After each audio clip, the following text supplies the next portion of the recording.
Hi everyone. Welcome back to day two of the Kubernetes Community Days Africa event.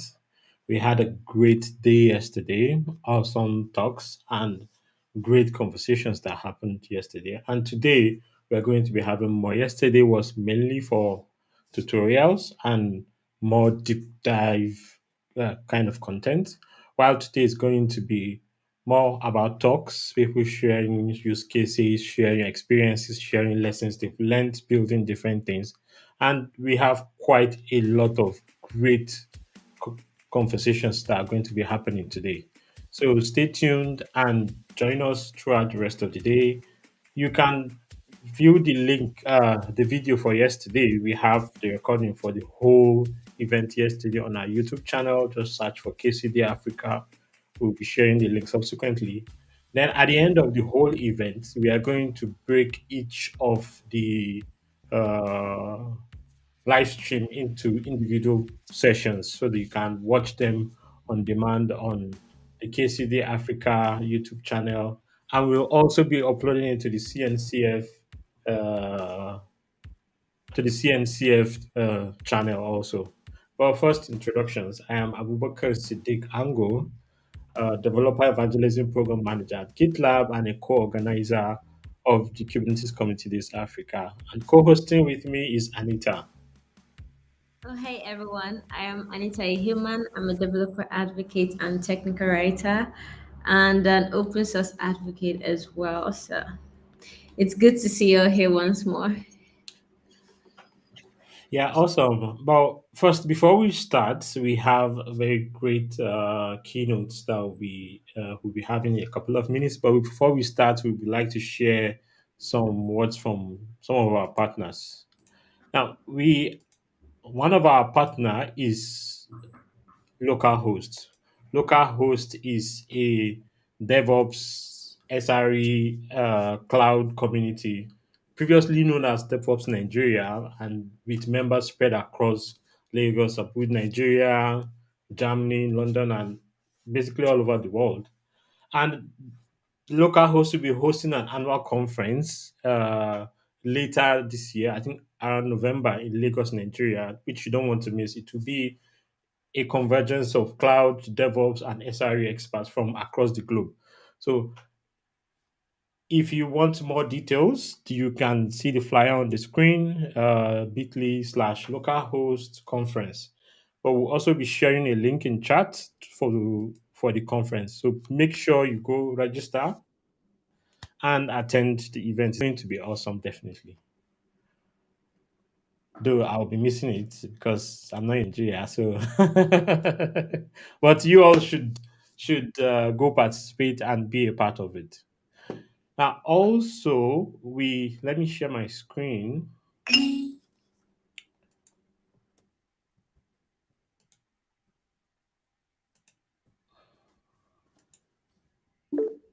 Also, one of our partners is DigitalOcean, and DigitalOcean, you might have been hearing about DigitalOcean. They provide affordable and efficient cloud services. We are here all talking about cloud, talking about cloud native, etc. And DigitalOcean is one of the providers that you can use to achieve your infrastructure or your DevOps or SRE goals.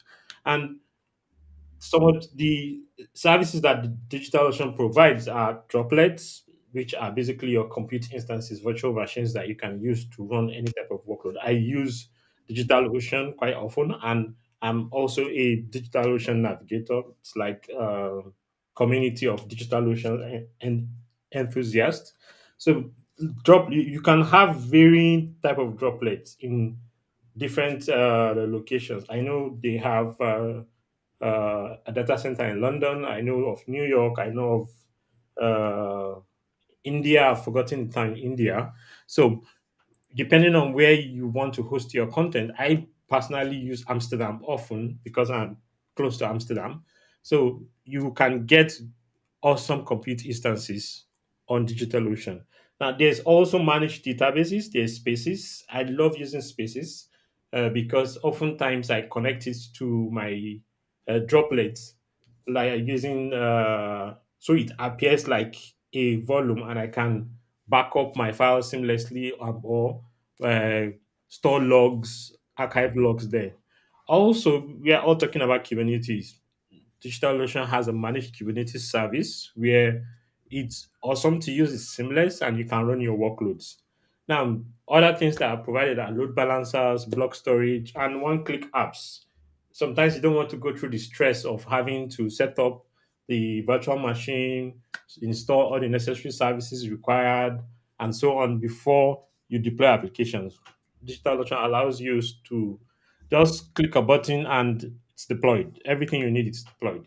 So, and like I said, they have data centers across the globe: San Francisco, Toronto, New York, London, Amsterdam, Frankfurt.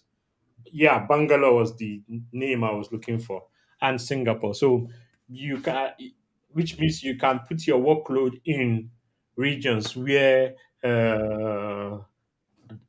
most likely closest to you. I think London and Amsterdam are kind of closer. I think London is kind of closer to Nigeria in terms of undersea cable that run from Lagos. So you can definitely check it out.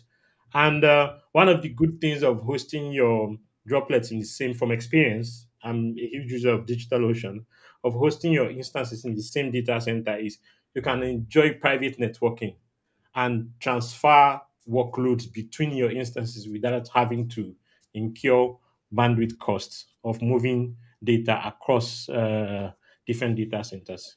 So you definitely check DigitalOcean out. And why do customers love DigitalOcean? Simplicity. It's very simple. You just go in, click a few things, you have your droplets. Yeah, other cloud providers have a lot of services that they are providing. And sometimes it can be like you are moving through a maze just to understand what is going on. You can, but with DigitalOcean, everything is very simple, very clean design, and you can have access to everything you need within very few clicks.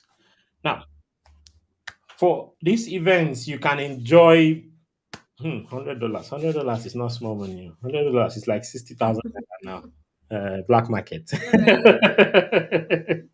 So you can enjoy a 60-day free trial to experiment with a lot of things. I think one of the smallest digital ocean droplets is $5. So that's like you can have 20 droplets, create your nodes, run your cluster, custom clusters if you are trying to do something the hard way.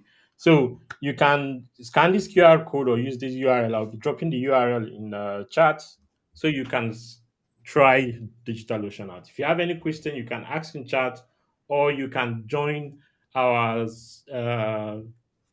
KCD Africa channel in the CNCF Slack for more conversation. Yep. Um, so those are the messages from our sponsors, and shortly, we'll be starting our keynote. So, how was your day yesterday? Well, we were here together yesterday, Anita. So, I basically know Yes, how your day went. I think I went to bed immediately I left this chair. I didn't, because in the middle of the stream, most the users didn't actually stay. I got some deliveries from IKEA, so my daughter has been disturbing me. I bought a blackboard for her to be writing and doing other things. Even while the live stream was ongoing, she was busy disturbing me. Hey, daddy, let's fix it. I want to write. Oh yeah, I noticed coming Yeah, up in the background yesterday. yeah, exactly. So we spent, I think, like an hour or two setting the things up and making sure it's she's able to use it. And also, I she has a tablet. I set time limit on her tablet from 12 noon till 9 p.m. What is 9 p.m.? Or if she has used a total of 6 hours, it should just shut off. So she kept disturbing me. Her phone is not working. Her phone is not working. Like, you've passed your limit. It will not work. But that's cool though.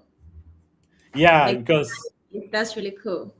yeah, we need to reduce her screen time. She learns a lot, but if it's getting too much, it's going to be bad. Yeah, so awesome. I think that's enough of we catching up. So I think we'll be proceeding with our keynote. Our keynote speaker is Eddie Young. I think Anita can introduce her better than I do. Okay, sure. All right, so today we have our keynote speaker who is going to be Edidiong. And if you don't know of Edidiong already, you should check Twitter because she's really popular on there. Yeah, she's a developer advocate at Ambassador Labs, and she is in when it comes to advocacy for open source projects and most cloud native technologies as well. So over to you, Edidiong.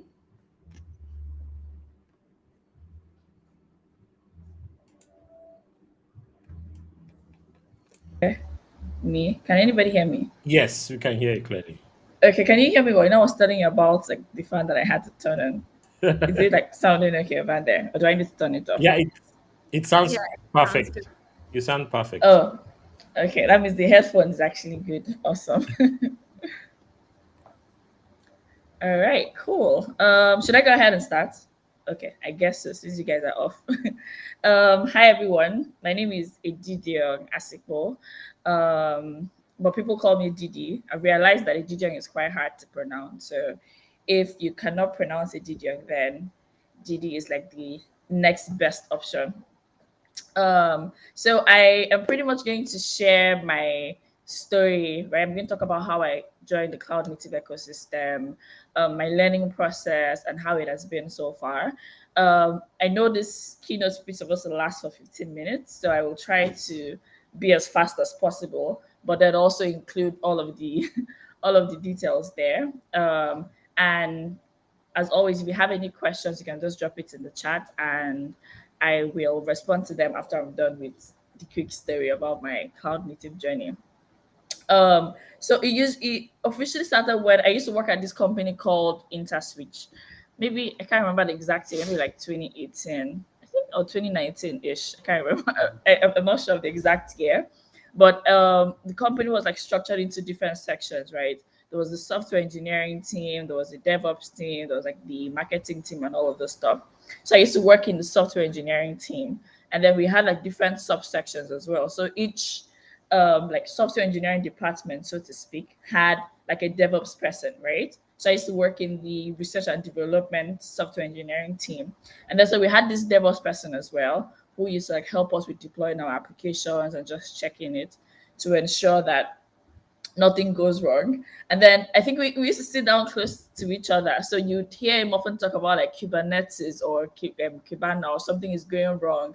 And then it was just very interesting the way he explained it, right? And the way people would always come up to him and say, hey, can you help me fix this problem? My application is down. I cannot access it anymore. I tried to do this, I tried to do that. And then just watching the thought process he usually followed to like implement or try to get your application back up. And then the excitement that came about after your application eventually came back up. So it just seemed like a very exciting thing to do, right? But I was like, okay, this is cool. And maybe someday in life I would eventually like transition into like learning about Kubernetes and all of those things. Because at the time I was just focused on web development.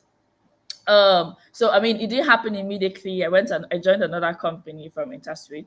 I joined Hashnode and continued working in like the web development space, of course, as a developer advocate. And then, so I tie back to like KCD Africa, right? It was like KCD Africa event that happened in that year as well, when I did an interview with Priyanka, right? It was more of an AMA session. So I was asking her a couple of questions and then she was sharing the context with it. And then that was like the second time I had another encounter with like Kubernetes and cloud native through the first KCD Africa event. So it was just like reiterating the initial attraction I had to it at InterSwitch and having a conversation with Priyanka, just learning about her journey, the things she was doing, how she got into the open source space, and how she also transitioned to cloud native was also very inspiring for me for me. And then I was like, um, sorry, just give me 1 second.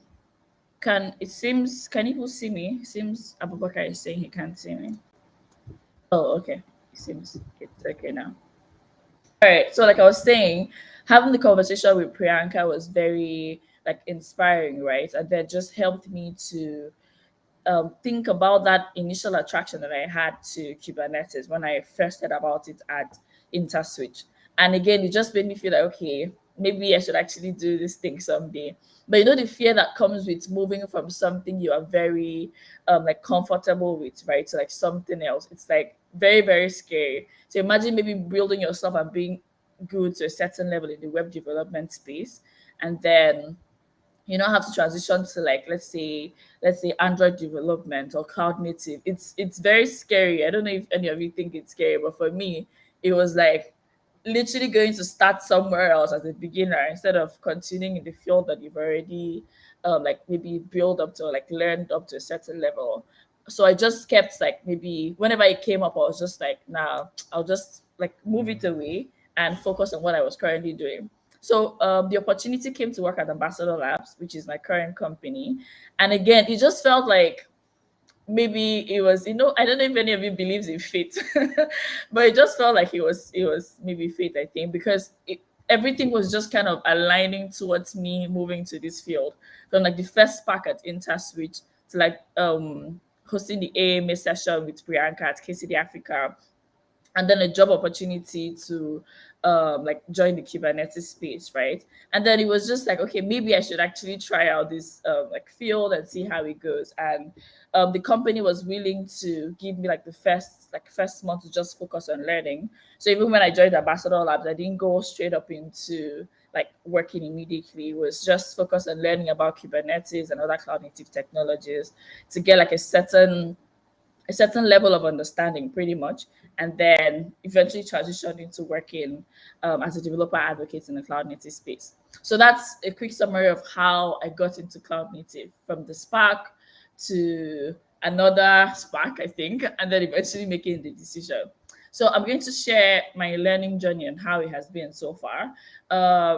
So next week Tuesday is actually going to make it officially 1 year since I joined Ambassador Labs as soon as I transitioned into cloud native. So I'm going to talk through like my learning journey and like how it has been so far, like the things I've been able to achieve, the things I'm looking forward to achieving, and the struggles I've faced so far, pretty much. So in terms of learning journey, like I mentioned, the first month at the company was just focused on learning. So I had I was added into like the more like I was merged with an engineering manager in the support team, where he like pretty much like helped me understand things I was uncomfortable with.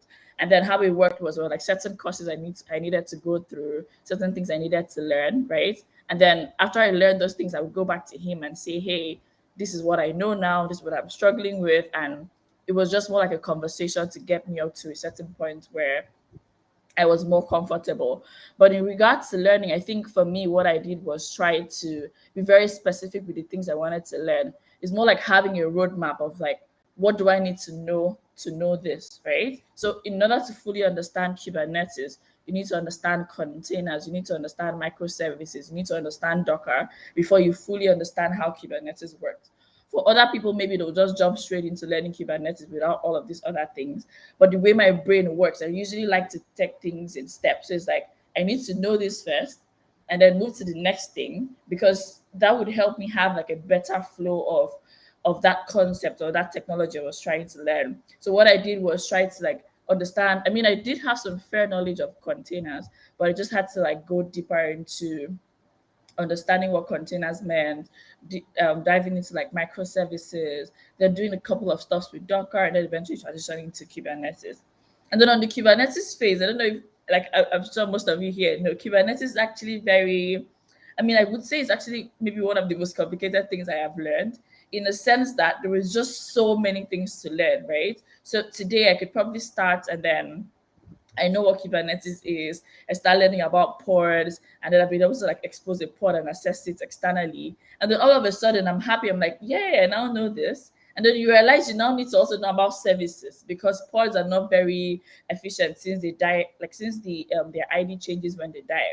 So you now learn about services. You're excited that you know about service and how to make it work. And then you realize that no, you also need to learn about deployment. So it was just a constant journey of being happy that I know this, and then feeling that I don't know enough, and then wanting to learn more. I don't know if anybody here has ever had an experience where you, let's say you've always wanted to understand something or you want to reach a certain level, but when you reach that level, you now feel like, I mean, you don't focus on the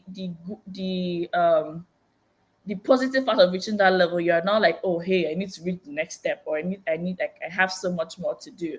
So it was always like that for me. And to be honest, that's not the best way to think about it, right? It's always very important to like appreciate or think about like the great things you've done to reach a certain level. Like think about those awesome wins, how you've been able to learn this and how you've been able to learn that, instead of just focusing on like moving straight up to the next thing. Of course, it's good to have a balance and like move on to reach a point where you're overly like comfortable with the technology. But I guess what I'm trying to say there is tailor your learning towards steps, right? Think of where you want to think of what you want to achieve, and then write down, breaking down steps that will help you achieve that thing. So instead of saying let's use web development for an instance, right? So instead of saying, hey, I want to be a web developer in like 1 month, maybe, or let's say I want to be a web developer in like 6 months. That's like a good overall goal. But the ideal thing you should do is, what do I want to do in like this specific month before it's up to 6 months? Do I want to be able to, let's say, build like an HTML page first? Do I want to be able to like maybe know how to use CSS to do this? Pretty much tailoring your learning process just helps you feel better, because when you can like tie down the little wins. So instead of saying, I want to be an expert in Kubernetes, I want to know every single thing in Kubernetes, it could start with, I want to be able to just deploy an application to Kubernetes, right? And then when you eventually reach that point, you're like, okay, hey, I can do this. There was a time in your life where you literally didn't know what Kubernetes was or how to even do any of those things. So you can then focus on that like win that you have, and it will just pretty much make it better for you.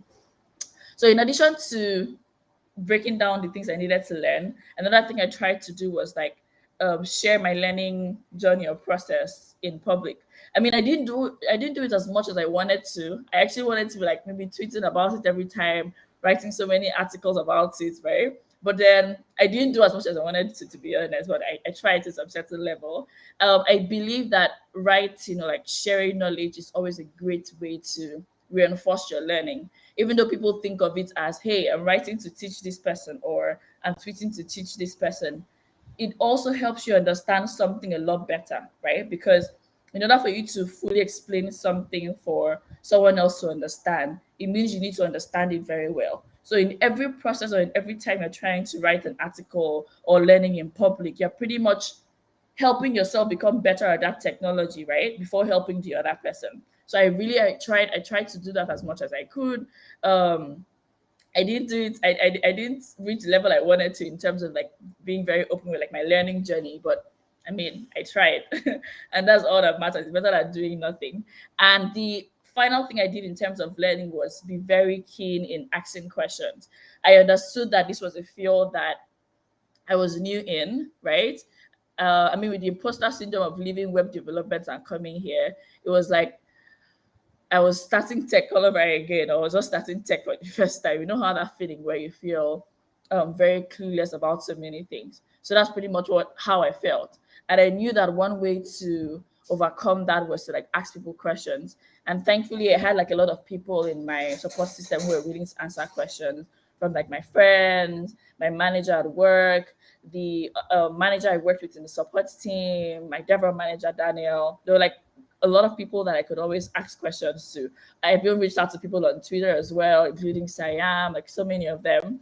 And then I just knew that it was okay to ask questions. I was comfortable with looking dumb to somebody just to understand what I needed to understand. And I think that's a very important thing for us to note, because you can't always know everything really, and you need to be very open or willing enough to like ask people questions, be open to like saying, hey, I don't know this thing, but I want to know this thing, can you help me reach a certain point? And I think those three things were generally what helped me reach a certain level of understanding like Kubernetes and cloud native technologies. Of course, I still have so much more to learn, but three things: breaking down my learning journey, what I needed to do to get to a certain point, learning in public, and also asking questions really helped me um, reached a very comfortable point in my cloud native journey, and of course I'm still looking at learning more. Yeah, so that's all for a learning journey. And then like I mentioned, next week Tuesday is going to make it 1 year, so I just want to maybe look back on like some of the things that I have been able to do. And then I think the reason why I'm saying this is because I want you to know that it's okay to transition to a new field.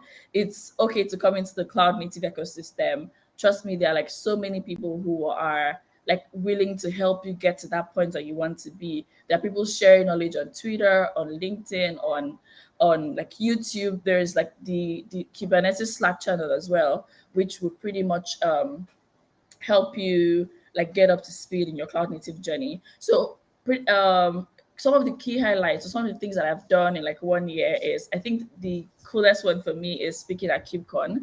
Like we just concluded KubeCon. It was absolutely fantastic because I remember I joined the cloud native ecosystem, let's say 3 or 4 months before the like I experienced the first KubeCon, and it was just exciting to see people speak at the event and just like share knowledge. And for me, who is someone who has always loved to share knowledge, it was really nice to be given that opportunity to speak at one of the, I think it's the biggest Kubernetes and cloud native conference in the world. It was like literally one of the best things that happened, and that I also passed my CCAT exams. So CCAT exams is a certification by the Linux Foundation and CNCF. Pretty much helps you like reinforce your learnings or just look through things that you've not really understood. It was like a great learning process for me as well. It helped me learn a lot of things that I did not know prior to like practicing or preparing for the exams. And just having the certification was also a good feeling to have. It also helped me it reminded me that yeah, I did start sometime last year, but I now knew enough to be able to like pass a certification exam that a lot of people have taken over. A lot of people have taken over the past years, so that was really nice for me. And then at the company that I work with, hosted a couple of Kubernetes workshops, written a couple of articles that are centered around cloud native and Kubernetes. And we've just been at the point where we're like sharing knowledge about different things. And I have participated in all of those things. Of course, sharing knowledge is great to teach other people. But again, it also helps you become a better person at the thing you're learning, or just become a better communicator in terms of passing knowledge and all of that. So that's a quick summary. I don't know if I've passed 15 minutes or I'm close to 15 minutes. But in summary, I joined the cloud native ecosystem last year, and it's almost going to be a year, and it's been a fantastic journey. I have had so much to learn. I still have so much more to learn, but the community, the members of the community have been very supportive. And if you're also willing to transition to cloud native or just kickstart a new field in tech as someone who is in like DevOps or like a cloud native engineer or a Kubernetes engineer or whatever field you want to focus in the cloud native space, it is absolutely possible for you to do that. And in order for you to do that, I would recommend that you try to learn in public, because it helps people know that you're now in that space. Like prior to Kubernetes and cloud native and DevOps, I used to talk about like web development and technical writing a lot. And if I wasn't very intentional about like sharing my learning experiences on Twitter or something, you probably still think I am still doing web development, and I'll most likely not be giving this keynote speech today. So I absolutely recommend learning in public. And I know that some people think that maybe they're not smart enough to share something online, or they don't really have a lot of information that other people have. But I love to use this analogy that, imagine if you've been in a certain tech space for 1 month, right? There are people who have been in that same space for 2 weeks or maybe just 1 week, and the information you have as someone who has been there for 1 month will be very beneficial to someone who has just joined, let's say like 1 day ago or 1 week ago, and your information can be very useful to that person. Other than that, as a beginner in a certain field, there's certain context that you have that an expert might not have. So you most times you'll be able to explain things in a way that other people can easily relate to, as opposed to an expert who assumes that people may already know that thing. So I'm very keen on like sharing your knowledge in public is absolutely fantastic. Great, gives you great opportunity, and also helps people in the ecosystem know that you're now part of the like you're not part of like cloud native, or you're doing like things around cloud native technologies. So yeah, thank you. I hope that maybe you've realized that it's absolutely okay for you to join the cloud native space. It's fantastic, has lots of opportunities, and it's literally just waiting for you to join and help in spreading the word as well. Thank you.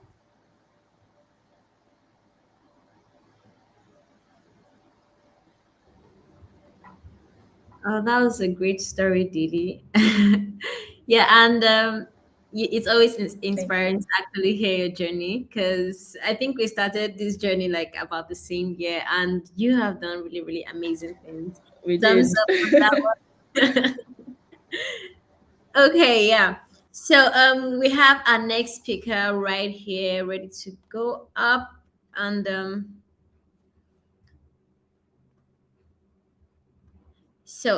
the first speaker for today is going to be taking up the topic designing secure applications in the cloud, and that is by Adora Nwodu. I hope I pronounced that right. Yeah, so Adora is fondly called she's called Adora. I'm just calling her Adora because yes, that's what I know her by. She is a software engineer based in Lagos, Nigeria, and currently works at Microsoft, where she builds cloud services related to artificial intelligence and mixed reality. She's also an author of the book Cloud Engineering for Beginners. If you haven't seen that, you can check her Twitter. It's pinned there. It's an interesting book to look out for. And Adora has created a blog called Adora Hack, where she publishes articles on software engineering, productivity, and career growth. You might also want to check out her YouTube channel, where she posts content on useful software development tips. Over to you, Adora.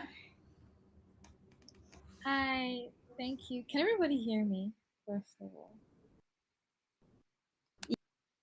Yes, All right, we can. cool. Okay. Um, Hi everyone. I'm excited to be here this morning. Or good morning, good afternoon, good evening, depending on where you are joining this from. Excited to be giving this talk today about designing secure cloud applications. So yeah, let's get right into it. I heard Didi's story and it's interesting. I mean, I've heard it before on a Twitter space, but it's just interesting to hear again and, to reinforce that. And to be honest, there's so many people like her that have, transitioned into that space. And there's so many more people that will do that. And one of the reasons why is because it's interesting. And the cloud is also becoming really big if we think about it. Apart from the fact that the cloud is like the bedrock for a lot of innovation nowadays, there are so many benefits to why a business would want to move their computing to the cloud, and there's some of these benefits that are listed here. You can use applications as utilities over the internet. You can manipulate and configure your apps online. You don't need to install any software to your local computer. You can use online dev and deployment tools. You have on demand self-service. Depending on how you are using the cloud, it can also be cost effective for you in the sense that you pay for only things that you need. It's highly efficient, reliable, and flexible. And there's so many more reasons why you would actually want to, do your move your business to the cloud. But the truth is, with all of these benefits and things that come with the cloud, comes with some kind of responsibility as well. Yes, if you are using Docker or Kubernetes as well, you will be able to do zero downtime deployment. So it's not because you are, trying to deploy code that your customers would not be able to use your service, even if it's for a split second. You'll be able to do a bunch of amazing things. But again, with all of these things, because now everything is on the internet and it is publicly accessible over some network, there has to be some form of responsibility. And I want to play this short video. I really hope that my laptop can transmit sound as I'm screen sharing, but let's see how it goes. Hey there, I'm going to tell you a story about what happens when you do not protect public resources. This house has water supply in form of a bucket at the compound. This is a housemate who actually needs water. He gets some into his bowl and goes back inside. This second person, who happens not to be a housemate, comes to the public area where the water is and makes it unfit for everyone to use by washing her hands inside. This housemate happened to be walking in the direction of the water and accidentally kicked it. Now all the water is gone. Why did this happen? Because access to the water wasn't properly regulated.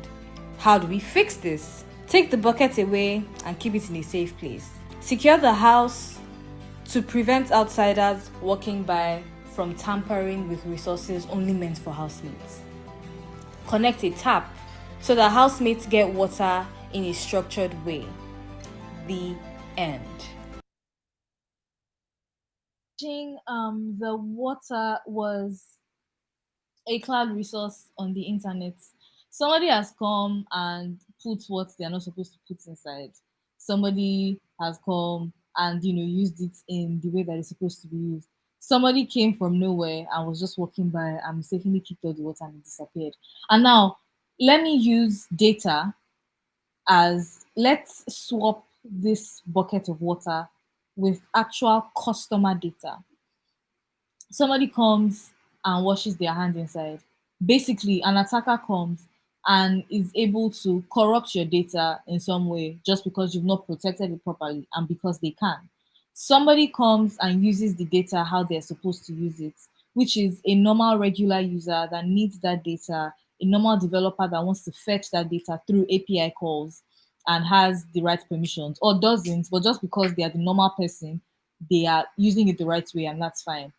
Then a third person who is coming and mistakenly kicks the bucket and throws away the water, which is basically somebody else who is supposed to be using, or rather, who is not supposed to be in that environment, but has access to that data for whatever reason because it's not properly secure or regulated.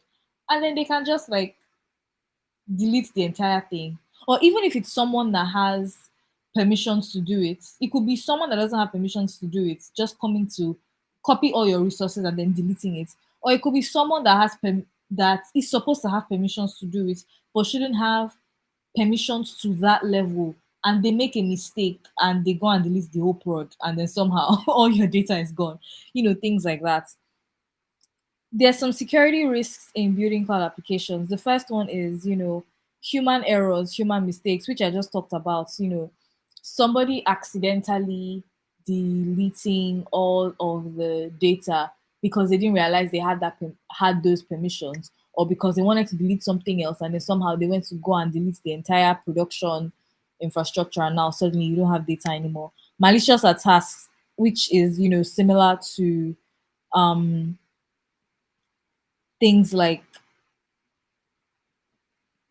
sorry, malicious attacks, which is similar to people going to wash their hand inside the tap for example, right? So people coming to your data and corrupting it because you've not properly secured it. And the last one, which is legal and compliance issues. I mean, to be honest, there's no way you would tamper with a lot of customer data or use PII the way you're not supposed to, that you don't expect lawsuits from coming to you, or you don't expect security agencies, when they do an audit on your business, to say that you are not security compliant. And this can bring issues for you and could also possibly damage your reputation.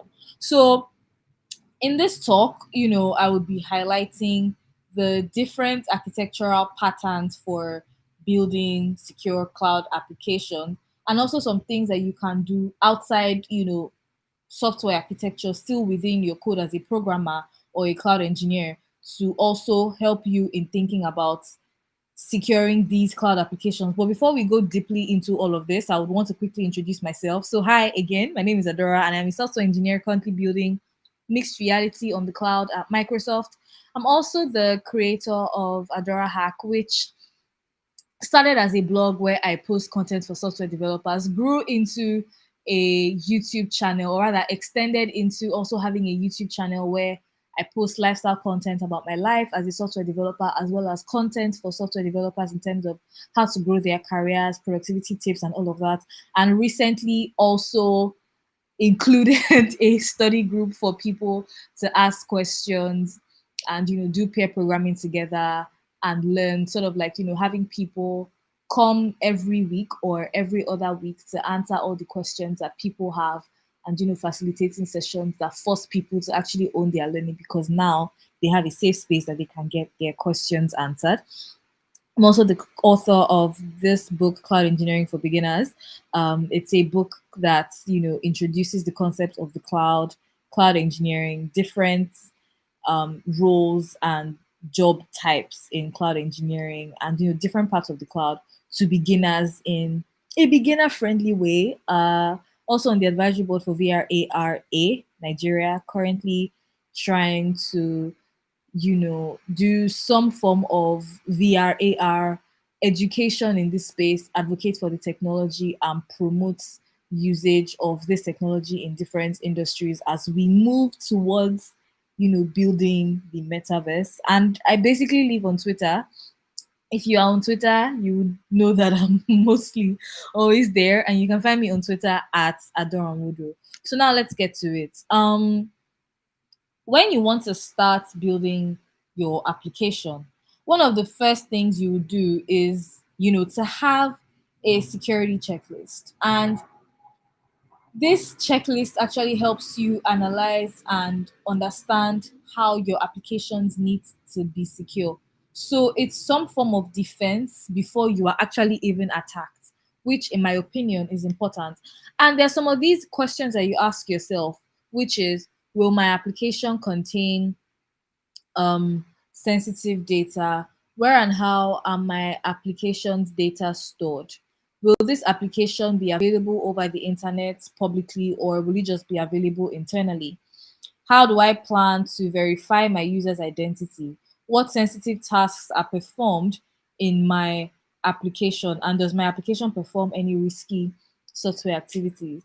Asking this question will allow you to be able to, think about your application security holistically. And when you ask yourself these questions, you can come up with answers. So if you're asking yourself, will my application contain sensitive customer data? If your application does contain sensitive customer data, or what is called PII, you would now go towards thinking about identifying a data protection method for your application so that you can secure that data in transit and at rest. Where and how is my application data stored? You might start thinking about instrumentation to your storage services client, so that at what point you are starting the client, connecting to the client, storing the application. You entirely know the entire, you basically have a holistic view in your application about the entire life cycle in the storage bits. And you can also think about data protection. So when you're thinking about where and how your application is stored, and you can now properly think about data protection in an effective way.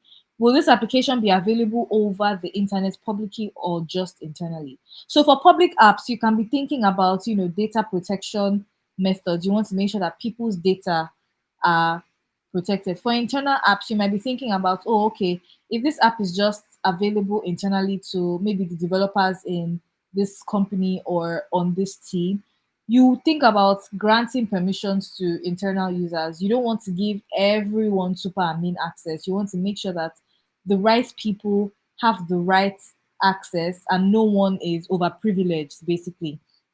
You can be thinking about, how do you plan to verify your user's identity?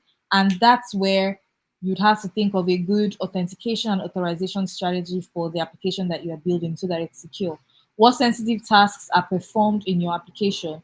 You might also be thinking about an authorization strategy that is very key, because you don't want people that should not be able to perform sensitive tasks to be performing these tasks because you haven't properly set the right permissions. And then the final question, does my application perform any risky software activities? And if it does, like maybe down uploading, if you are going to be doing risky software activities like allowing people upload things up into your infrastructure, into your storage, you might be thinking about protection against malicious data. You might be thinking about a way to sign the data that comes into your storage before you make that data publicly accessible to many people. Because imagine people uploading data to your storage, and that data is also supposed to be publicly accessible to anyone that is using the application. So it's like, oh, okay, I'm a creator, I can put things here, and I can also, I can read and I can write basically to your application or to your infrastructure. If you don't think about protection against malicious data, what's going to happen is that people can upload random things they're not supposed to upload. If you've not thought of a way to sign that data, if you've not thought of a way to protect, or rather to verify that data that is being uploaded, somebody can upload a malware and something happens to everyone's data, and next thing people are calling you, you're answering lawsuits and different things that you do not want. And based on these questions that have been asked, you can put them into two buckets: the data protection bucket and the identity management bucket. And in this talk today, I'll be talking about three architectural patterns in these two buckets. The first pattern is the gatekeeper pattern, which is under the data protection bucket. And the second pattern is the identity management pattern, which, sorry, is the federated identity and valet key patterns, which are under the identity management bucket. Now let's talk about the gatekeeper data protection scenario.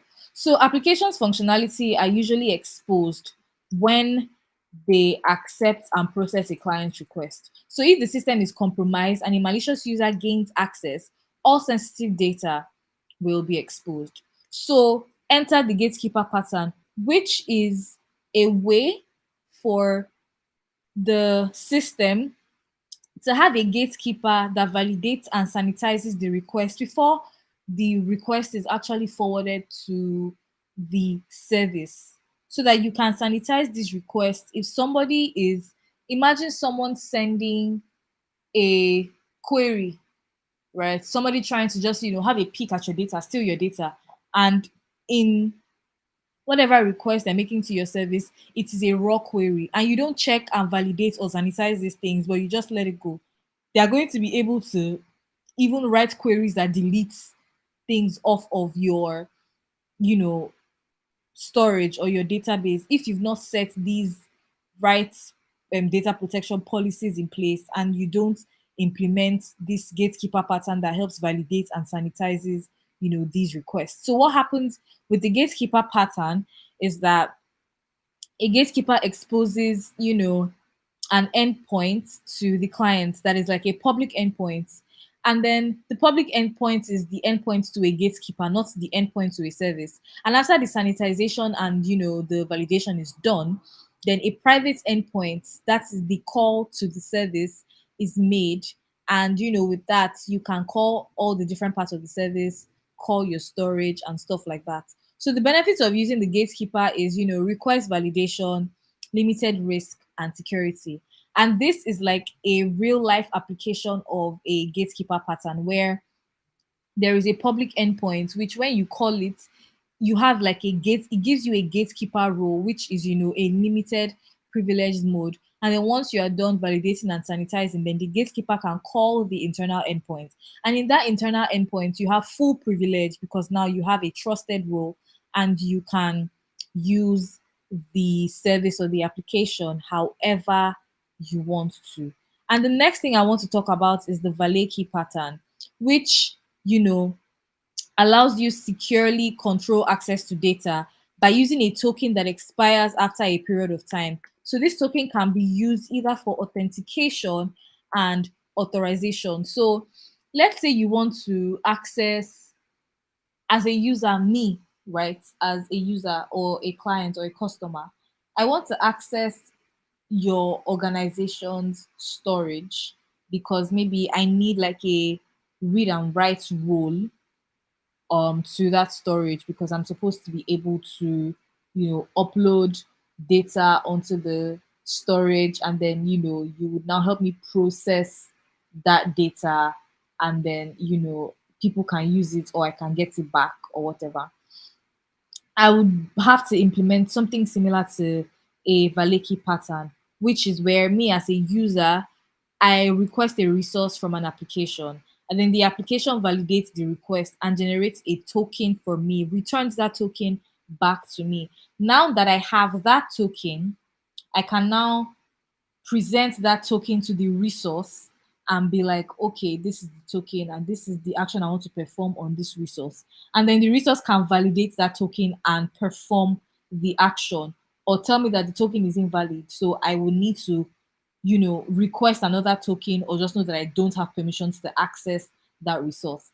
And as an application, I can decide to set policies where I can, revoke tokens after 30 minutes, add some specific permissions to tokens so that it's not just anyone that has a token that can perform any kind of action on the resource. If I'm giving you a token that, the claims on that token are only for read access, I don't expect you to be able to write any form of information to that resource and things like that.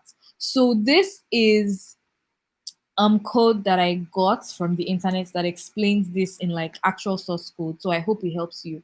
So doing this in like an Azure storage account, for example, I have a blob service client and I have a blob container. And then I'm like, okay, hey, I want to get shared access reference because I want to be able to upload data to the storage account. And then I get the client for the blob, which is like the storage account client basically. And then I create a storage shared key credential. So I say, okay, this is the storage account name, and this, and I pass in the app setting as well for the Azure Storage Emulator account key.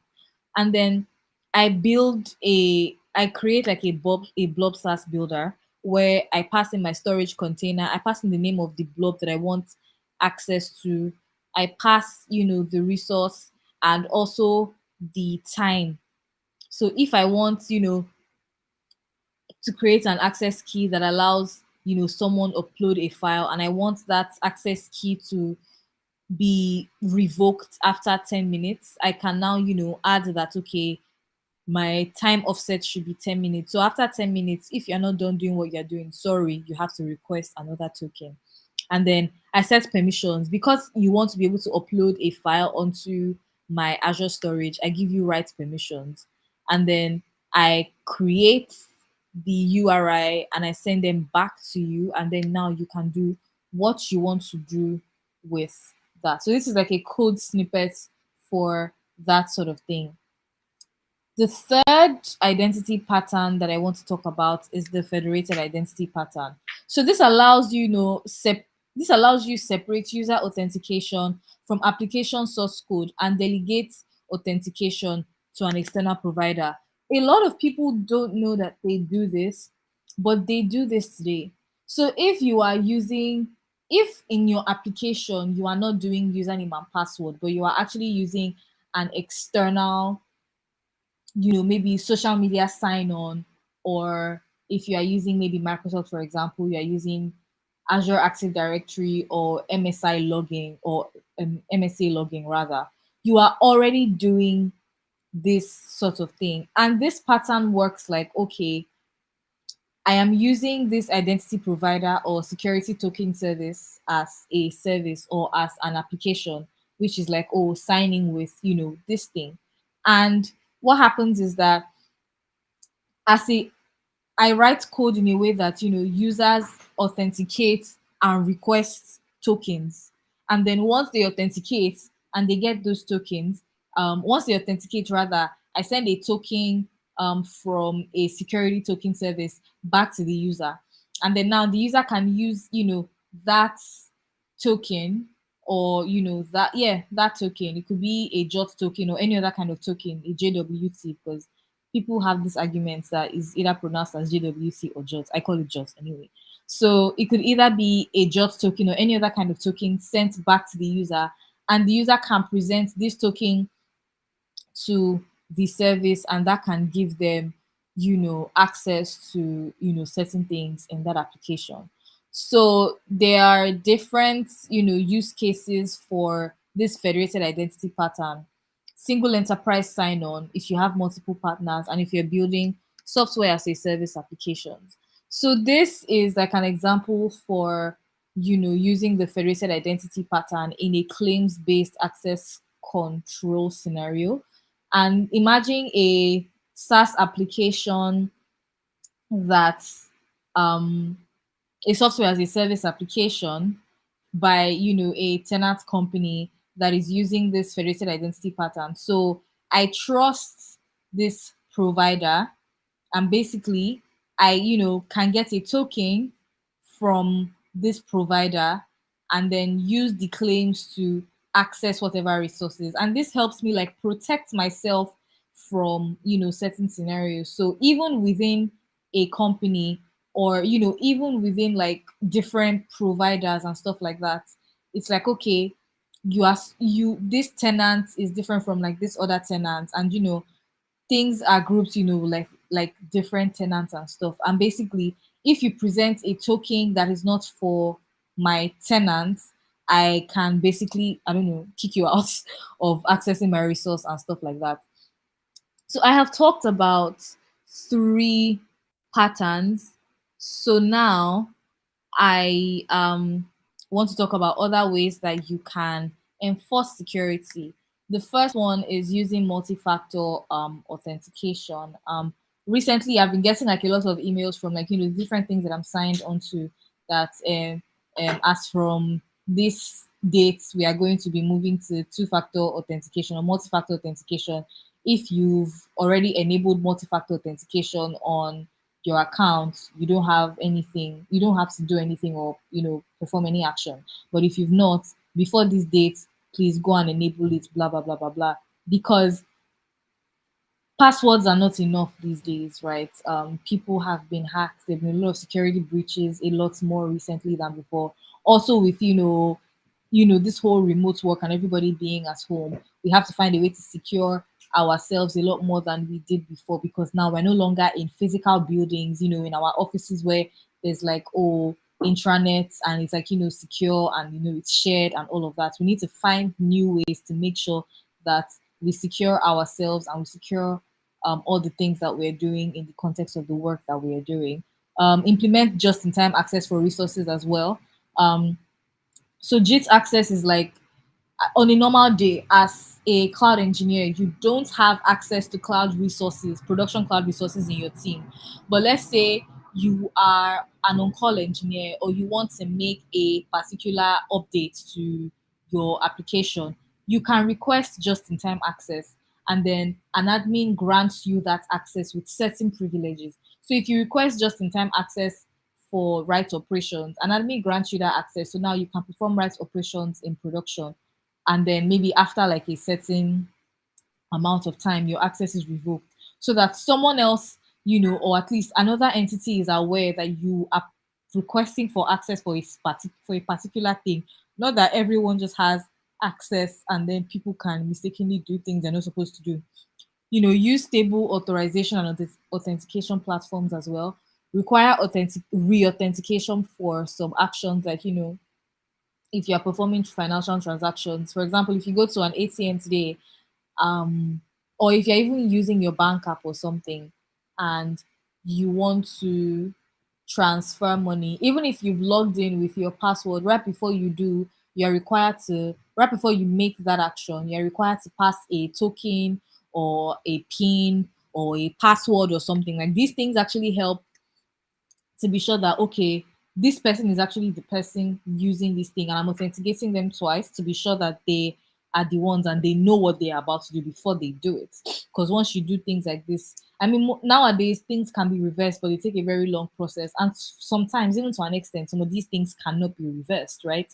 Reduce your attack surface. Your attack surface is basically the different areas in your architecture, the different areas in your infrastructure that you can possibly be attacked. So if there's, or rather, the different areas in your infrastructure that can serve as entry points for attacks, yes. So basically, if there is a VM that you are not using, go and delete it. There's no reason why it should be there. If there is like, storage or anything that you're supposed to be using that you haven't used in a long time that you don't need anymore, or anything like that, go and delete it. Like, make that attack surface, because what happens to us as human beings most times is, when we're not using some certain resources, we don't pay as much attention to them, and over time they get outdated and they become more vulnerable, and then this can become problematic.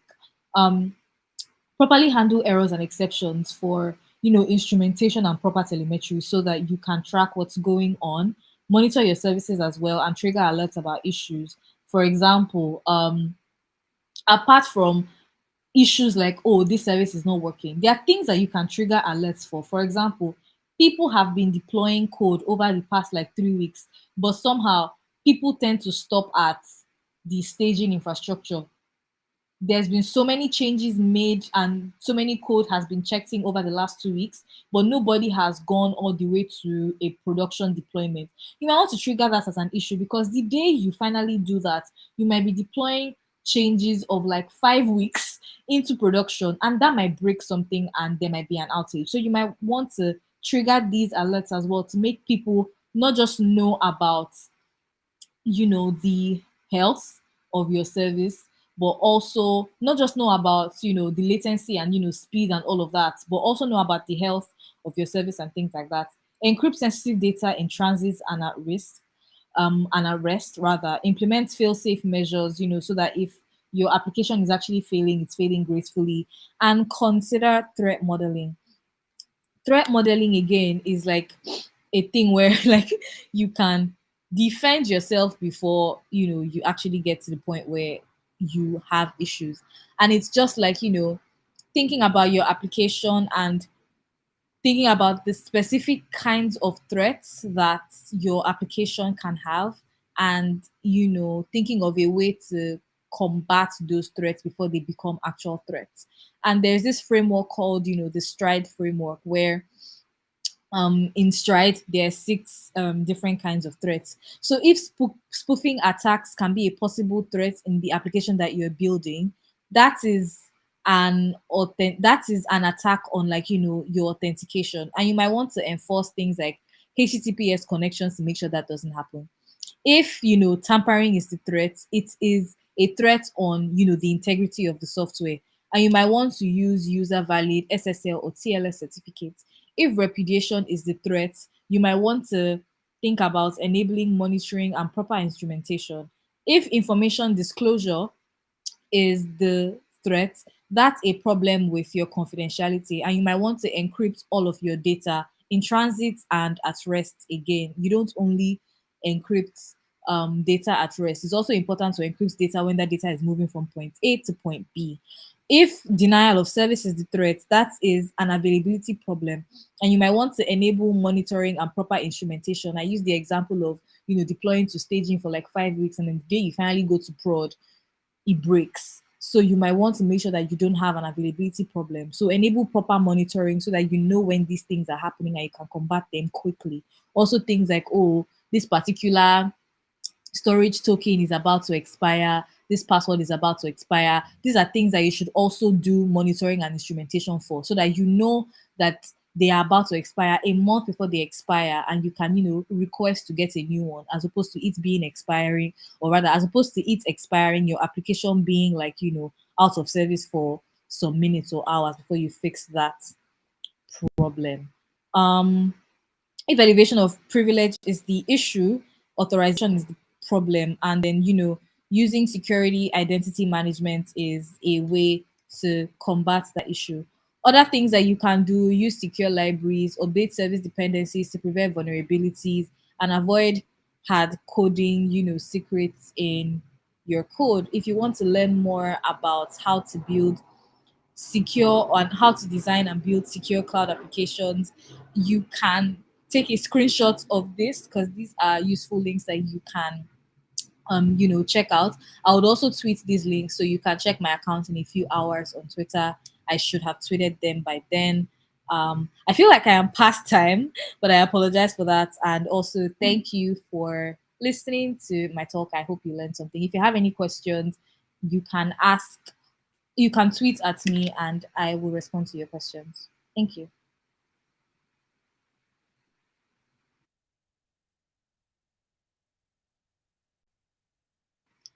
Oh yeah, you can also ask me questions in the chat. I didn't realize, I'm just seeing that. So yeah, if you have any questions, put them in the chat and I will be happy to respond. Thank you.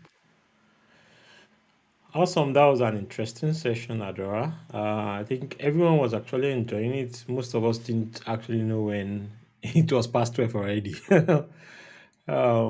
We don't have any questions yet, but if you have any questions, like she mentioned, you can tweet at her. Her Twitter handle is at Adora Nwodo.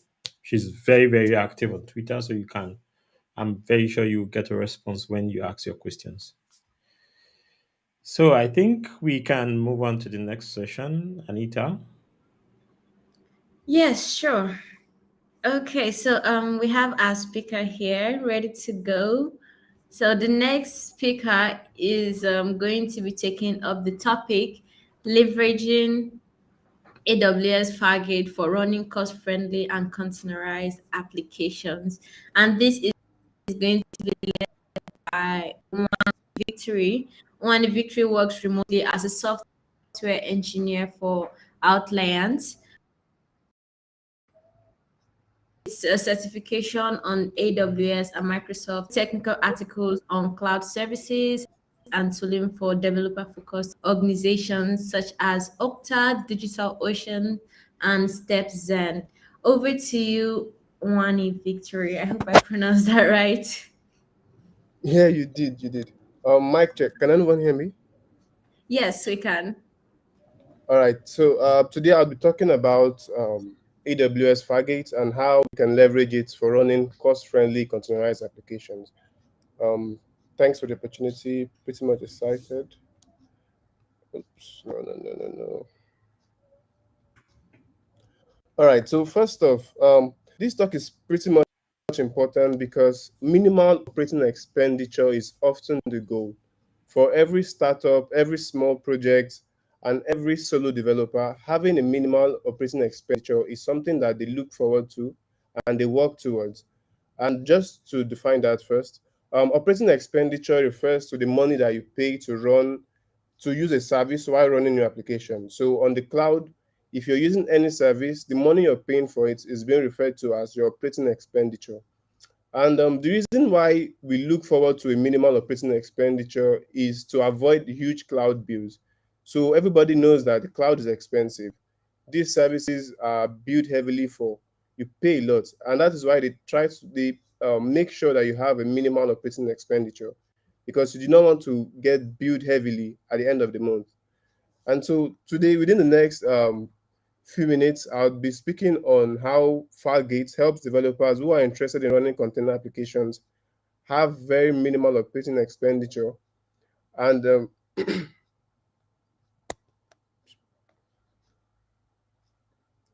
next slide. Okay, so before I move into what Fargate is, I'd first of all like to take a step back and talk about containers because Fargate is a service for running containers. So first off, containers are everywhere. We all use containers. Either we use it directly in running our applications or we use it indirectly.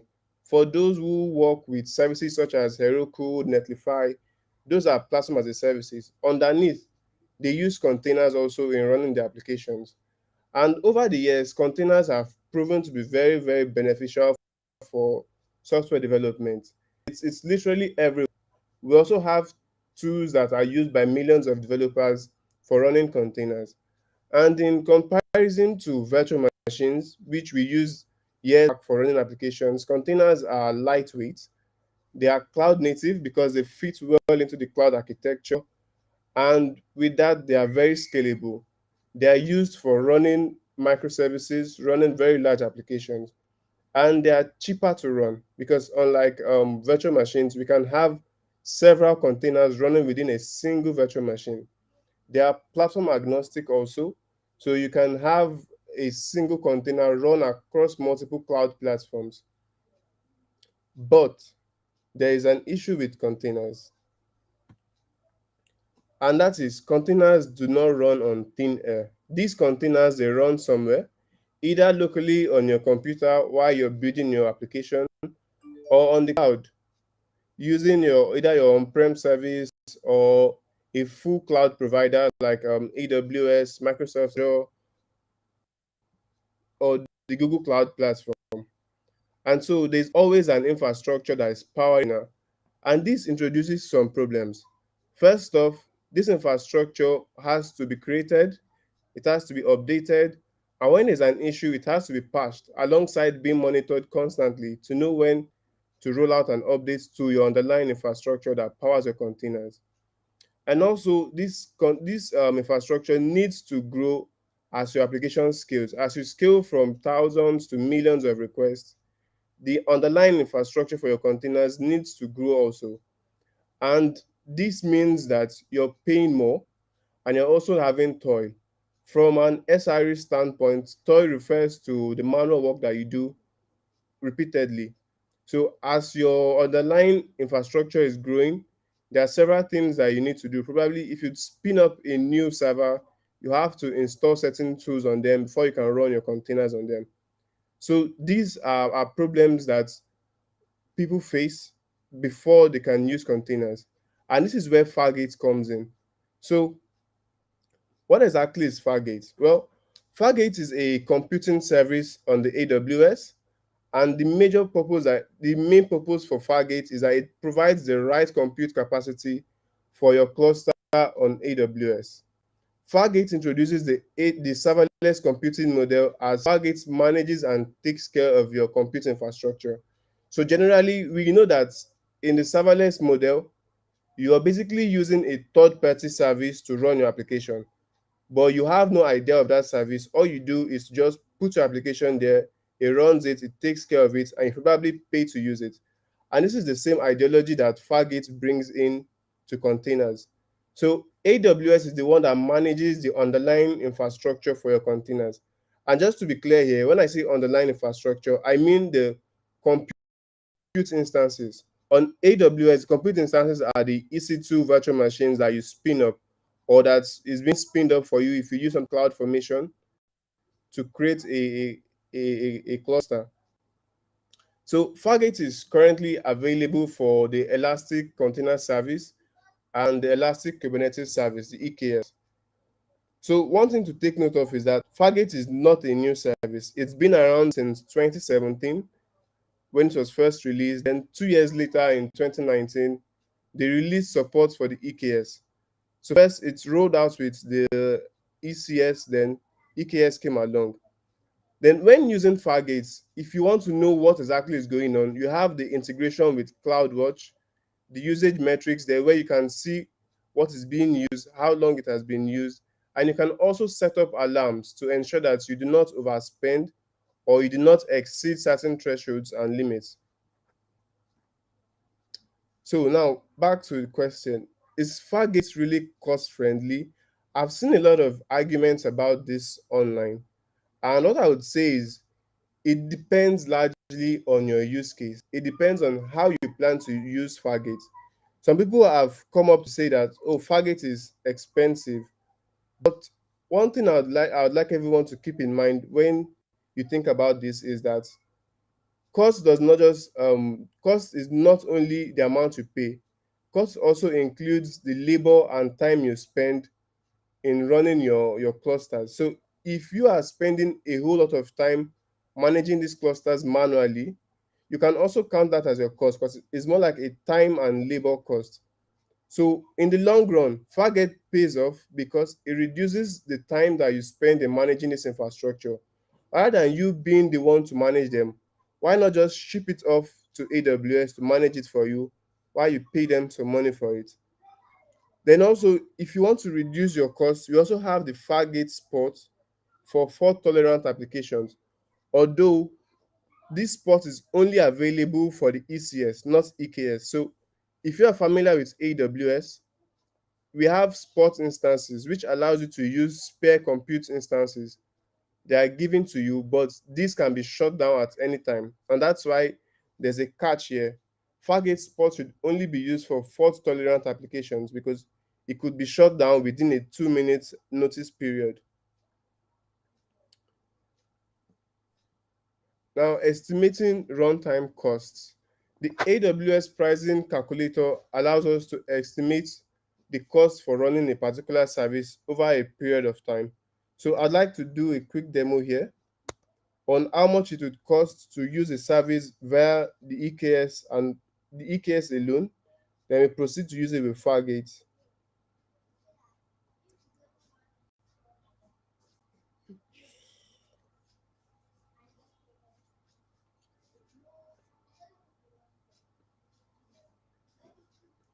First, I will do this with the EKS only. Configure. Okay, so for the EKS, the bill is being generated based on the amount of clusters that you have running, and this is what I spoke about.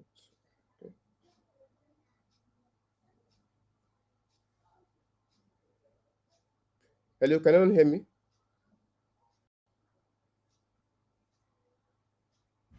Yes, we can hear you.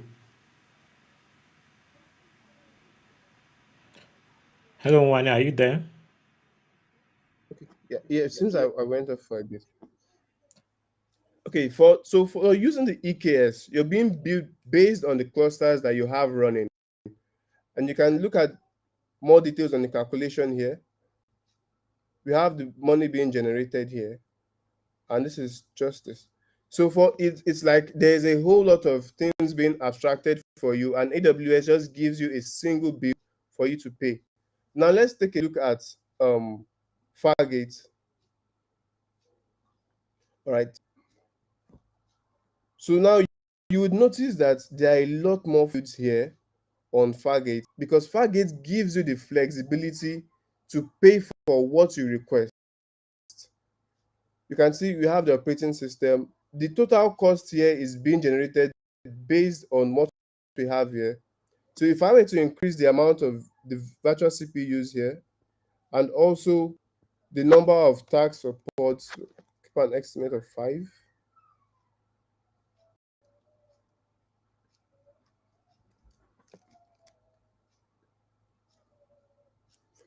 And you can see the pricing has gone up. And that is just to demonstrate that you're paying exactly what you request for. It's not like when you're using the EKS alone, where the EKS gives you a lot of things. So AWS is just giving you a single bill. But with Fargate, you're paying just what you request for and what you're making use of.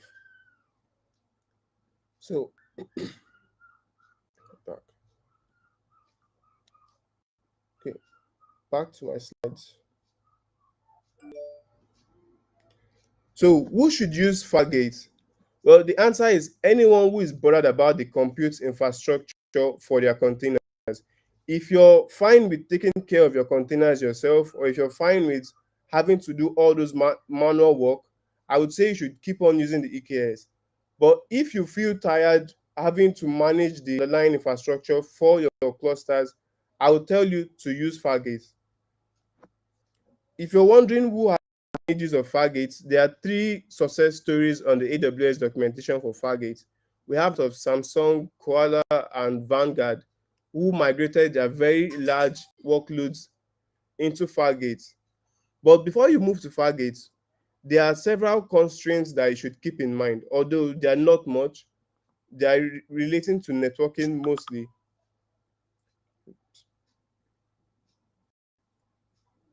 Okay, so the constraints. There are 18 constraints to keep in mind before migrating your workloads into Fargate. Some of these notable constraints are: first, daemon sets are not supported for Fargate.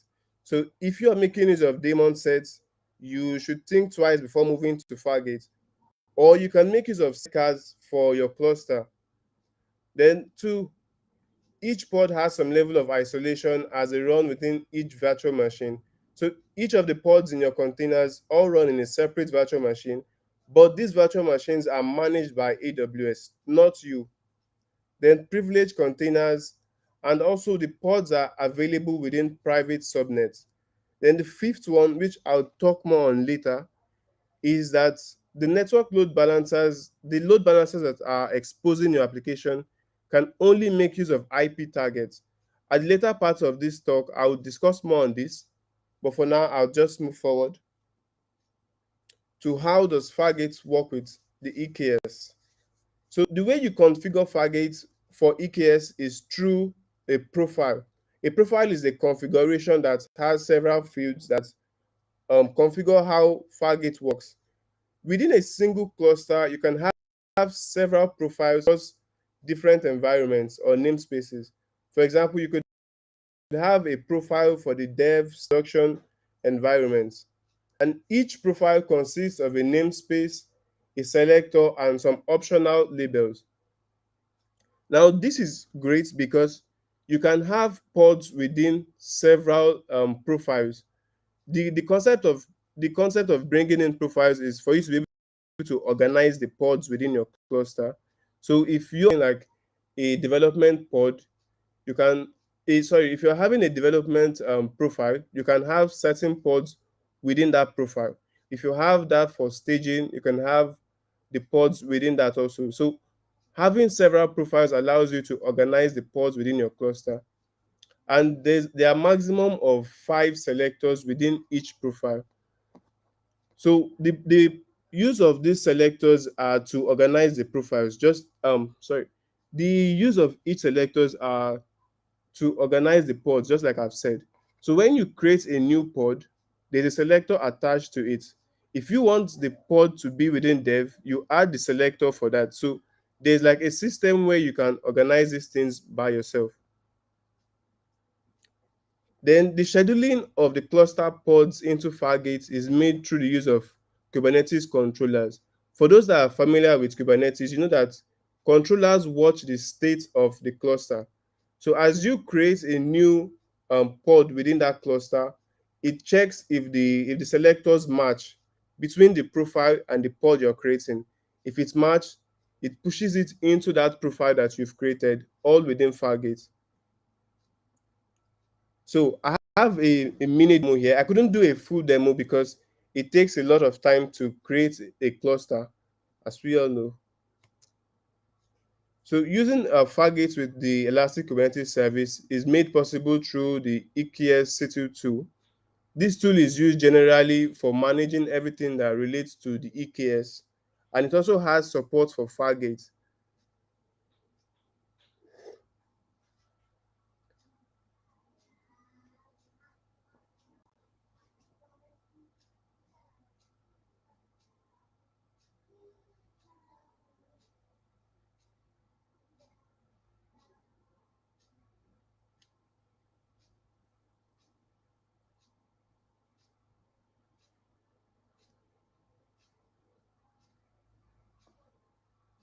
It, it, Sorry, are you sharing your screen? We seem to have lost you.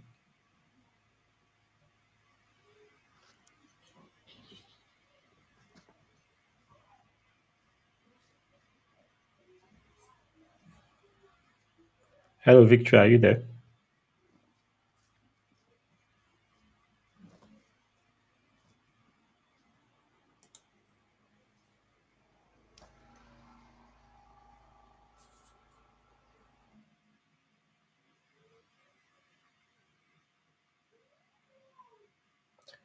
I think we've lost Victory. Probably we'll just give him a minute or two. It might be internet connection issues.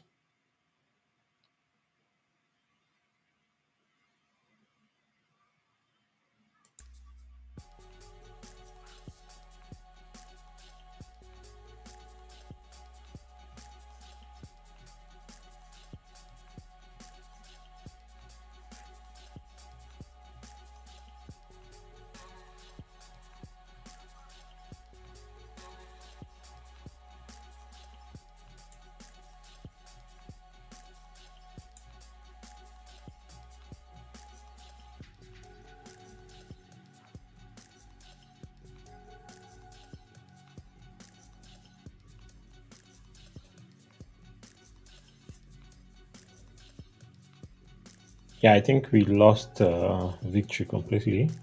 I think it's internet. Since he still has some time, we'll give him a few minutes for him to join us back. Um,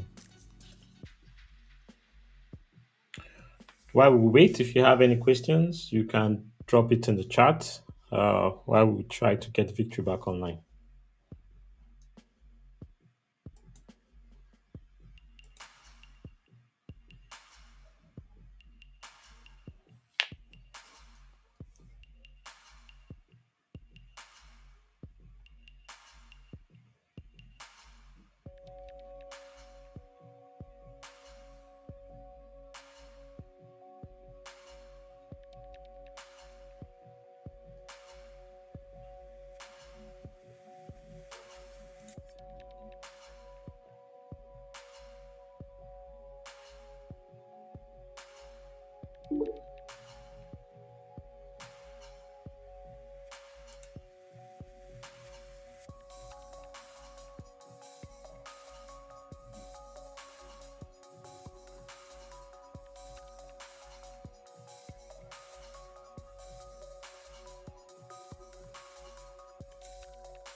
Yep, I think we have Victory back.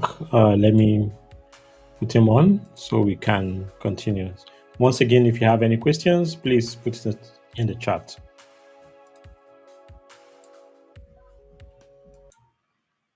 Welcome back, Victory.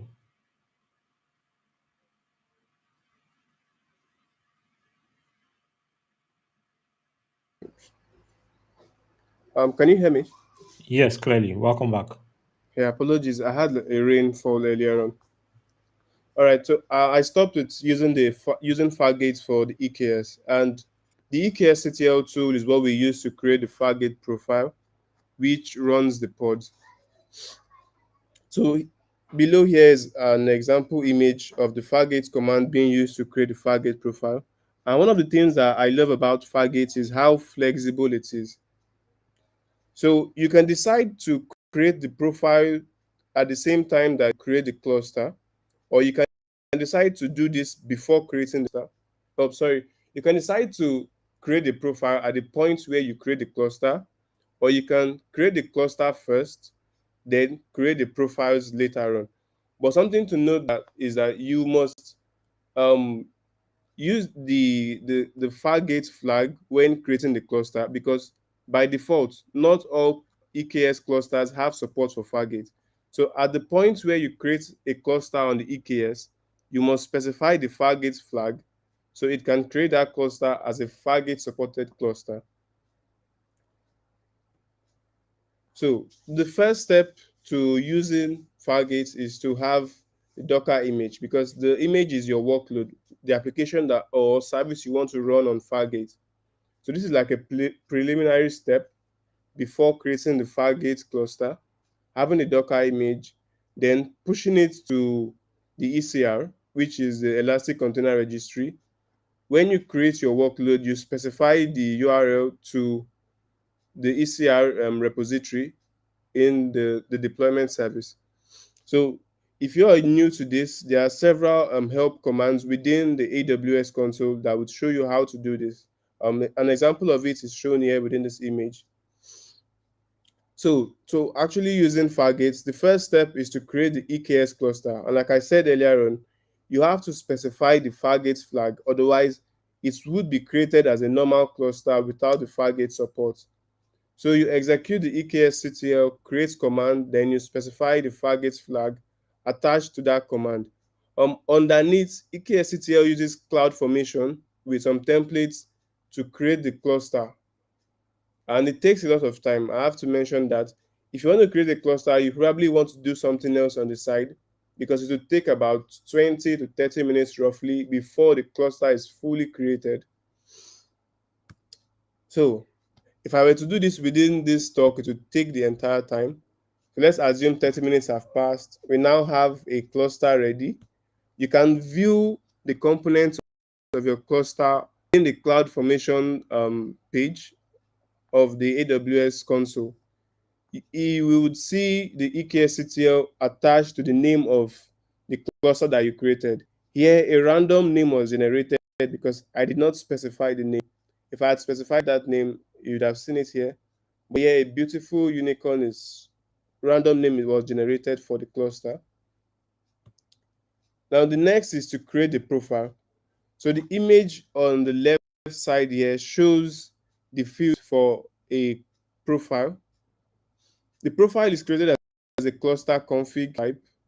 Then we have the metadata, which consists of the name, which is here I use Fargate Fastify cluster. And basically within this demo, we would be imagining that I'm trying to push a Fastify application to the EKS.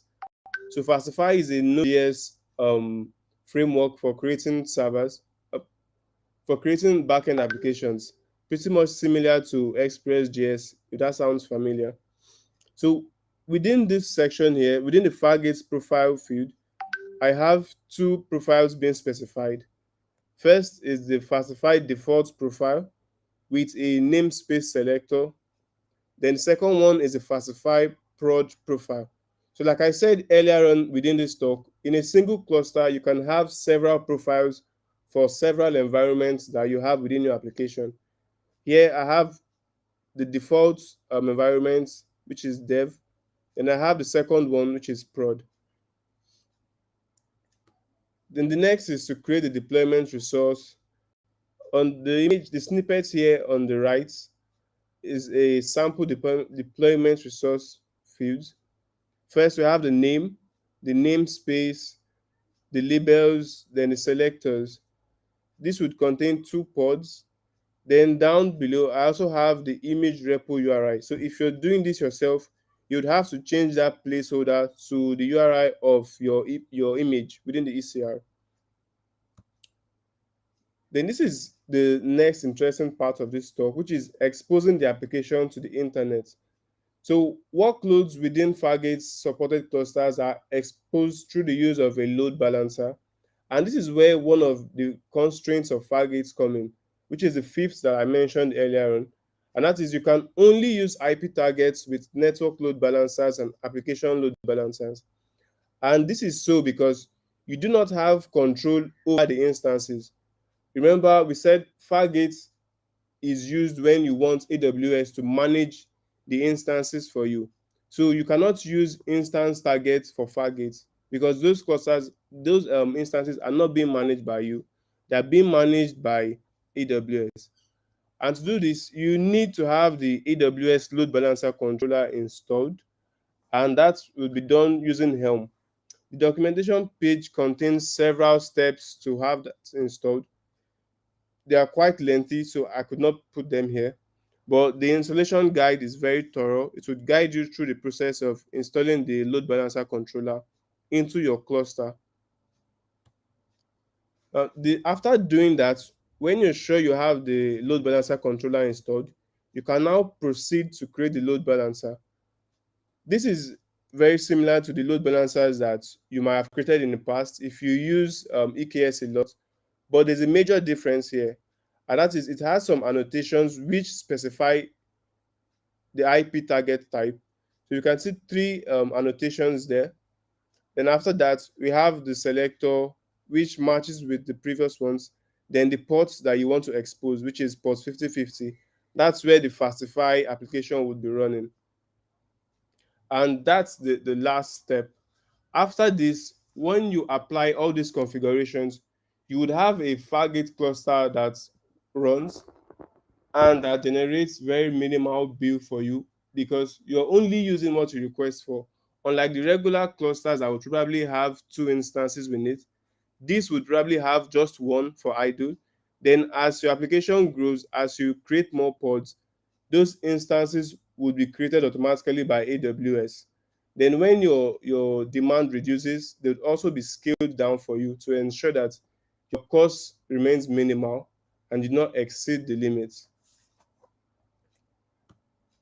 So further resources on Fargate, we have the Fargate documentation. Then there's a guide written by one of the AWS solutions architects on Kubernetes to the cloud.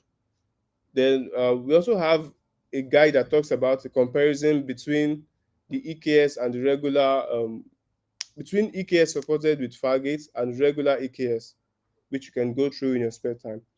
And that's the end of my presentation. I don't know if there's any question from anyone.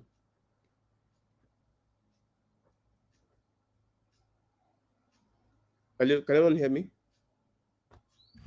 Yes, I can hear you. That was an awesome presentation. I agree. Apologies for the network. It's actually messed up my presentation. It's I fine. don't know. I think we had a similar issue too yesterday, and we're like, Okay.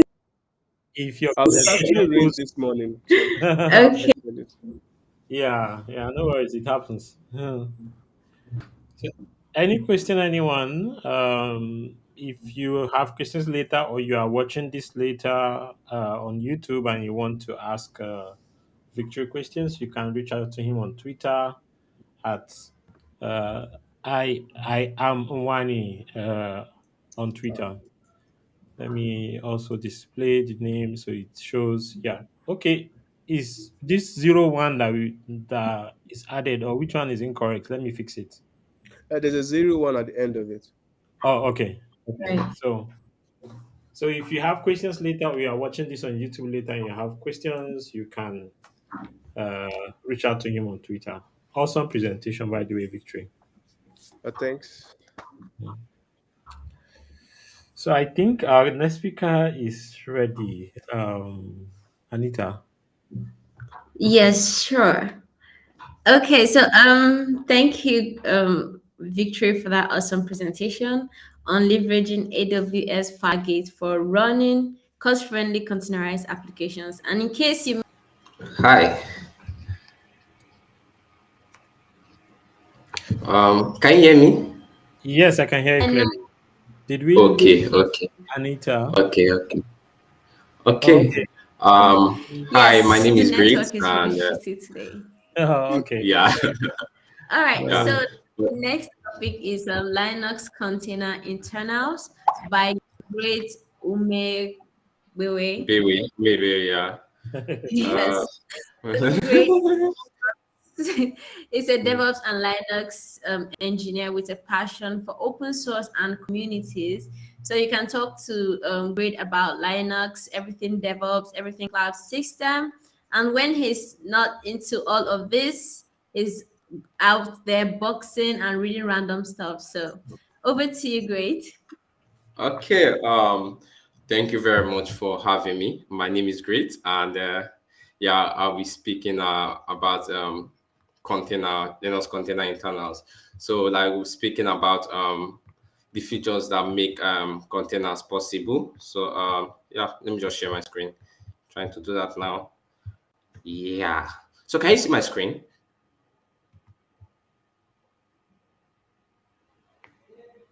Okay. So, my screen is off now, right? And I don't know if you can hear me. Just Yes, it is. okay. So, I was thinking about the Linux container internal. So, what really makes them possible and how they really work. So, yeah. Okay. So, meet me. My name is Great. 0x Great on Twitter. And I'm an SRE. I do SRE and DevOps at TCI. So TCI is a company based in the UK, and we basically help organizations move to cloud native, and we also build products for them. So I'm a Linux fanboy, pretty much. As far as I can remember, I've been using Linux since about age of 9. Yeah, we had Linux computers at home. So I talk about the Linux kernel and containers, and yeah, I love to eat chicken and chips. I also like to take night walks. I'm generally funny and I'm weird sometimes. So that's that. Yeah, so just to lighten the mood. This is how I walk around, and so as soon as you say hi to me, I smile. So in case see me anywhere and I'm burning my face, don't hesitate to say hi. I'm always smiling. Yeah. So yeah, just a disclaimer, just so that we can set things straight.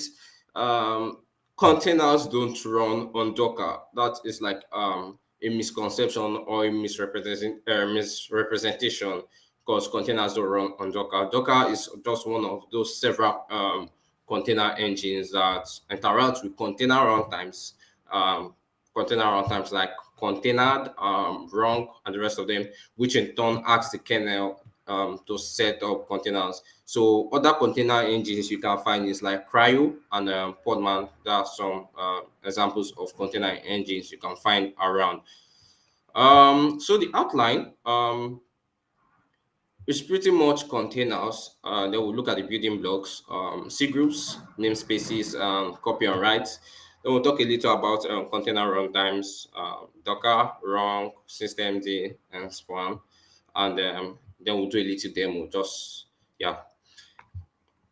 So, what are containers? I'm sure you have heard what containers are. Containers like help us. Okay, so containers is like a form of operating system virtualization. So this is not like a full virtualization, because containers depend on the system kernel, like the Linux kernel, um, to set up. And yeah, so containers is like a form of virtualization and isolation, because containers are isolated from their host system. They have their own PIDs, that is process IDs, and they have their own network and all that. So containers help you to package your application code together with these dependencies so that you can run them in between environments.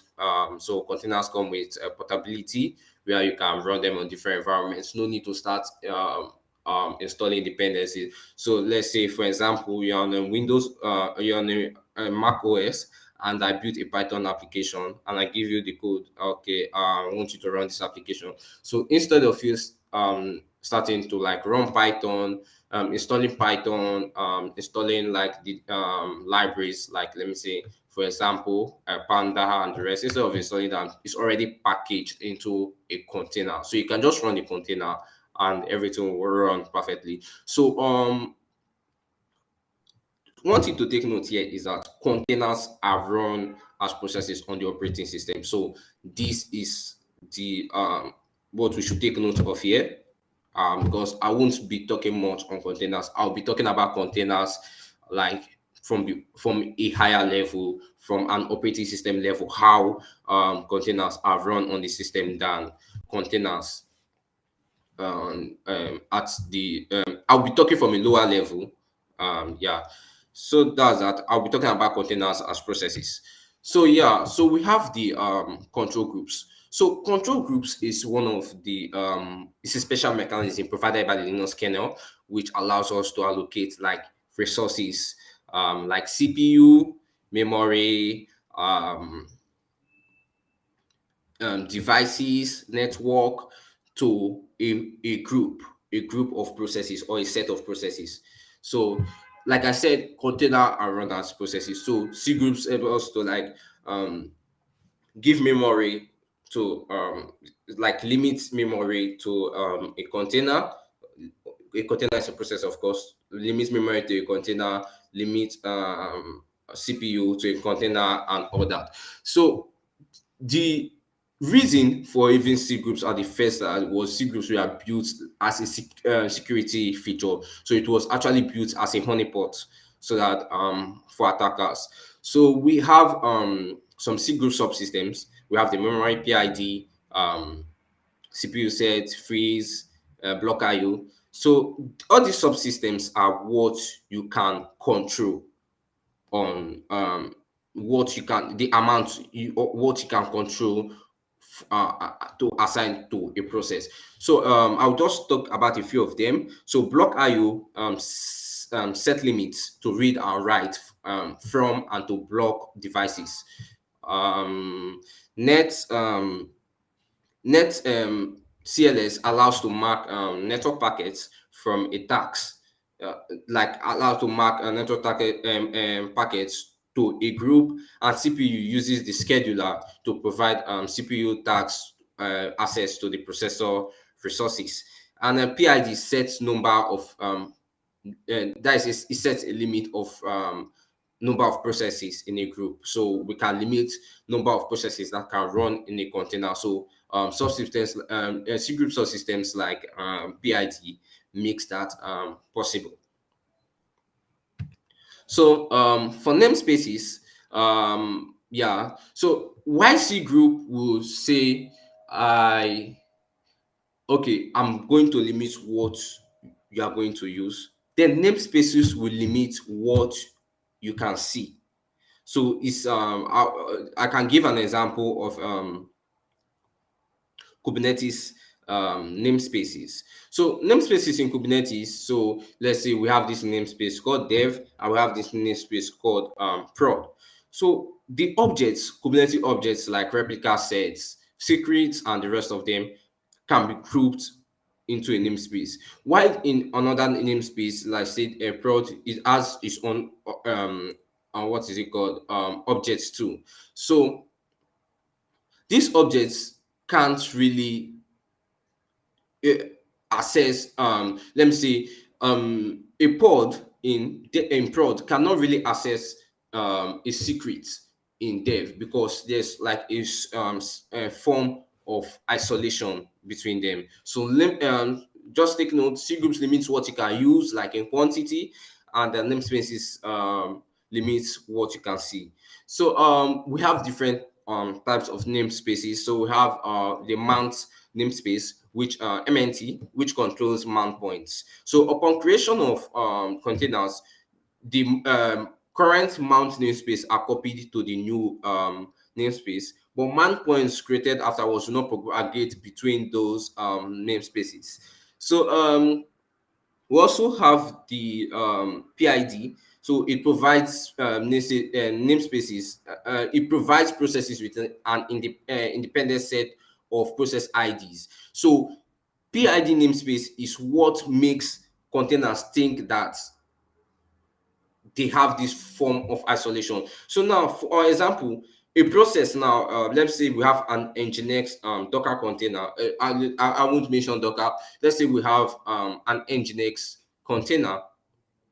The Nginx might be running with a PID of 4 or 5 or whatever on the container, but outside that container, that it will be running on the whole system, it will be running as a different PID. So this is what make full containers into thinking that they have their own their that they are in control of what they can do. So this is one of the features of namespaces that enables that.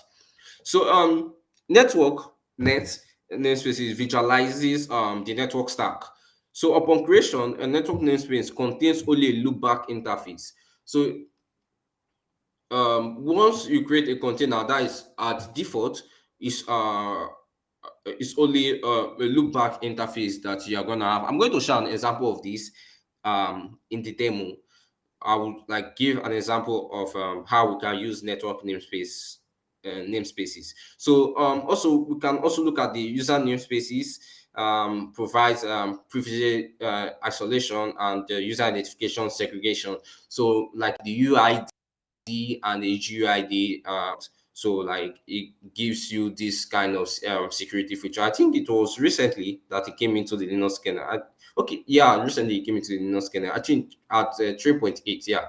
So we also have the IPC. IPC. I don't even know if anybody cares about IPC, interprocess communication. So this was even recently added to the Linux kernel to like isolate interprocess communications. So yeah, clone is one of the system calls. Clone is actually a system call in the Linux kernel that enable us to use namespaces. So if you can actually like look at the code in the Linux kernel and like try to have an understanding of what clone does. So yeah, this is how process is called clone. If you can look for the int clone function there, so it calls it by the stack, passes some flags to it, and the parent TID.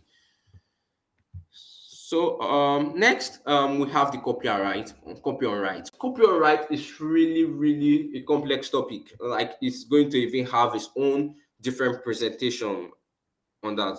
So copyright is a bit complicated. Copyright is like an optimization strategy. So if you have also noticed, let's say you pull a Docker container and maybe you pull another Docker container, sometimes it's going to tell you that this layer already exists, right? So copy on write makes this stuff smart enough. So copy on write like does sharing of these files and other. So we have different file systems which copy on write uses. We have the AUFS, BTRFS, VFS, and device mapper. So I don't think Docker has to worry about this, because Docker will just you don't really have to worry about this because Docker will just use the most suitable file system. Docker is intelligent enough to do that. So other stuff, we also have capabilities. So we have capabilities that enable you to say, okay, I want this capability time on this container. Yeah, and we also have SLinux, so security enhanced Linux. So security enhanced Linux, most admins use security enhanced Linux so that you can set some kind of have more control over who can access this container. So that's the part you have to look out for. And then we have the container runtimes. Like I said, we are going to come into this. So we have the Docker engine, containered, OpenVS. Oh, I duplicated here. Sorry about that. Yeah, Docker engine actually uses container and run to for the container creation, because what actually made Docker stand out was that they improved the the developer experience using containers. Before, containers were just something that most likely you see with assign admins and all that. But Docker really made this easy with their whole family of tools. So that's why it's called an engine. We also have LXC. LXC has been existing.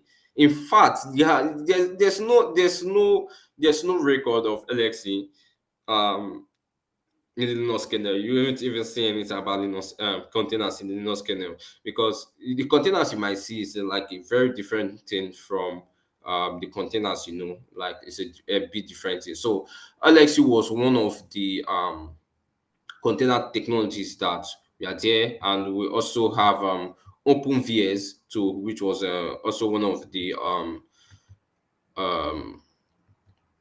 container technologies that existed. So yeah. So we're gonna go over ahead to a demo. So for this demo, we'll be looking at creating a network namespace. Then we can also test copy on write um with Union FS. So if you can if you can if yeah, I'm trying to share my screen now, so I don't know. Um yeah, I'm trying to share my terminal.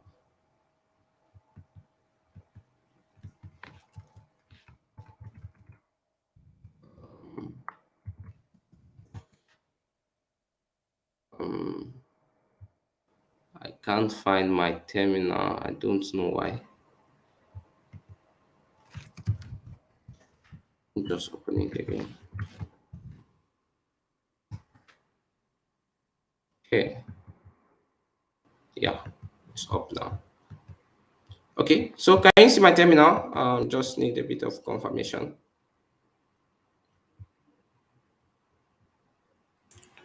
Yes. Hello? Yes. Okay, okay, sure. Okay. Um, so just go ahead on it now, and yeah.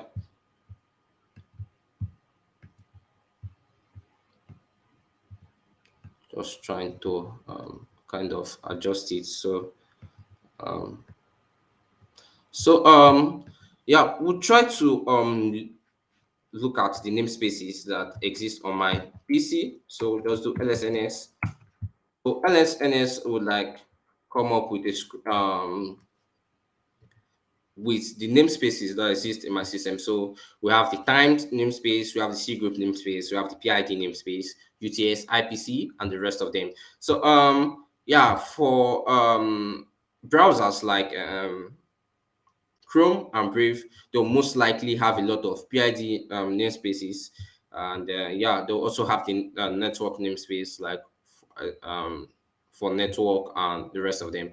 So let's try to list let us do this alias. Yeah, so I don't have to type sudo every time. So I would say sudo ls uh, slash proc. So we're going to check a process. So if I do this ps ox, so we're going to actually check which namespace my first process belongs to. So the init command, like the init process. So let's see which namespace it belongs. So that was just pretty simple. Sudo s ls, yeah. So we can see that this process belongs to a C group, IPC, different type of namespaces. So this can actually be checked for or processes. So then we'll move on to say, okay, so we are doing the network namespace. So say SIP add netns IPNet NS add um, namespace one, then say IP net NS add namespace two. So we have two namespaces now. So say IP net NS list. So let's just list the namespace. So we have namespace two and namespace one. So now let's create a pair of virtual um, internet devices. So say IP link, always forget to add sudo, don't mind me, vth1 type, say veth pair name vth2. So we just added a virtual internet device. So if I do IP ifconfig, yeah, so yeah, you can see where the visual internet is created. So now let's link each devices we created to a namespace. So link set NS namespace one. So link VTH1 to namespace one. Oh, so I will link it to VTH2 to namespace two. Yeah. So I'll be pretty correct here. So let's try to bring up the devices and assign IP addresses to them. So not announce exec namespace one IP link set dev vth1 up. Sudo again. Sorry. Yeah, so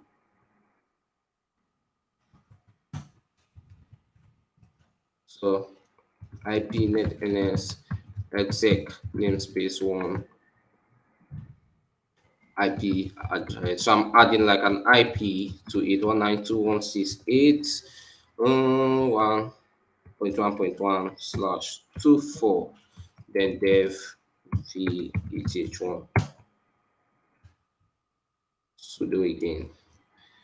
I think it's high time I run this with okay.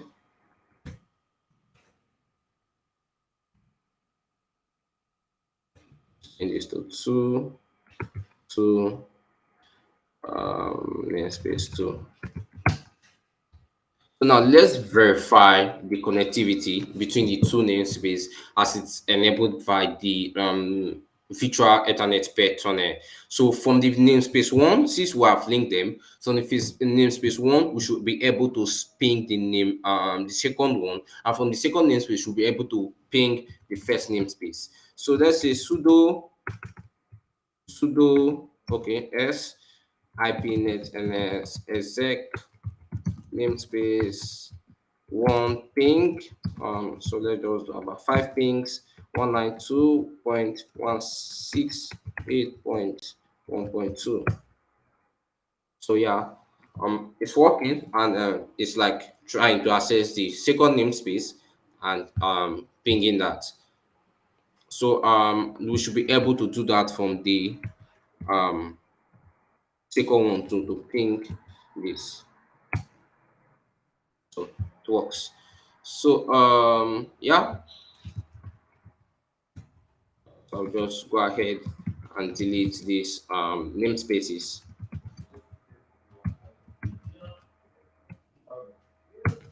today namespace one. So IP list. Yeah, I no longer have those. They say so. This is something that most of these container runtimes do under the hood. They try to create network namespaces and the rest of them so that you can get this inter operability between your containers, providing network access to your containers. So yeah, and we'll also go over the second demo. This won't take time. So it's just to show how these container runtimes also do copy on writes. So make the arrow. So let's say make the arrow KCD1. So let's touchify inside KCD1. Hello one. I'll touch hello two. So we'll make another dir arrow KCD2. Oh, make dir KCD2. Make dir KCD2. And then we'll touch.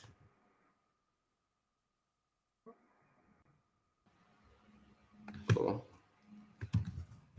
already exists.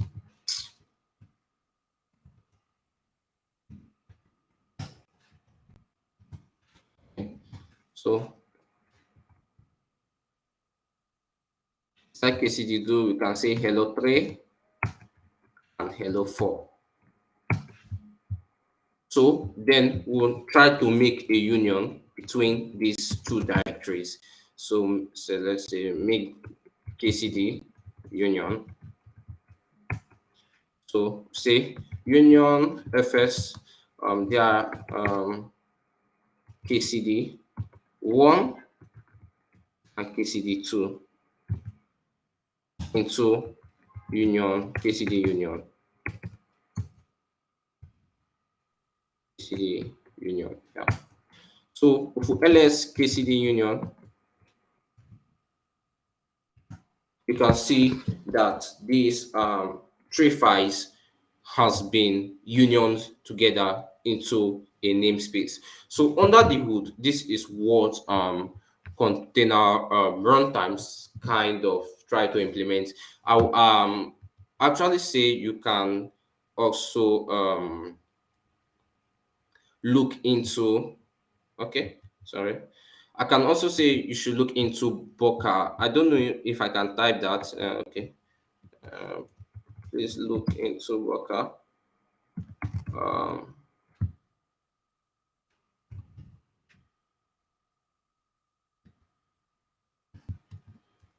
so yeah. So Boca is actually an implementation of Docker in Bash. So you can try to read the source code and you would see most of how these container runtimes um, implement these low level features of the okay these low level features of the Linux kernel, like to create a container.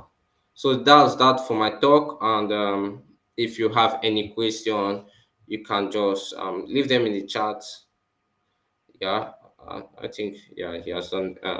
Sadiq has done that. So if you have any questions on like this, you can try to like reach out to me, or you can just write them on the chat. And yeah, so it was nice speaking with you, and I hope you have a great day. Thanks.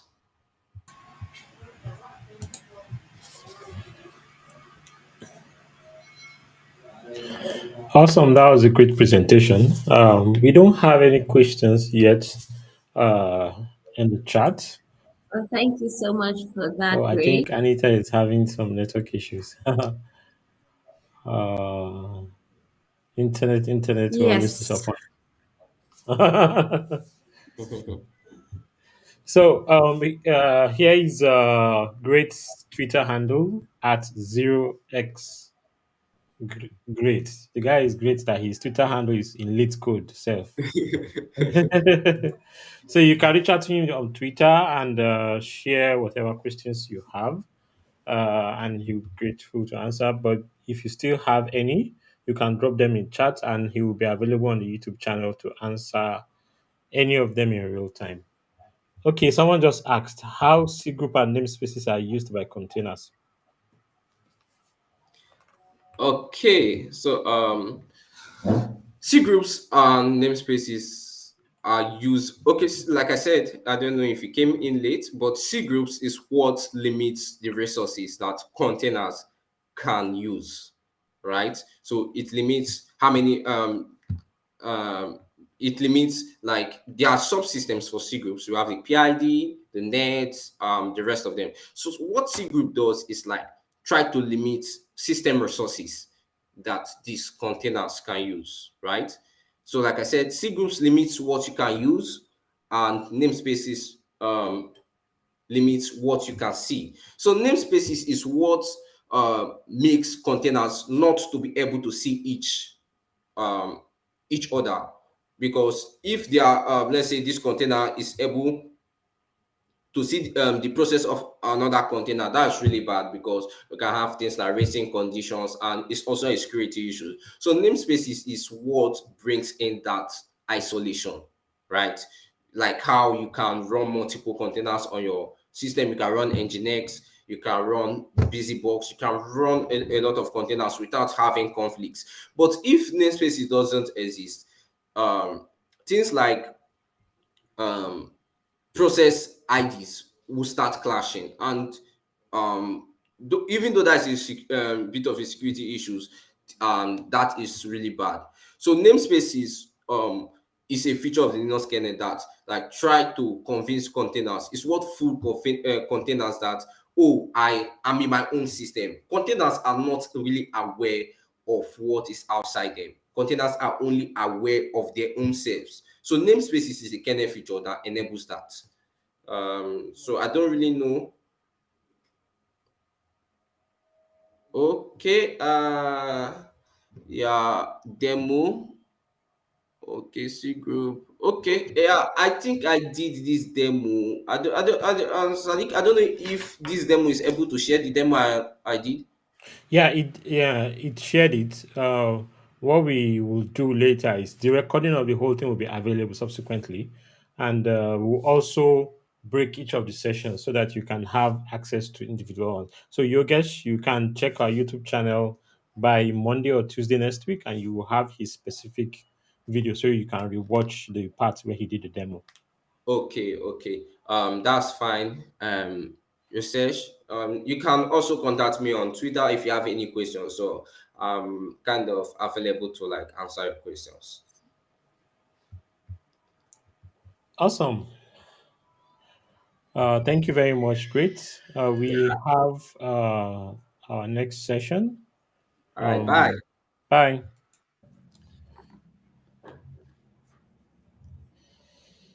So, okay, Anita. All right, I hope the network permits because I've been struggling since. No All worries. right, I think it's working now. yes, so far. Thank God for that. Yes, our next section is going to be focused on web assembly based AI as a service with Kubernetes, and this will be taken by Shiva Lamba and Rashid Dagley. So, Rashid Dagli is a high school student from Mumbai, India, and loves working on machine learning, especially computer vision and Kubernetes. And you can always catch Rashid working with Android. He is an active contributor of multiple open source projects like TensorFlow, Kubeflow, and Kubernetes. While Shiva Lamba is a software developer specializing in DevOps, machine learning, and full stack development, also an open source enthusiast that has been a part of various programs such as Google Code and Google Summer of Code as a mentor and is currently in the MLH fellowship. And over to you both. Welcome to our talk at KCD Africa. I'm Shivai with my friend Rashid, and the topic for our talk is WebAssembly based AI as a service with Kubernetes. A very quick introduction about myself. I'm Shivai, a developer advocate at Millisearch, and I'm also a contributor at Layer 5, which is part of the Cloud Native Computing Foundation. Over to you, Rashid. Hi, I'm Rishit. I'm a high school student and I'm an incoming student at the University of Toronto. I contribute to maintain and create multiple open source projects, mainly in the machine learning ecosystem. Well, talking about machine learning, the first thing I would like to touch upon is why to choose Rust over Python in machine learning. Now, of course, we know that worldwide Python is by far the most popular language when it comes to creating, doing machine learning inference. But there are a few reasons why you should actually choose Rust over Python. One of the biggest ones is in terms of performance. Now, Rust can be actually directly compiled into machine code, and there's no need for, let's say, a virtual machine or an interpreter. That is actually usually the case with Python. And one of the other really big advantages is in terms of the thread and memory management. Now, you must be very aware of the Python global interpreter lock issue that is that still sort of plagues Python. And while Rust doesn't have, let's say, the necessary garbage collection like in Python, but the compiler in Rust still enforces some invalid memory reference leaks as well. But these advantages are much better in comparison to Python. And as a matter of fact, according to a study by IBM, which highlights that how Rust and WebAssembly can actually gain 12 to 15 times performance in comparison to Node.js, and more than a 25% times increase in performance as compared to Python. So that just goes on to show why you can actually choose Rust over Python, especially in machine learning use cases. And that sort of brings us to WebAssembly, how WebAssembly actually comes into picture. Well, WebAssembly is a compile target that essentially allows you to run these executables at native speed and also in very small containers. And these are portable. That means that they can actually be run anywhere. So you just have to use, let's say, some of your highly computational languages such as C++ or Rust, and have WebAssembly as a compilation target. And these are portable in nature. That means you just have to generate them once, and these can be executed anywhere without having to redeploy them again and again. And also, you can use some scripting languages like like JavaScript or Python also to compile them into an WebAssembly executable. And the biggest factor also being that since WebAssembly is a binary instruction format that allows you for near native decoding, that means it is much more faster as compared to other comparative runtimes.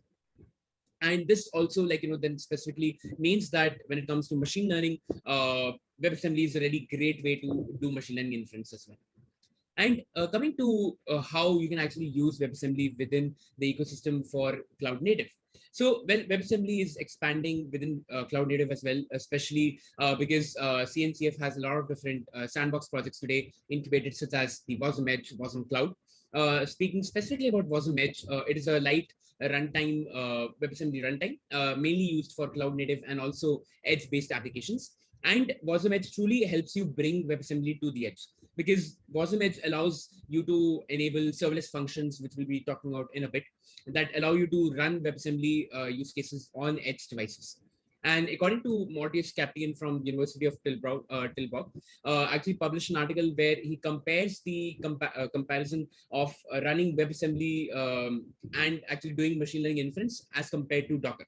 And by actually comparing the inference time that actually took between both WebAssembly and Docker, there was an improvement of more than 5 to 10 times for the machine learning inference in terms of performance, while also the machine learning containers being smaller as compared to Docker containers.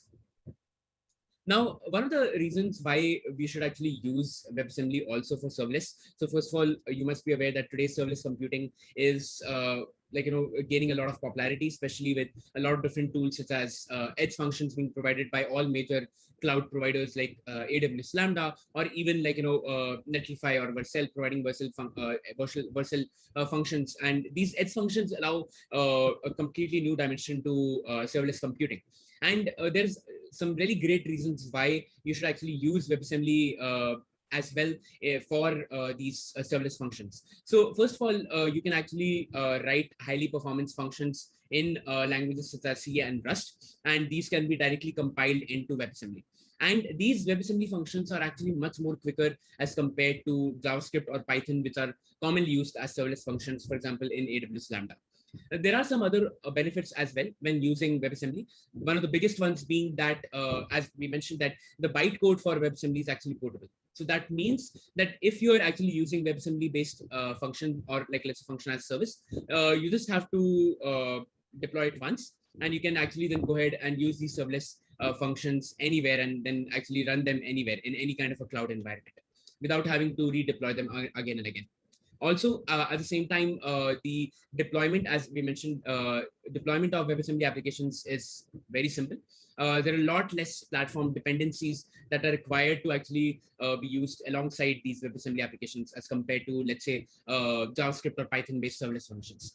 So that makes it very easy to actually just work with these WebAssembly-based applications. And with Wasm Edge, we also expand the WebAssembly security model. So you must already be aware that WebAssembly security is very well known as compared to other containers, because WebAssembly itself cannot really do anything within the sandbox environment. In case you want it to interact with, let's say, the file system, you need to use WASI, and this makes it a very safe environment. So you can basically use that security model as well alongside the serverless functions. So, for example, if you were to do AI inference function as service, that can be, first of all, very secure, and also run at full native speed, because of the fact that we are getting that native performance with the help of a WebAssembly executable. So those are some of the reasons why WebAssembly is preferred, especially for function as service. And this particular slide sort of showcases the benchmark that we ran for one of the most popular machine learning models, which is the MobileNet V2. We basically ran a benchmark for doing performance comparison between the various runtimes, including Wasm-Edge, TensorFlow Lite, Wasm-Edge with ahead of time compilation, running this model in Python and in TensorFlow.js. And as you can see that the least amount of time that it took for inference was with Wasm-Edge with the ahead of time compilation as compared to some of the other ones as well. All these records were in inference were done in milliseconds. So you can see that the fastest one was Edge. And the tech stack that we're going to be using for our demo includes Rust, WebAssembly, Wasm-Edge, Vercel, since we'll be showing how you can actually deploy a service function onto Vercel, and then also with Kubernetes. So now over to the demo. We'll meet you after the demo.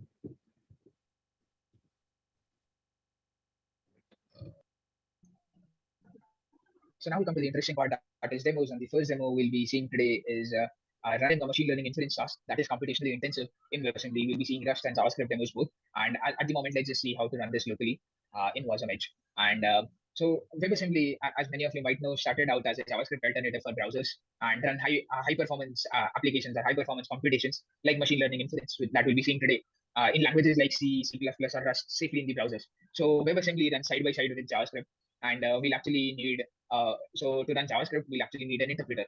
So so a suggested interpreter, and something I've tried quite often is the QuickJS that allows you to the QuickJS interpreter that allows you to easily use JavaScript applications, and also has really brilliant support for TensorFlow and TensorFlow Lite models. So so before taking a look at this QuickJS interpreter, you might think that could it be slower than V8, and well, it is slower than V8 because of QuickJS not having just-in-time compilation. But if you think about it, QuickJS is not only a lot smaller than V8, it's literally 1/40th the size, if that's right. Yeah, it's 1/40th the size than V8. And the second part is you only want to run a lot of your you want to run you only want to run some of your code in JavaScript and probably call the computationally intensive tasks like machine learning inference for one, or image processing stuff that you are doing. You'll be calling a Rust function for that.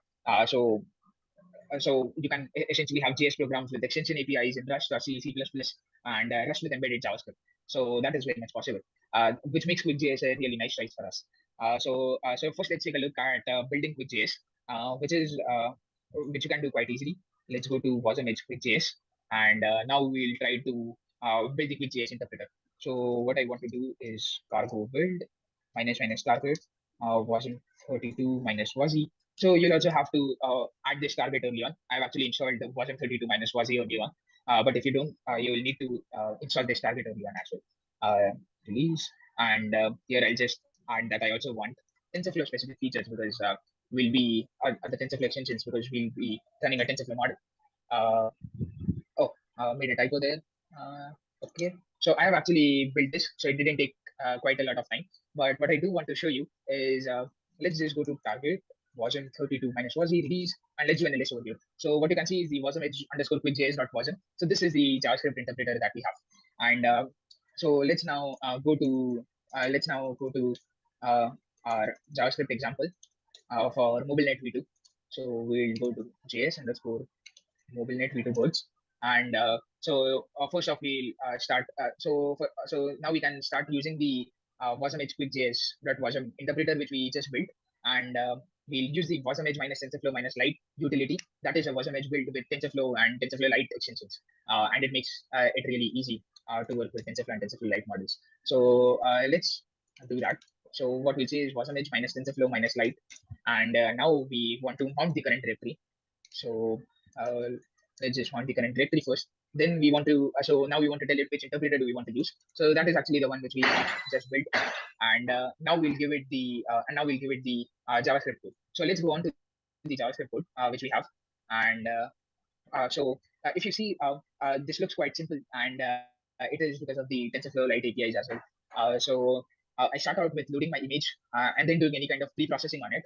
So as of now, right now, it is just resizing the image, but you could have some more pre-processing steps as well. I then load my TensorFlow Lite model, and I want to get the predictions from a specific node in the model graph, which is what I'm doing over here. And so the output which I get will essentially be a list of probabilities, and uh, and and finally the index I get with the most probability. So let's say I have 0 or 1 as the number with most probability. So each of them corresponds to a particular species of bird. Remember what our task was. So each of them corresponds to a particular species of bird, and which is why I also have a label map down here. So what this label map tells it is what index corresponds to what species of bird. So as of right now, let's just print out our label, and we'll print out our label. So this is the JavaScript code, which if you see was pretty simple. And let's bring this up.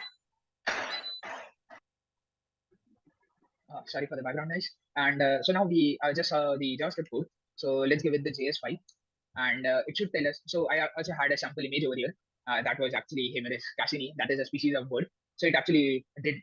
So the TensorFlow model actually did predict it correctly. So that was the JavaScript example. And there is another little thing which I wanted to talk about, but I'll couple that up with the Rust example. So let's see the same model, and now we want to see a Rust example. So let's go down to the Rust directly. So this is called Rust MobileNet v2, and I'll just show you this demo as well. So first off, we'll start off with building this, and we'll do this in a similar way we did it earlier. So where did the command go? Yeah. So let's build our. So let's first build this, and I actually built it beforehand, so we don't spend a lot of time on these processes in the demo.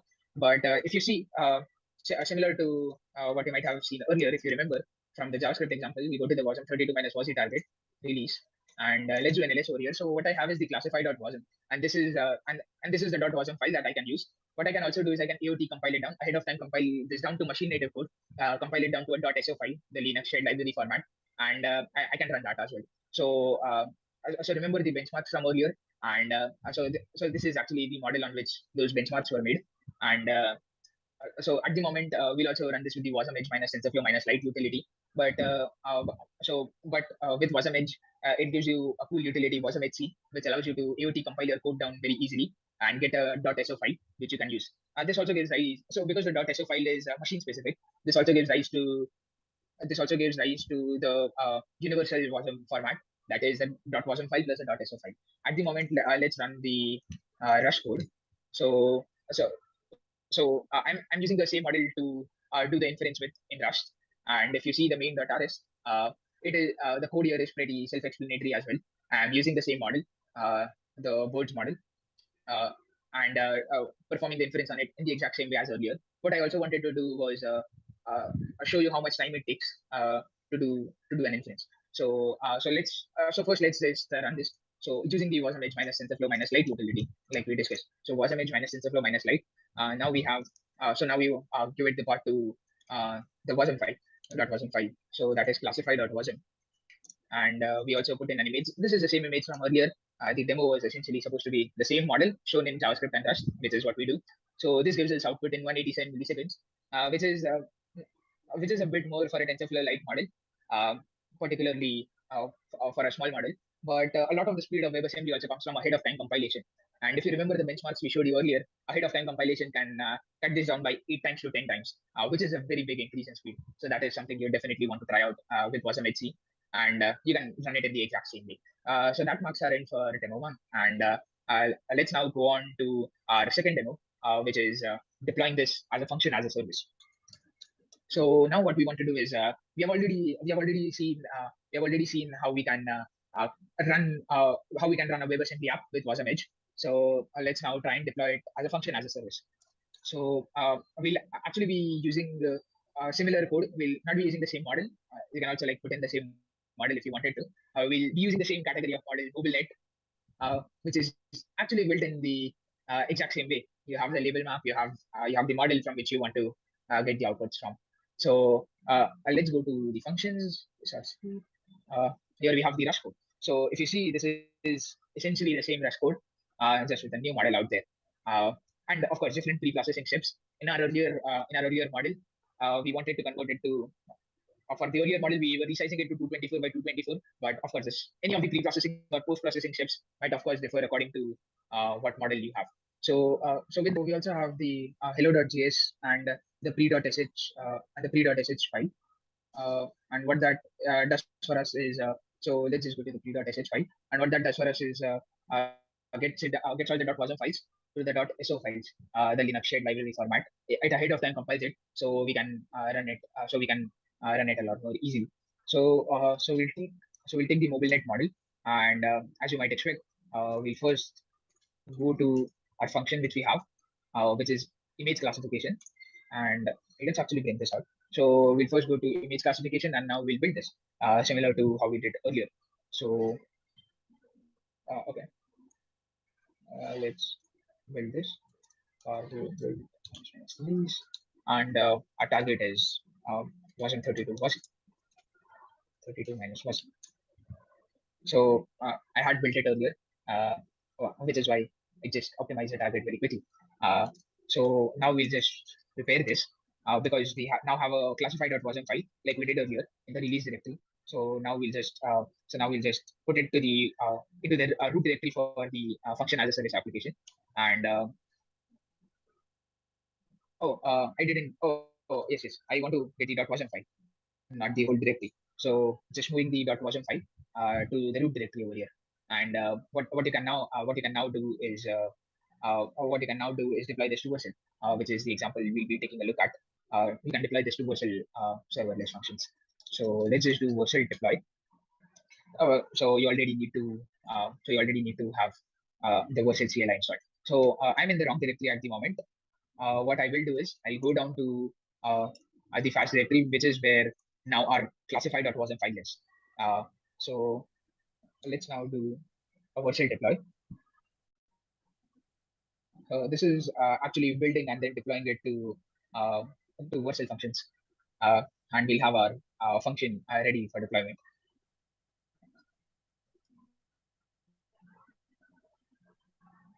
So it is taking quite some time. Let's go to my Vercel workspace for this demo. Oh, yeah, view build docs.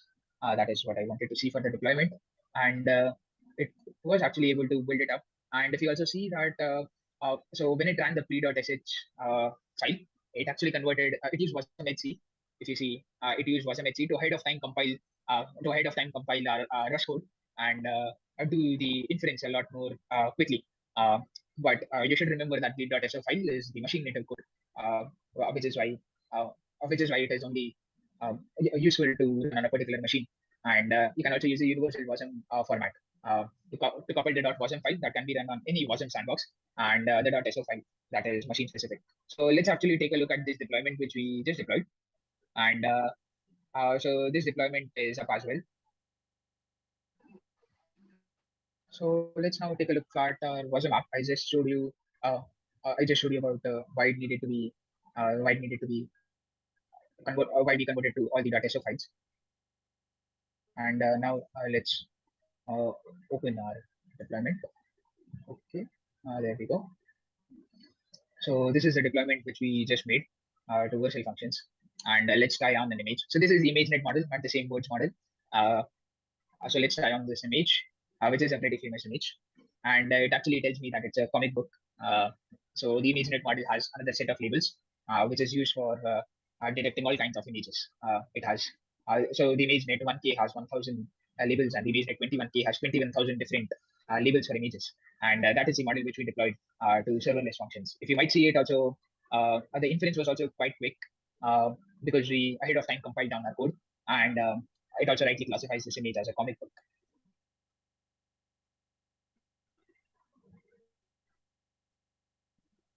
So now we come to the third and final demo, which is managing WebAssembly apps with Kubernetes. So so it is really nice, and one of the great advantages of Linux containers or the Linux containers ecosystem is that you have a lot of tools, you have a lot of support. You have Kubernetes to manage it. You have high-level container runtimes, Nancy, a low-level container runtime,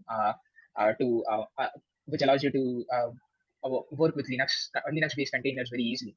And so you can also do the same with WebAssembly-based containers, which is quite interesting because WebAssembly-based containers are pretty are faster at startup, and you have already seen the speed, especially coupled with ahead of time compilation about how WebAssembly could be faster. And it would be really nice if you could have your WebAssembly container images side by side and WebAssembly apps side by side in the same system with Linux containers, which is what we'll be seeing today. So first off we'll take one of these examples and create a container for our and create a container uh, WASM edge out of our WASM application. So first let's go to an example. Let's take the Rush MobileNet example. And so we already have the WASM 32 minus WASI target installed. So first we'll build this. We have already done this in the previous demos, but I'll just build this up again for the WASM 32 minus WASI target. And yeah, so because we had already built it earlier, this was a lot faster. So now what we'll do is we'll also so now we want to create a Docker file which will run a .wasm file. If you remember where the .wasm file is, it's in the wasm 32 minus wasi target release directory. So first let's apply the executable permission to it, because that is what we'll be running in the Docker in our what we'll be writing in a Docker file and what our container will be running. So let's wasm 32 minus wasi release, and this is called classify.wasm. So there you go. And now what we'll do is we'll create a Docker file at in the release directory. Oh. So let's create a Docker file here, and we now have the Docker file up.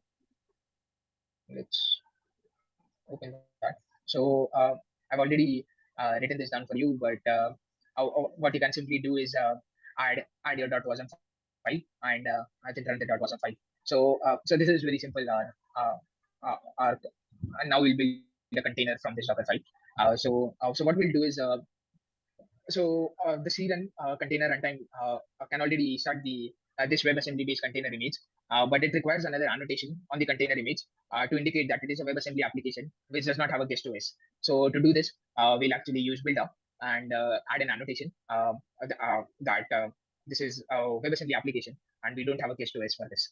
So let's actually do that, uh, and we'll add our annotation. So the annotation is module dot version dot image slash variant equals contact. And this is just to let know that we don't have a guest OS for this WebAssembly application. So classify. So this adds the annotation on this container image, and then you can also do build and then you can also do build up push to push this to Docker Hub or to ZCR or literally wherever you want. So that is the part about building a container from our WebAssembly, building a container image from our WebAssembly application. And what we'll do at the moment, I haven't pushed the container, I haven't pushed the image I created to Docker Hub. And what we'll do is we'll just take this simple piece of code So what this does is this is actually by the WasmEdge team and just to test out WASI extension. So this just prints a couple of random numbers, creates a file, reads a file. So just to test out WASI, and they already have a container up for this. So we can directly test this out. So you can actually try running a WebAssembly container, or you can actually try making a WebAssembly container and running it with KubeEdge, K3s, Minikube, kind, whatever you want. At the moment, I already have a kind cluster up, and and I'll just uh, I'll just run this example, which we just saw. They also have a published image, which was the reason to try out this example and show this example because it's quickly doable, and I haven't pushed the image to Docker Hub yet. So, so this is an example of running a WebAssembly and managing it with Kubernetes. We have actually taken this WebAssembly app, which is a very simple WebAssembly app, made it into a container, added the annotation, and also run it on our kind Kubernetes cluster. So that was it for demo 3. So I hope that you liked the demonstration. In case you are interested, you can check out the code on GitHub via this particular link that we'll also be sharing in the chat for all of you. Now, we also want to cover slightly about why choose this balance between Kubernetes and WasmEdge. Now, developers can actually use various container tools, such as Kubernetes, to actually run lightweight WebAssembly applications. And you may ask that why to actually choose WebAssembly-based applications on Kubernetes? So especially when it comes to being able to run applications on the edge, which are usually those kind of hardware which are very resource constrained. If you try to run Linux containers on edge devices, it can be sort of an issue because Linux containers are usually larger in size and they also take a lot of time to actually get started. Now, in comparison to those, when we use WebAssembly containers, they are much faster to not only invoke, but also they are much smaller in size, up to hundreds of times in a lot of different situations. And at the same time, a good method to actually run these WebAssembly containers on Kubernetes is by actually pairing them up with some of the existing Linux containers, especially like Docker containers that might be running within that particular WebAssembly, within that Kubernetes ecosystem.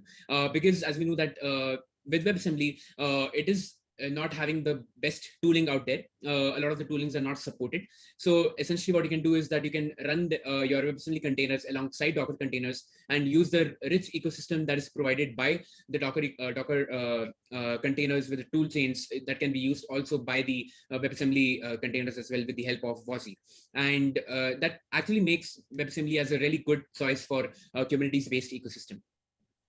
With that, we'll conclude our talk. Thank you so much.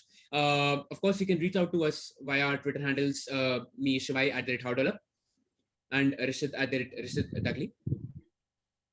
So thank you so much for attending the talk. And of course, now we are open for questions. Thank you very much. Thank you. Awesome. That was an interesting session. We will now bring Shivi and Rishit online to answer your questions. Hi, welcome, Shivi and Rashid. Can you hear me? Yeah, Booker, we can hear you. First of all, thank you so much for inviting us for Kisri, and we have been watching some of the other talks as well. So yeah, thank you so much for inviting us over. Yeah, awesome. We are very grateful for you taking the time to join and prepare the video. Though we don't have any question here at the moment, uh, I think since we'll probably also be uploading the questions later to be on YouTube, we'll share the videos with you so that you can probably check the feedbacks that people are giving and so on. And also, viewers can also throw questions at you on Twitter. I think Rashid's handle is Rashid_Dagli on Twitter. And that of Shivi, I can't remember yours. Maybe we can. How develop, but yeah, just to sort of cover in a nutshell what we wanted to represent from our talk is that a lot of times you might want to run machine learning applications and also in general any computationally heavy applications on edge devices. and that's where WebAssembly really comes to the picture, because generally WebAssembly is conceived to be this front end and a browser specific technology, but today it has been brought over, and it's actually being used quite a lot in the back end, and especially in the cloud native space as well. So that was we wanted to convey that message, of course, by taking an example of machine learning in our talk. Yeah, awesome, awesome. Rishit, you want to add anything else? Um, at the moment, no, but uh, not on the highlight part. But another thing which I found particularly interesting with WebAssembly is that you can shift the paradigm because of the speed and the size of it compared to Linux containers. And we also showed the benchmarks for the MobileNet V2 demo. So that was actually the same model we were running in the demo. We did all kinds of benchmarks on it. So that, in a sense, feels to me managing your WebAssembly containers with Linux could change the paradigm for a lot of tasks. And you should definitely give it a try. All of the demos are already open source. Some of them are the example demos from the maintained by the WasmEdge team. But a lot of the demos, like the MobileNet V2 one, which we saw today, were new models. So you can definitely try them out. We also have a GitHub repo where all the demos are. You can take a look at them anytime.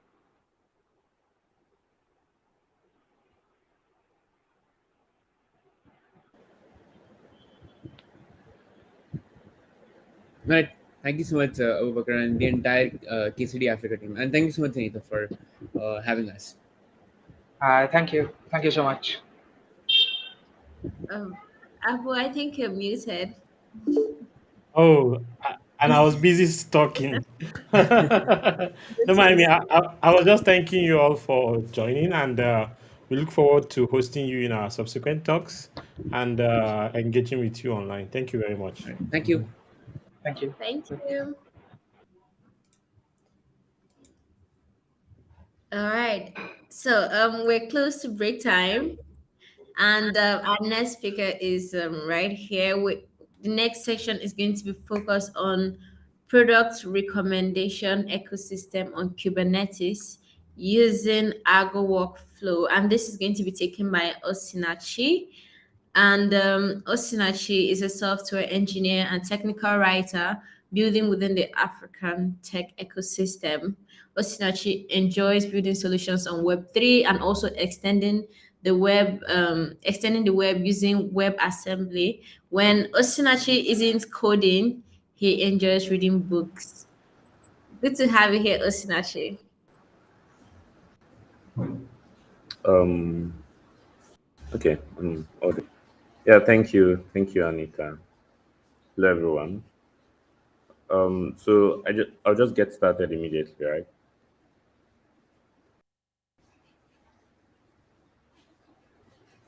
Yes, yes, you can. Can you try sharing your All right. screen? Let's see if it works. Okay. Right. Mark condition settings. 1 minute.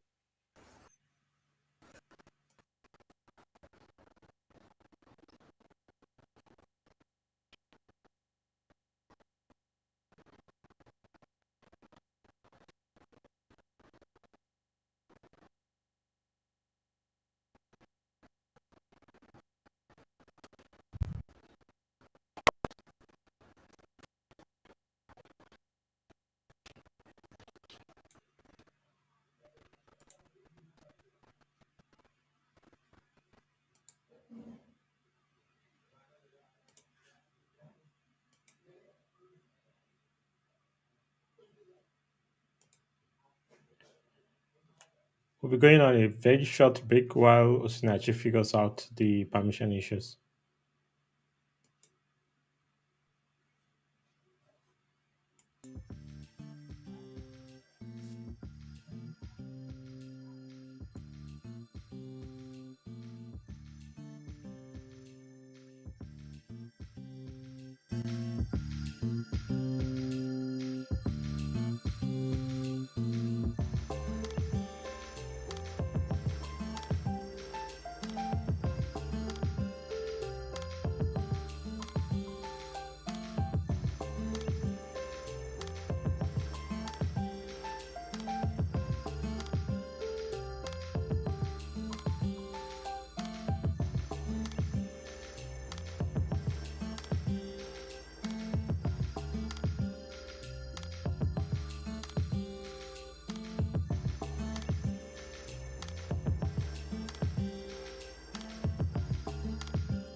Oh, hey, Osinachi, are you ready to go?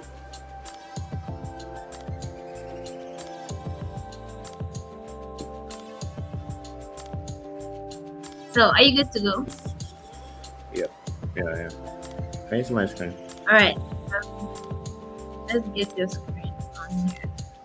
Yes, we can see that now. All right.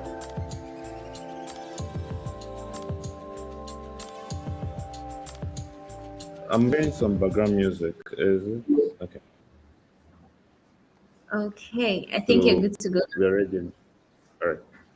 So hi everyone. Today I'm talking about product recommendation system on Kubernetes using Argo workflows. Right. And yeah, just a bit about me. I love working with cloud native tools that pertain to data engineering and AI. Right. So let's get to product recommendation. And you've probably heard of it, maybe when you're using a website and you're scrolling infinitely and you keep seeing things being recommended to you, videos, maybe TikTok. You keep seeing a new video being shown on your screen, right? So there's an algorithm working at the back to make this happen, right? So it's we have recommender systems in a lot of places. I think most modern products have one form of recommendation system on or another, because of the sheer amount of data present in these products and generated by users. With these big companies that have these products make the want to make the most money, right? So they would want to recommend the product that user would likely buy or user would likely watch. Something that the user will want, personalizing experiences basically. Right. So say you're like on Kunga. Kunga is like a market, it's like an e-commerce platform that is present in Africa, I guess. So and you want to purchase say a modem or a MiFi, right? So if you scroll to the down, you would see similar products, right? So there are different algorithms that are used to achieve this product recommendation. We could do it strictly based on visual similarity. Like you look at this one, if you look at this one, it's kind of similar to the one shown at the first two products recommended, right? So if we use strictly on we base our recommendation strictly on visual similarity, might not get the best results, right? But usually they use a combination of of algorithms or a combination of methods to achieve product recommendation. But we won't be focusing on the product recommendation in in this talk, right? So this talk is about more about the pipeline that makes product recommendation possible, right? So why Kubernetes? Why not just do this product recommendation on a virtual machine somewhere? So training and serving is hard at scale, right? Training and serving machine learning models is hard at scale. I think that's the whole point of Kubernetes, to be able to auto scale your containers or to scale your containers basically when you need more compute, right? So if you're running a large e-commerce business and say you're improving your product recommendation model every day, you would want to keep running the model maybe every day by 6 p.m. I don't know, and some days you might have more data coming into your app, and other days you have less. So you want Kubernetes to control all of this. Yeah. So what's this Argo workflows thing? So Argo workflows is a Kubernetes native pipeline orchestration tool. What's that? So it's all about pipelines, right? So we use C pipelines a lot when we deal with real world applications and deployments and stuff like that. So even the normal way we develop applications is using a kind of CI/CD way, even if you're not using fully using CI/CD or GitOps, right? So if you commit some code, the code goes through several processes of building and testing until it's ready to be served to customers or the end users, right? So it's a similar thing for machine learning pipelines. So your data, you want to get your data from just data to a machine learning model that can be used in real world applications, right? And it's all structured in a pipeline format. So it starts from you preparing your data, no matter where the data is stored, whether it's a database or a file storage, right? Training a machine learning model on that data, testing the model, packaging it, deploying it, and serving it up. The whole it's like a very similar pipeline to how you do with code, but in this case, it's machine learning models. So normally, when you're developing a machine learning model, right? If you've worked with machine learning, if you work with data scientists, you'd see them using Jupyter notebooks or similar notebooks. There are notebooks on like Colab, Cargo, notebooks everywhere basically. So these notebooks will help them develop um, do their data cleaning and the whole thing that they do for making data ready and and making their model fit the data, right? But now we're talking about them moving away from these notebooks and moving to containers, right? But it's kind of still it's similar, right? But in this case, work with their notebooks and commit their notebook into, say, a GitHub repo, and we run a pipeline that can take their code, containerize it, and put it in a pipeline, right? So let me go back a bit. So Argo workflows helps you think in terms of containers. You can use Argo workflows for quite a number of things, not just machine learning pipelines. You can use it for data processing, for CI/CD, and a few other things. And so for machine learning pipelines, you like pre-process your data first, extract features, depending on the machine learning process you're using, sure. Right. So you want to like all these steps that you do in like the normal machine learning flow. You want to break it down into containers, right? And connect those containers together. And if you do connect them together, you'd be able to, I don't know, you'll be able to get your machine learning model ready from start to end, right?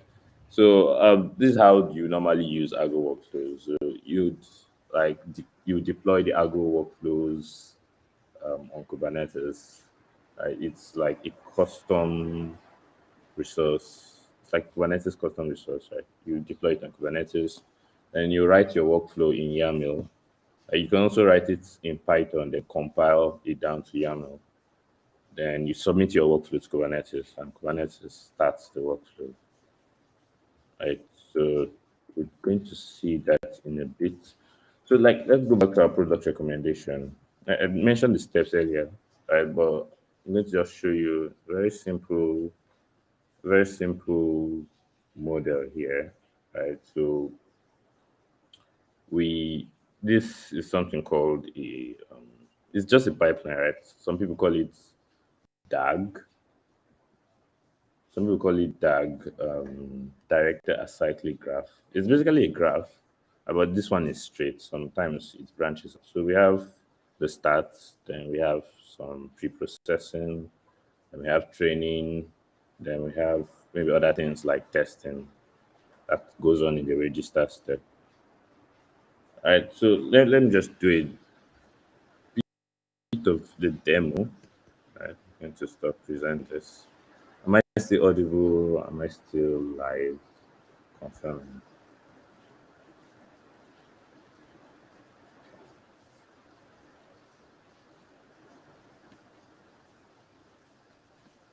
Just going to continue.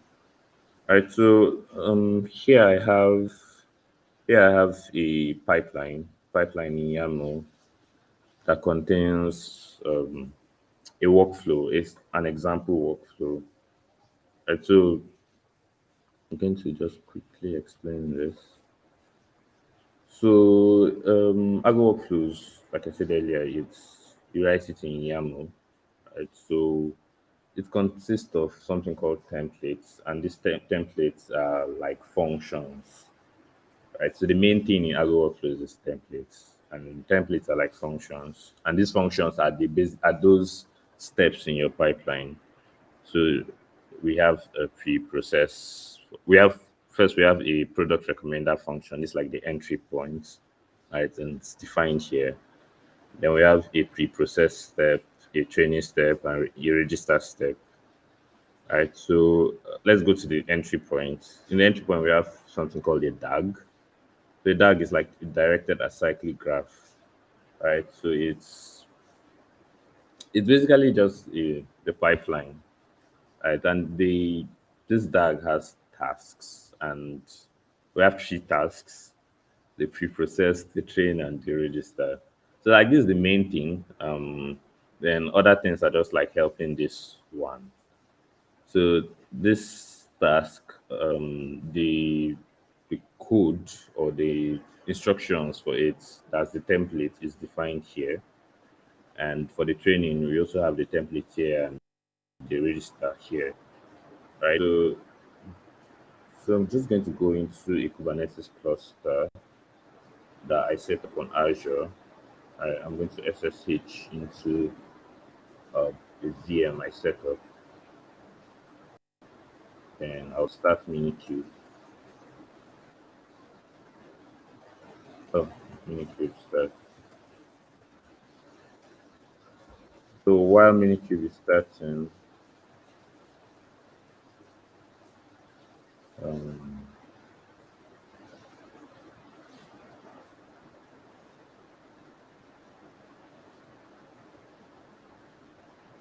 so Agile Workflows also has a dashboard, right? It has a dashboard. I'm going to open it up in a bit. Just Minikube would load up in a few seconds.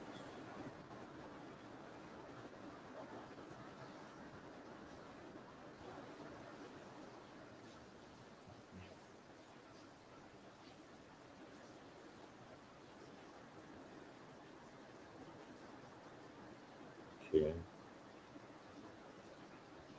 Okay, Minikube has started, right? So I've already deployed Argo workflows on this Kubernetes environment. That's this Minikube cluster.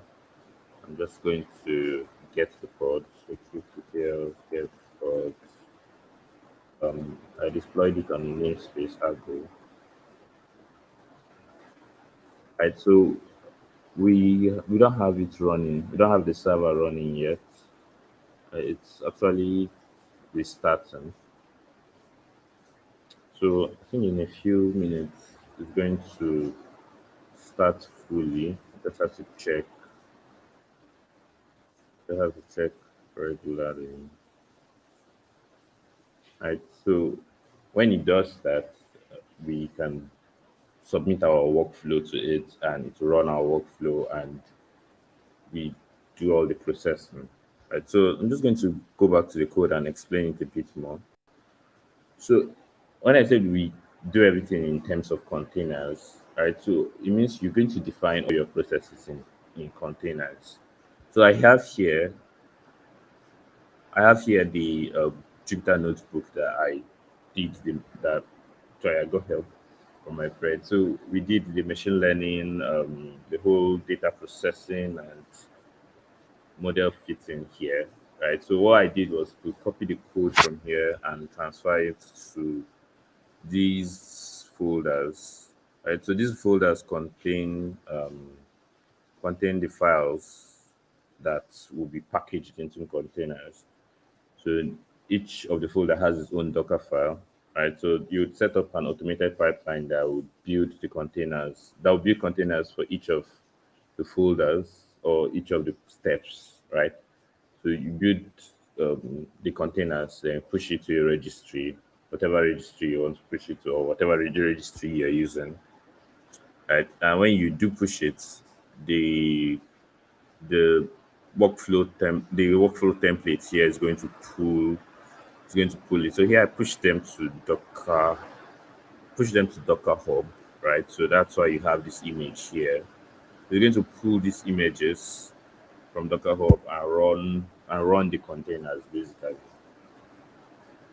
Right. So let me just check whether Minikube has started. Yeah, so it's running now. So I'm just going to go here and I'm going to SSH into the server or connect the server to my local.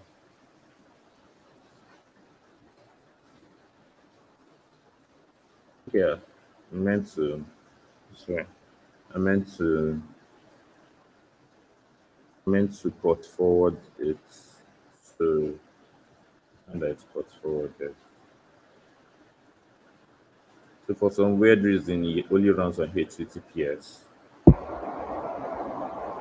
Right. So this workflow I submitted earlier, right? So, but normally when you're submitting a workflow, you just maybe copy and paste or use an automated process to let me open this thing. Let me open it here.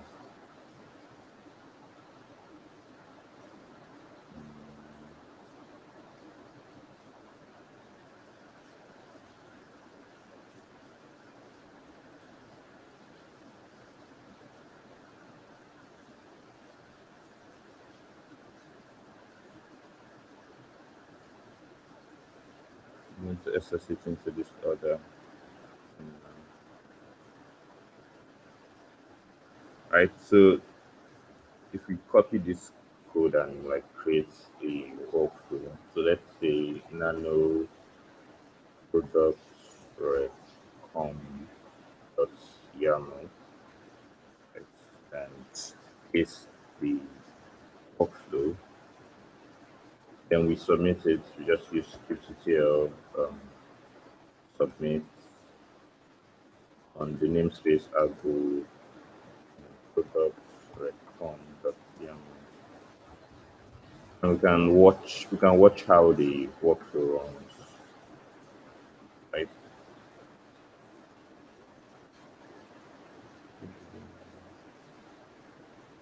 Oh, okay.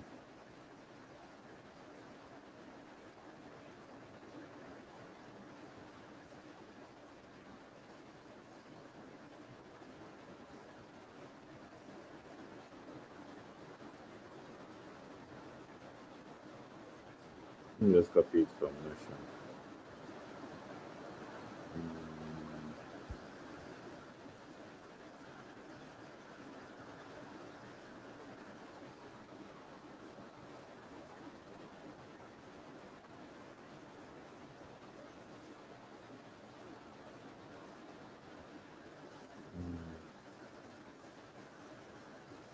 So I have a title here. So it's running now. And we're running it in watch mode. Right, so basically to run the first process, then run the other process. So we can actually check the dashboard, right? It's running the first, pulling the images, pre-processing the data, then running the training model, running the training container. Right, after that one is trained, it's going to run the register container or pod as they call it in Kubernetes. One. So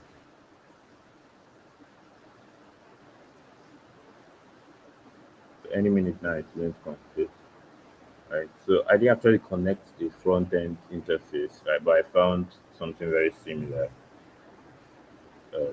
done by a AD.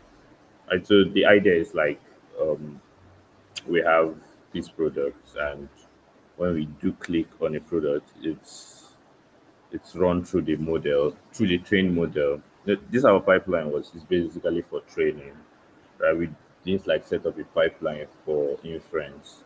But when you click on the model, it runs, it sends the image through, it sends the image through the trained model, then gives you recommendations, and you like display the recommendations, right? So that's like the basic idea of running such a pipeline on Kubernetes.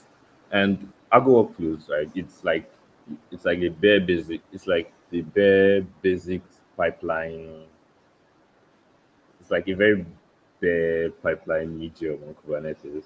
There's something even like say built on Argo workflows basically, and that's Kubeflow, right? So Kubeflow is gives you like more of an end-to-end way of running machine learning pipelines or machine learning processes on Kubernetes, right? But it's still built on Argo workflows. So having knowing Argo workflows can be like a plus, right? You can apply the knowledge you're using in say machine learning pipelines to do CI/CD on Kubernetes. So that's it basically, right? So that's my talk. I guess we'll have go for questions now.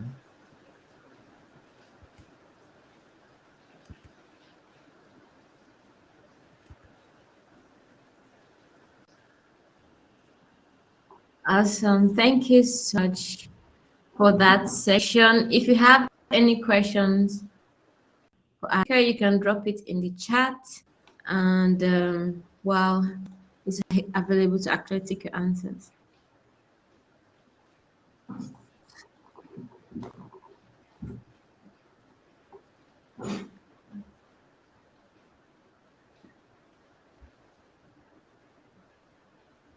All right, it seems like we don't have any questions for now.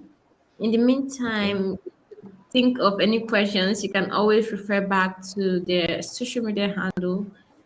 Please drop it in the YouTube channel so we can always reach out to you. Yeah, you can always refer to Osinachi's social media handle and ask your questions on there. And you can always refer back to this recording if you're just jumping in. I think this is the last session before break. Hooray, who's excited? Yes, so thank you so much, Osinachi, for that awesome section. It was good to have you here. At this moment, we are going to go on a quick break, 30 minutes break, so we can stretch, get a drink, just make sure you feel good. So we can come back for another load of exciting topics. We have a couple of speakers that are lined up with exciting sections that you definitely be anticipating. You can check out the schedule to catch up on that. But yes, we're going to go on a 30 minutes break now and come back later to continue from where we stopped. So in the meantime, let's enjoy the music. Make sure you get a drink and stretch.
Okay. Hey everyone, welcome back.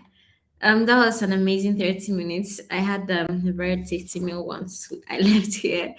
Yeah, so this is still KCD Africa 2022 and went on a short break. But yes, we're back with loads of amazing topics from our speakers. And we had a swap. So the person co-hosting with me now is going to be Uche Obasi.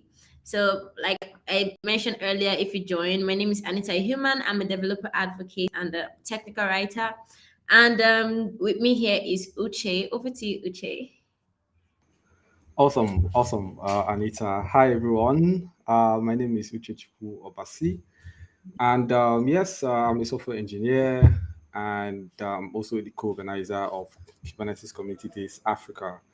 And yeah, we are super excited to have this event again this year, and I think the sessions have been super amazing. And I've been loving each and every one of it.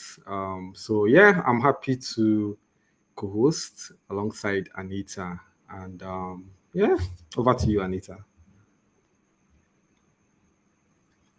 Awesome. All right. So to start this second half of today's sessions, we're going to be beginning with a topic from Ileri Ayo Adebiyi on runtime security in the cloud native world. And Ileri is a cloud.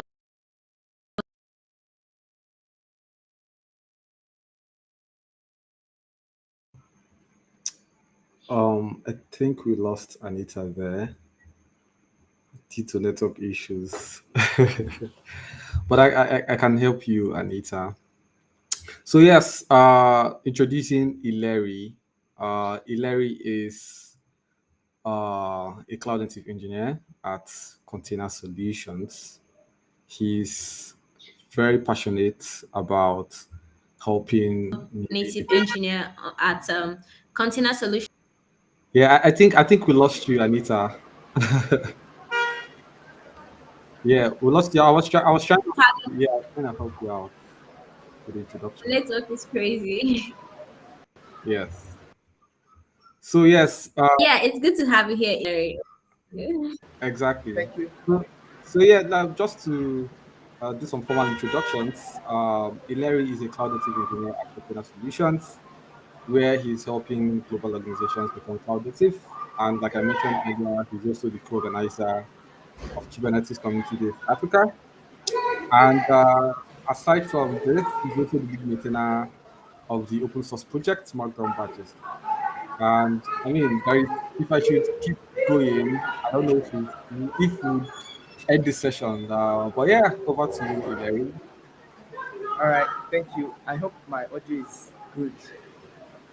All right. Yes, yes. Yeah, because Yes. I'm actually stuck. I didn't think I'll be able to join this.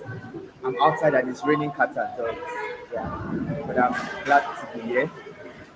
Thank you so much. So I'm going to be talking about runtime security in the cloud native world. But first of all, just to add to what Uche has said, yeah, my name is Ilaria Yadebi, but you can call me Ileri for short because a lot of people find it hard to pronounce my name.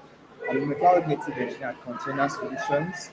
I also created something called Get Go with Kubernetes, where I help people learn Kubernetes by workshops and book reading. I'm co-organizer and I'm also a preacher. So when I'm not doing tech, I'm preaching. Yeah.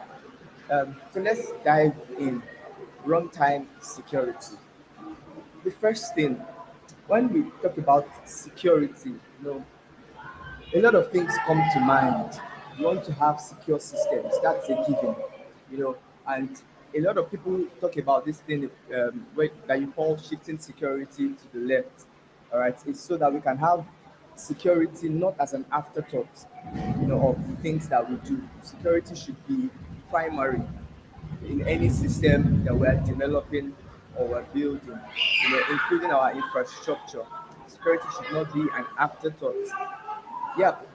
So, you can have, when you build systems, You think of authenticating users. You know, if you're a software developer, you definitely want to do that. You probably want to have some authorization, you know, processes in place, you know, as well as authentication processes. You know, if you're an infrastructure engineer, you want to do things like static analysis of your manifest files to ensure that, you know, there are no vulnerabilities. You probably want to scan your images, you know, before you go into production. You do a lot of things before hitting production, and that's very good. You know, we should always do that. But now there is also the part where we talk about runtime and runtime security. All right. So now my slide, yeah, I made a mistake in that slide. So runtime. So runtime has to do with now we're live, now we're in production. We are running, our systems are up and functional. But how secure are we in production? You've done all the initial checks, you know, like we mentioned, you put authentication in place, you've scanned your manifest files, your images, all of those things. But we're live. How do you, you know, check for for issues in production? How do you check that things are not, you know, working as they should not in production? That's where runtime security comes into play. And so runtime security has to do with observing and protecting software as they run. Like that's very straightforward, right? So you're running your systems and you want to ensure that you're seeing things that are happening. You're being secured, you know, and you're protecting your systems against attacks. So that's where runtime security comes into play. So I'll give an example. You know, there's this thing called zero-day vulnerability. All right, and what this refers to is vulnerability attacks or vulnerabilities that, you know, that happen when so say the vendor, your application vendor ships an application, all right, and that application is running in prod, but the vendor did not take, of course they do all of the initial checks and they find, you know, these are the errors, these are the bugs, these are the things that you should be aware of. You know, we have a new version, these are the errors in the old version. But zero day vulnerability are vulnerabilities that the vendor is unaware of, all right, because things can be in production and there could be attacks.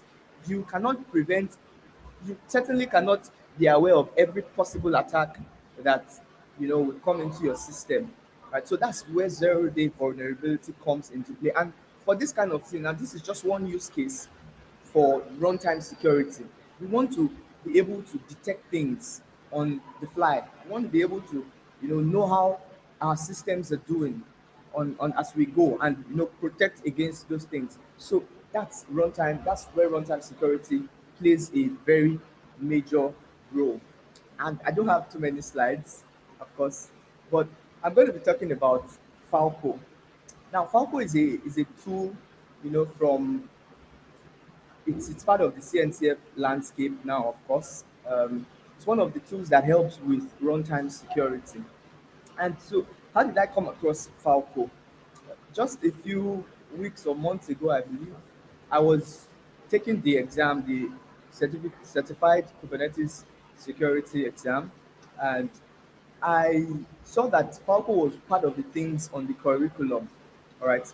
It means, okay, what that means, first of all, is that for the CNCF to put this in the certification, it means that it's a very important tool, all right, in the CNCF landscape. And runtime security is also very paramount, you know, in the cloud native world. So think of it this way. You have your Docker image, let's say Docker image or whatever, you know, container system you're using. You have your image and your application has been bundled. You push this image to a registry, and somebody takes that image and begins to just runs containers out of your images, right? So the containers are running fine. Now, there could be, if you had done checks like static analysis, you know, on your manifest files, you probably would have spotted things like your container is going to be running as root, and you might have blocked all of those things. So you might have seen some of those issues and fixed them. But say you fixed all of those and you find out that there is an attack on your system, something is happening, and that should not be happening. All right. So Falco helps you with those kinds of issues, those kinds of problems. All right. So Falco gives you something called a rule set. You can have rules, and you can detect, operations, certain operations based on the rule sets that you can assert certain conditions. You can check that this is happening, this should not happen. For instance, if via a container something is being written to a particular directory, all right, and it's not supposed to write to that directory. Perhaps if it's a mutable container, which we shouldn't have mutable images, mutable containers. So if your container is writing to a particular directory, maybe the maybe any directory that you just feel is a secure directory and shouldn't be tampered with, Falco you can specify in a Falco rule set that if something is being written to this directory, alert me. All right. You can definitely send alerts to whatever system you want. You can have alerts on Slack, you can have alerts wherever. But the beauty about it is that you can tell when things are happening as they shouldn't. You know, but by default, Falco gives you a rule set that blocks a lot of things. All right. So you can now enable certain things. So by default, you're secure. All right. Then you can now decide to enable, based on the rules that you set, enable certain functionalities in your system at runtime.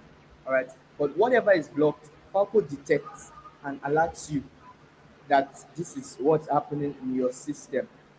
Let me see. Yeah, so Falco was created by Sysdig.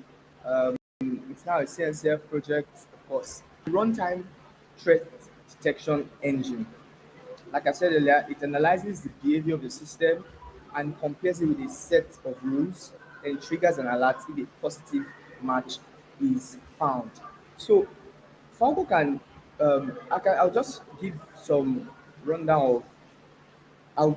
Of course, my slides are not too much, so I'm going to be doing a lot of talking. Now, say you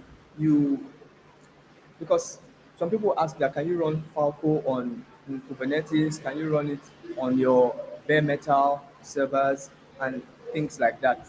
Yeah, I'll get into that. All right. But first of all, let's talk about the event sources. How does Falco, get its events? How does it know what's happening? So there's this thing called system calls in Linux. All right. And what that means is that as a Linux user, you're probably trying to perform an operation. Maybe you're reading a file, or you're writing to something, you're writing to this, whatever operation you're doing. So in Linux, all right, and I know there was a Linux talk just a few, I think a few talks back, by Great. So Linux has this thing called system calls where I'm trying to write to a file, all right, but underneath, what is happening is that a call is being sent, all right, to carry out that operation on my behalf. I'm just writing to a file, but there are some system calls, there are some functions in the Linux kernel that does the actual work. All right. So Falco now, so whatever I'm doing on my Linux environment, on my Linux machine or device, or my Linux kernel, whatever I'm doing, it has a system call underneath. All right. And so how good would it be if I can have a look at those calls, all right, those system calls, and be able to make meaning from them. So for instance, I get a system call. I'm not an expert. I'm by no means an expert on the Linux kernel, all right. But say you have a function that maybe is read, for instance, in the Linux kernel. Now I'm trying to read a file. That function is triggered, all right. And what Falco does is it takes that call, it takes the argument to that call, and it builds a story, and it gives you this information. So you can now say, oh, okay, this particular container, for instance, is trying to write or is trying to read from this directory, this particular file. So you have all of that detection, and your rule set, in your rule set, you might have specified that, okay, if somebody is trying to read from this directory, That's probably an attack. Okay. Now this is runtime. It's not something baked into your image. It's not. This is at runtime. Something is happening at runtime, and they are trying to read off files from your system, read off documents from your system, and Falco can give you all of these things on the fly as you go. So this is runtime security. That's where system calls come into play. All right, Linux system calls. So now you can also Falco can also get, because if you're using Linux, for instance, now this is why we have these different areas, all right, where you can get events from. So typically you take Falco and you install Falco on your machine. All right. You just take the binary and you begin to execute that binary on your machine, and it begins to detect system calls. But if you're running something like Kubernetes on the cloud, GKE, um, AKS, and the likes, managed Kubernetes engine, you don't have access to these systems. You don't have access to the control plane, for instance. You can't SSH into the control plane and put file code there. All right. So what you just have is you just have kubectl. You're talking to your cluster somewhere. All right. So Falco can also retrieve events from Kubernetes audit events. All right. So that helps you in your Kubernetes environment. And of course, you can also read off cloud logs. Falco can read off activities from cloud logs too. So that's very good. Before I go further, let me just say this. This is my thinking, and I think this is preferable. It's better to have. So look at this scenario. If you have Kubernetes running on premises, for instance, all right, on your servers, you have a couple of servers distributed, and Kubernetes is running there. I would rather install, have Falco running on those servers, than in Kubernetes. Now, the reason for this is if I get an attack on my Kubernetes cluster, Falco is gone. There's no detection anymore. All right. But if I have Falco on my servers, just there on my servers, all right, even if something happens to my Kubernetes environment, my Kubernetes cluster on those servers, Falco can still detect those things. So I get more information as to what happened before, you know, things went bad. So I just wanted to chip that in. If you have access to your host machines, I'd advise that you put Falco there directly. All right. Um, I think I have about 10 minutes more. Yeah. So I put some resources. I was going to go into a demo, all right, but because I'm stuck somewhere. But there's this tool by Falco on lensystic.com, Falco 101, where you can have a look at Falco and see it at runtime. You can have hands-on um, tutorials with Falco. So I mentioned several things that Falco has a rule set that you assert um, things against, you assert behaviors against. It has that rule set, and of course, YAML files will help you do this. And yeah, so this is all that I have for this talk. It was very short, but I'm glad that I was able to do it regardless. So thank you so much.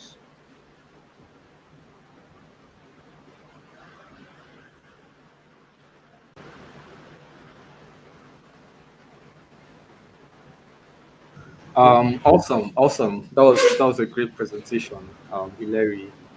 I guess it's time for questions. So if anyone have any questions, please feel free to drop it on the YouTube chat. Yeah, Hilary will be happy to answer all of your questions. Taking a look on the And chat. um, I can also answer questions if people can Yes, find me on Twitter, of course. exactly. Yes, Hilary is super active on Twitter, so you can find Of him course. at Hilary Ayo. Yeah, I'll post this handle on the chat as well. Thank you.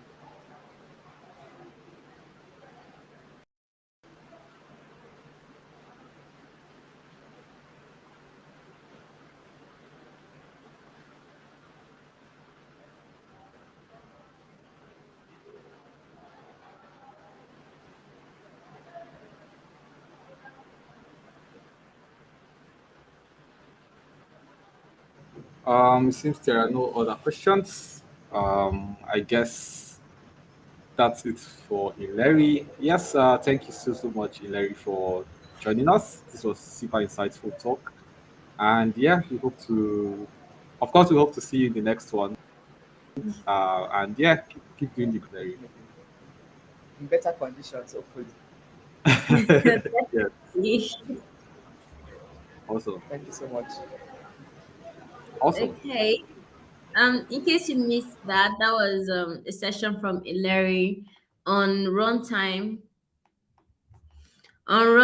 security in a cloud native world, and you can always refer back to this the recording from this section on the YouTube channel after now. So, our next topic is going to be on what the heck is service mesh. I always ask this question as at last year. I always ask this question in the same phrase. What the heck is service mesh? Because like there's so much meshing going around, and I don't know what it's all about. This session is going to be taken by Jubril Oyetunji, and Jubril is a self-taught developer and DevOps engineer interested in all things cloud, containers, and the Go programming language. It's good to have you here, Jubril. Oh, hi. Am I audible? Yes, you are. Okay, cool.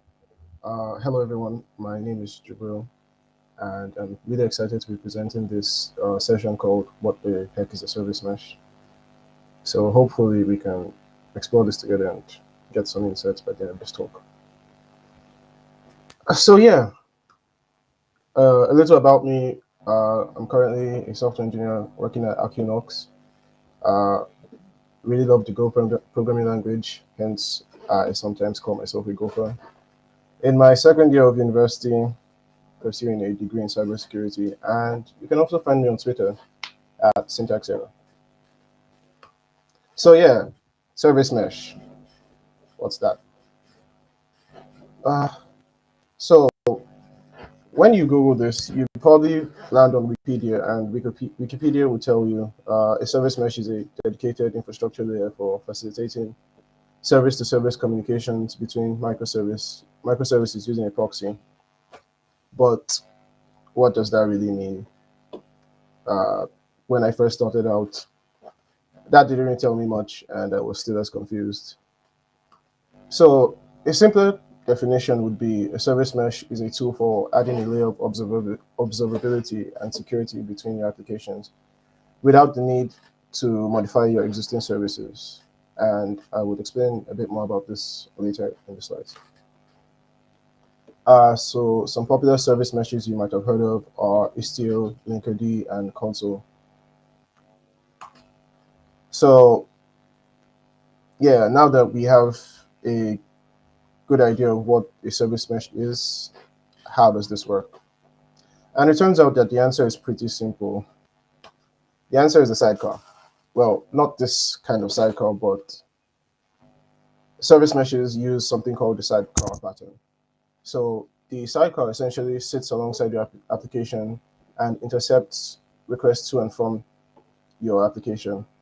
And this allows the service mesh to provide the extra features of security, observability, and whatever other features the service mesh might choose to provide. And this is also how you are able to modify your service mesh without actually having to modify any application code. So this is a typical example of how it would look in a Kubernetes cluster, where there is a sidecar sitting alongside service A, B, and C. So any rules or updates I make to the service mesh would be made to the sidecar proxy running alongside your service and not the application itself. Okay, yeah, that's pretty cool, but why? The first one is security. Most modern service meshes would allow you to fine tune what services are allowed to communicate with each other. Off the top of my head, one that I really like is Console, and Console has something called intentions. So intentions basically allow you to define what services can communicate with each other. So going back to the previous slide where there was service A, B, and C, I could define a rule that says only service A is allowed to talk to service B, and only service B is allowed to talk to service C. So you can start to see how you can fine tune how what services are allowed to talk to each other, and thereby giving you an added layer of security. And also another big one is neutral TLS, which basically encrypts the communication between services and helps you gain yet another layer of security on top of your applications. And cool dashboards. Most service meshes would provide this, and I find it really attractive, but not really. By dashboards, I mean observability. So most service meshes or all service meshes would uh, give you observability features. This would allow you to drill into each service running in your cluster or however you choose to deploy, and then it will allow you to see things like latency, failed requests. The screenshot I have here is from Istio, and this is the Kiali dashboard, whereby they have some services deployed here, and then you can see what services are talking to each other and how they are communicating. And then they also have some stuff about requests per second, and then some other metrics you can really drill into. Uh, One of the cooler features, aside the dashboards, of course, is traffic management. And this allows you to do things like A/B testing, blue-green deployments, and canary deployments. Well, I can tell you that we're doing any of these three on their own can be a bit of a pain, and then a service mesh can help you make it just a little bit more easier. So that's another big reason I see some people using a service mesh. So the other question, should you be using a service mesh? Well, yes, but actually no. And the answer is it actually depends. In a world of microservices and cloud native buzzwords, it's easy to think that a service mesh might be the next logical step for your applications, whether they're microservice or not. But beware, as Uncle Ben said, with great power comes great responsibility. And you should really watch out. When thinking of using a service mesh, responsibility comes in form of operational cost. And this goes back to your team. Like, are they actually ready to bear the burden of running a service mesh? I mean, depending on how experienced they are, this might not be a problem, but adding any new technology and even if it's not that new, adding a technology in general could come with unforeseen circumstances. So you should really ask yourself, would your current application benefit from a service mesh? If the answer is no, I don't think you should be trying to use a service mesh.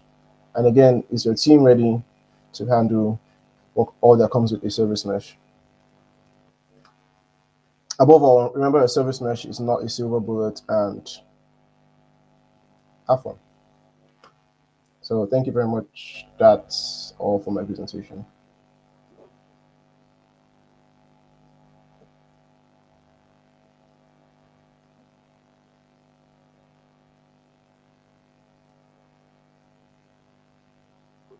That was a great section. Thank you so much, Jibril, for that very introductory topic on what the heck is service mesh.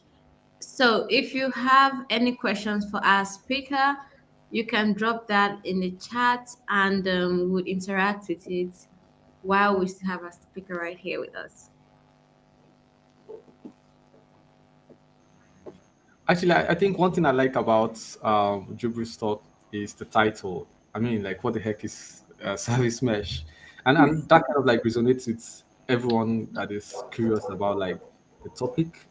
It was super catchy, and I think you really did justice to introducing what is service mesh. But I understand a lot of folks must have some questions. So I'm currently on Twitter to know if there are any questions for Jubril.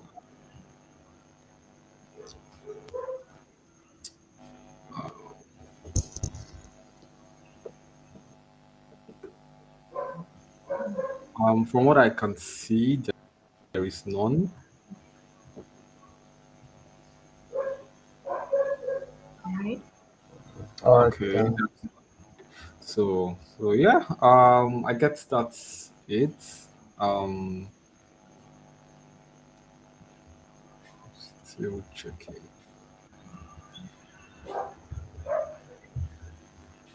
Okay, cool. Yeah, thank you so much, Jubril, Yeah. Thanks. for Thanks for having me. for this awesome presentation. Um, and yeah, I hope you join us next year, because definitely this will be happening next year as well. And yeah, I'm looking forward to having you join as a speaker or as an organizer, next year. All right. Thank you so much. Bye. Awesome. Bye.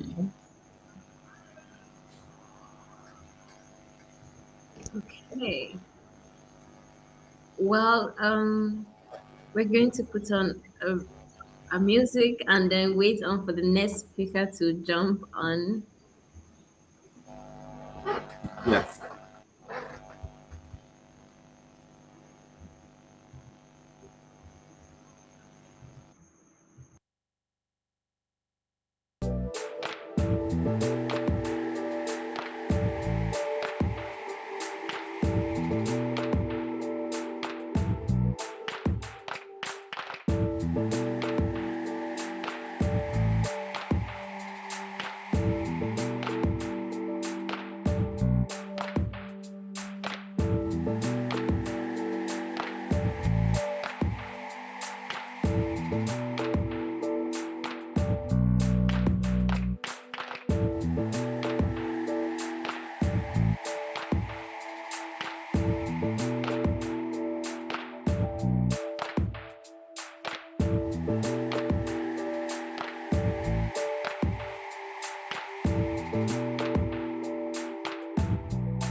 Yeah, so welcome back everyone. We just went on a quick break because we had to get our speakers back here. But you'd agree with me that since the beginning of today's section, we've had really exciting topics from introductory down to the expert level, and then we're back to understanding the basics of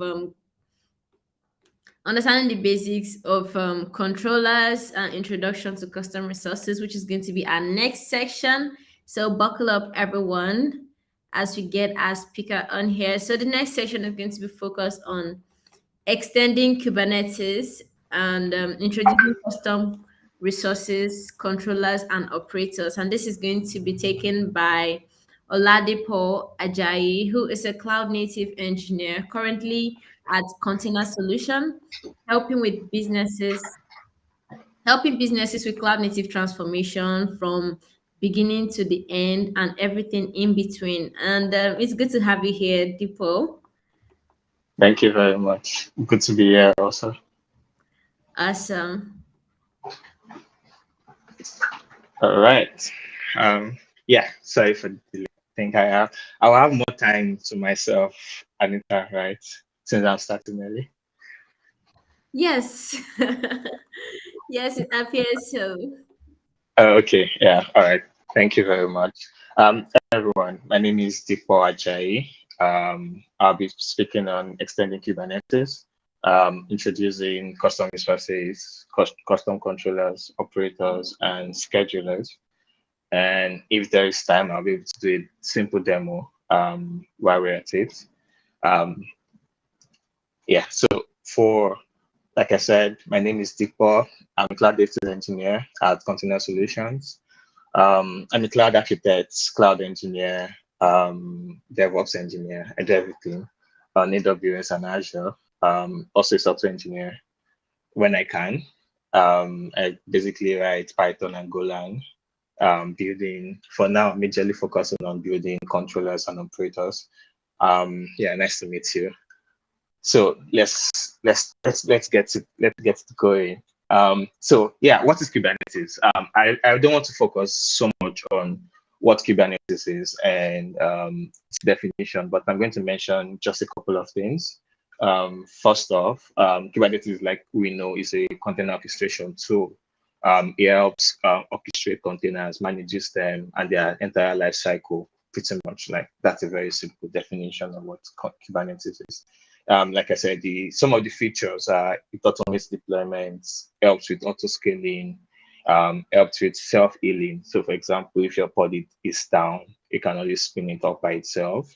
And it also helps with secret management and configuration management and so many things. But these are the basic things Kubernetes do.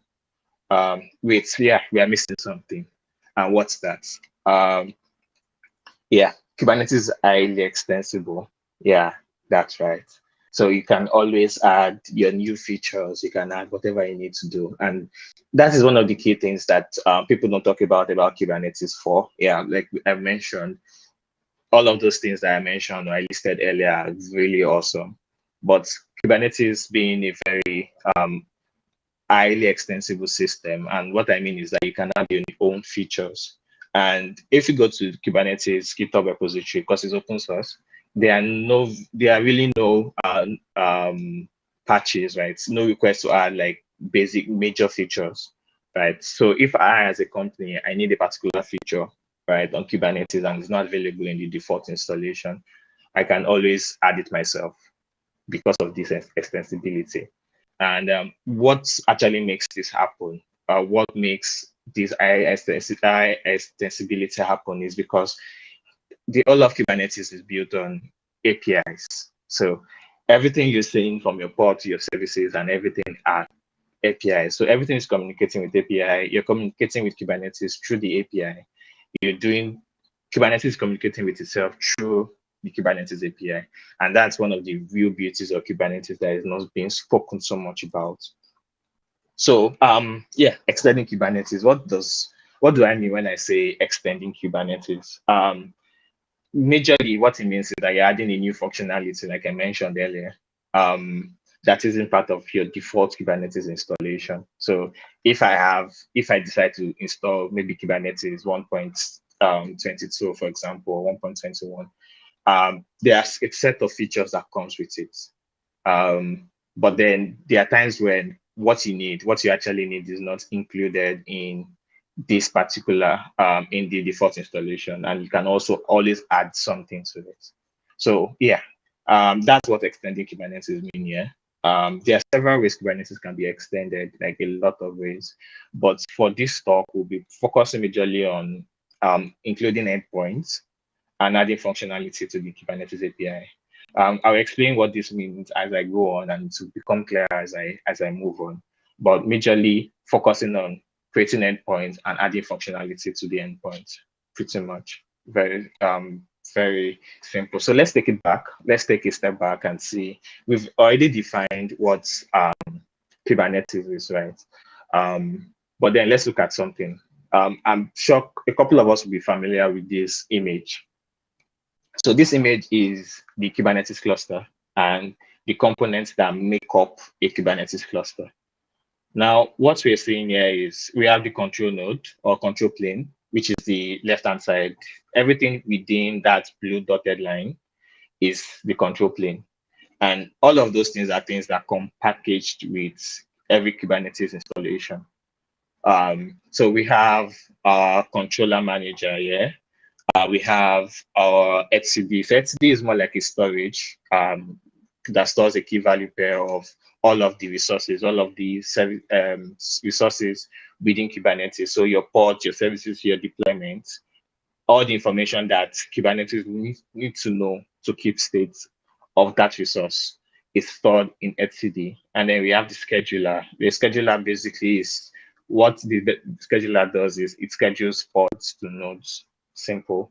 And then we have our cloud controller manager, which is majorly for cloud providers. So for example, we're looking at AKS in AWS or AKS in Azure or GK in Google. They all have this feature whereby it makes it easy for them to be able to connect to the baseline infrastructure. So it's not a major part of the Kubernetes cluster, but majorly for cloud providers, people that need it, like I mentioned earlier. And then we have our worker nodes here. And those worker nodes majorly connect to the cluster through kubectl and kubeproxy. So pretty much this is what you have for every default installation. And this, as you can see, the API sits at the center of everything. And the reason is because that is more like the heartbeat of the cluster itself. Every communication that happens within the Kubernetes cluster from outside the Kubernetes cluster into the cluster. For example, as a user, I'm using kubectl. Everything goes through the kube API server. And the API server itself, it's what exposes the Kubernetes API that we've been talking about since I began the talk. So yes, what is this? What is the Kubernetes API? Yeah, it's a set of HTTP endpoints, like I mentioned, majorly exposed by the API server in the control node or the control plane, like I mentioned earlier. And it sounds like an entry point which users or entities can interact with the cluster. So users, by like the DevOps engineer, a cloud engineer, or a software engineer, or entities like services within the cluster, or maybe a EC2 instance, for example, just an example that needs to communicate with the cluster. All of this thing happens through the API server. And this API actually coordinates how all the resources or objects are accessed within the cluster. Now, as you can see in the diagram below, we can see this is very similar to the image that we had initially, but then there's an attachment to the right-hand side, and that attachment is more or less like showing how the HTTP endpoints actually looks like. So we have some set of endpoints like the health, the metrics. So things like these are like common to applications where you can check the health and then get logs and metrics from the cluster. And then for very specific things, like for example, pods, or I want to get a list of my pods now, for example, in my cluster, the endpoint I will go to majorly is the API/API/version1/pods. And I can use my HTTP verbs, my get, my list, my create, my update on all of this. And then those are the things, this majorly is very familiar with us, right?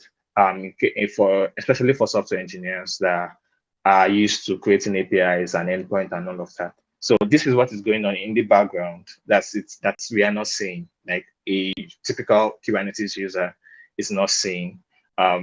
So yeah, here we have it. So this is an example of the Kubernetes API. Now down to what we actually want to talk about today. Talk about resources. Very, like we said, there's this saying, or is actually true, that the pod is like this. It's the simplest unit, right, within a cluster, within a Kubernetes cluster, right? But that pod itself is actually a resource. And like I mentioned, all resources in Kubernetes are endpoints. So when you think about your node resource, you think about your pod resource, you think about your service resource, you think about your namespace, you think about your volume, and so many other things, your job, your current jobs, anything you can think of, they're all endpoints, like I've mentioned. I try to build them here. But now that's what is there. Now looking at the right hand side of the slide right now, we would see there is a point where we have a Kubernetes object and something that isn't a Kubernetes object. Like I mentioned, everything is a resource, it's a Kubernetes resource, but not everything is a Kubernetes object. And the difference majorly is objects are usually like persistent entities. So for example, I create a resource type. I have a resource type, which is namespace pods, right? And then I create a resource instance with my YAML file. I do kubectl apply, and I create a pod, right? That creation of pod is a resource instance. But what comes out of it, right? That pod instance that has this entire metadata and the ID and everything being persisted in etcd is the Kubernetes object itself. So in comparison to when you do like a kubectl API resources command, for example, what this does is it lists a set of resources for us, right? It's a resource instance, but not an object. And the reason it's not an object is because it's not being persisted in the etcd, in the cluster. So it's just doing something, but it's not actually an entity that's doing something that needs to be monitored or controlled, or we will go back to when we need them. So that's a major difference between a Kubernetes object and instances, resource instances that are not objects. Now that we have an idea what a Kubernetes resource is, what do we mean when we say what is a custom resource? Because that is what this talk is about. How do we extend Kubernetes to be able to create custom resources? So what are custom resources? Custom resources majorly are endpoints, like we've mentioned in the Kubernetes API, that allow the creation of custom objects, like I explained initially, of a particular resource type. So in the previous slide, you saw how we created a Kubernetes object, a Kubernetes pod object, right, with a resource type of pod. So we can do the same thing for our custom resources and say, okay, I want to create a custom resource called full bar something, and I want it to be able to create a Kubernetes object of type full bar, for example. And how do we do that? How do we say, okay, how do I add this full bar resource, right, to my endpoints, my Kubernetes endpoints? And the way we do that is we use a a custom resource definition. So a custom resource definition majorly is like a template. And what that template does is it's used to add endpoints to our resource to our Kubernetes API. And that is what it does. It adds endpoint and it adds fields and metadata that can be filled into that resource endpoint. So for example, the image that we have here, we have a YAML file, which is the custom resource definition. It creates a custom resource as an endpoint. That's what we have in the middle. And anytime we call that endpoint, we can use that endpoint, which is the resource now, custom resource now. We can use it to create a lot of objects, a collection of Kubernetes API objects of that custom resource type. So I'll take it again. I would create a custom resource of a particular resource type, let's say full bar, like I said earlier, through the custom resource definition.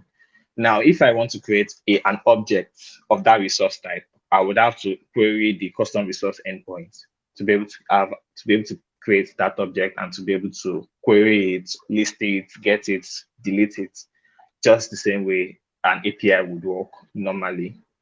Yeah, so for this is what we have for custom resources. But then they really don't do anything. Custom resources are just they are just labels, or let me say like string, for example. When you do maybe in programming, when you do a equals to quotation mark ABCD, that doesn't do anything. It's just a placeholder, right? So custom resources are like placeholder. They don't do anything. Um, they don't have any power of their own. They cannot think by themselves. More like a caricature, in if I can use that term. But what actually makes them do something? Like for example, our pod now, we know that our pod object takes an image, right? Runs that image and then exposes a port and then an endpoint that we can access the application that is running within that pod, right? What makes that possible? And what makes that possible are controllers. Like I mentioned before, when we were looking at the things that were in the control plane, right, we talked about the controller manager. So the controller manager contains all the logic that all the resources are using, all the default resources. So by default resources, I mean pods, namespace, nodes, daemon sets, deployment, stateful sets. How are they reconciled? What did they do? So controllers actually do that for us. So controllers are like our control loops that track a Kubernetes API type to make sure that the current state matches the desired state. So one thing I need to mention before we continue is that Kubernetes was built on an event-driven architecture.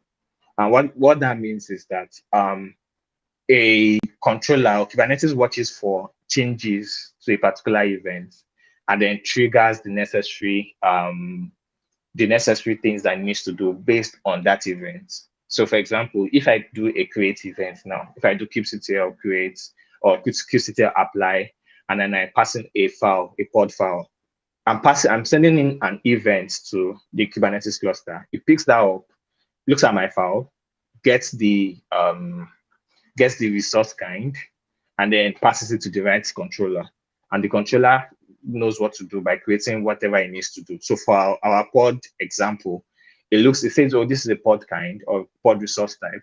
And what it does is it takes the schema, the name, the namespace, the container image, the container name, the container port, for example, and does something with it. And what we have is we have a container, a Docker container, right, running, and then we can access it with the necessary metadata that was passed into our pod YAML file. So that's how it works. So for controllers, is what a controller is that black box you are not seeing, right? When we do kubectl apply or kubectl get or kubectl describe, right? All of those things are part of the controller, and the controller actually maintains that for us. So controllers will look at our desired state. So our desired state is what we send into Kubernetes, and the actual state is what is actually happening within Kubernetes. So for example, if I send in a deployment now, a deployment type, and I specify I want to have three instances of a particular image running, right? So that's my desired state, right? By the time I send it in, it starts with 0, and then it increases to 1, 2, and 3, and then it stops. If any of the ports is deleted or maybe it's down for whatever reason, the actual state and desired state are no longer in sync. So what the controller does is it makes sure that it returns the actual state of that particular resource into the desired state. So it continues doing that in a loop. But then instead of doing a loop and trying to make sure that everything works, it can overwhelm the system. So that's why they opted in for an event-driven architecture. Remember, when there is a change, there's an event is sent, and then the controller can take care of whatever is happening there. So yeah, we've talked about controllers. Now, custom controllers, which is what we want to talk about, right? Custom resources, like I mentioned, are just endpoints created by custom resource definition. So they're just like an API that can query object within them. They don't do anything more than that. Custom controllers are the logic that bring those custom resources or the object they create to life. Like they become responsive. That's what I mean. And like I mentioned, Kubernetes uses a declarative programming model, which means that you only dictate the overall state of the object you want to achieve. That is all you do. You don't care about what is happening in the background. Or you know that I have declared this and I expect Kubernetes to give me what I've declared, right? And because Kubernetes custom controllers extend the functionality of the Kubernetes API on built-in resources, right? So I have a pod now, for example, but I want to do more on it, or I want to change the way pods behave. The way I do that is I create a controller that handles that logic for me, right? And that's what controllers do.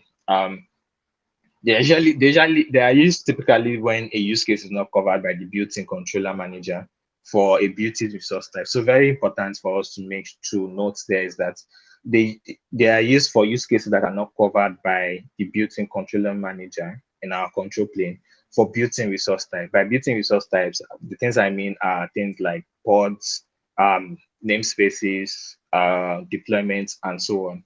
So like a typical example of when we want to use a custom controller is, let's say that we have an application that uses a config map, right, to maybe send some environment variables into the containers that we are creating. But then there's always the possibility that those values can change. A typical manual process will have been, if I need to make an update to my config map, right, I make the update to the config map with the key and value. But then what happens is that the pod that are running on that config map don't change because the values are being passed at runtime. Now, for me to be able to make sure that the pods have the necessary things, I would have to go and stop the pod and then restart it. Right. So that's the manual process that we need to do. Now we can create a controller that watches for the config map resource type and watches for changes to the config map values. When a controller detects a change to the value, it automatically restarts the pod for us. So that is one of the beauty of controllers. And that's why it has gained so much traction over the last 3-4 years, because it's actually very reliable and it's very useful for some particular use cases like this one that we mentioned. So that's what custom controllers are. Yeah, in summary, custom controllers are written by you and work with built-in resources, so deployment, replica sets, and so on, and custom resources. They don't exist in the Cube Controller Manager. So what I mean is, like I mentioned, the Cube Controller Manager only contains controllers for default resource types, right? But then these controllers do not live in there. What that means is that, and they are independent of the cycles life cycle. What that means is that I can deploy my controller somewhere else, and it's to still be watching for changes to my Kubernetes cluster.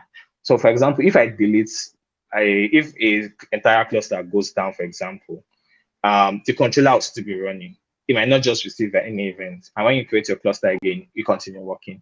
So it doesn't have to be deployed on a Kubernetes cluster. That's what this means. That's what this sentence means. And we can always separate it like a separate application that is living on its own. Yeah, so operators. Yeah, so this is the next step to controllers and what they do.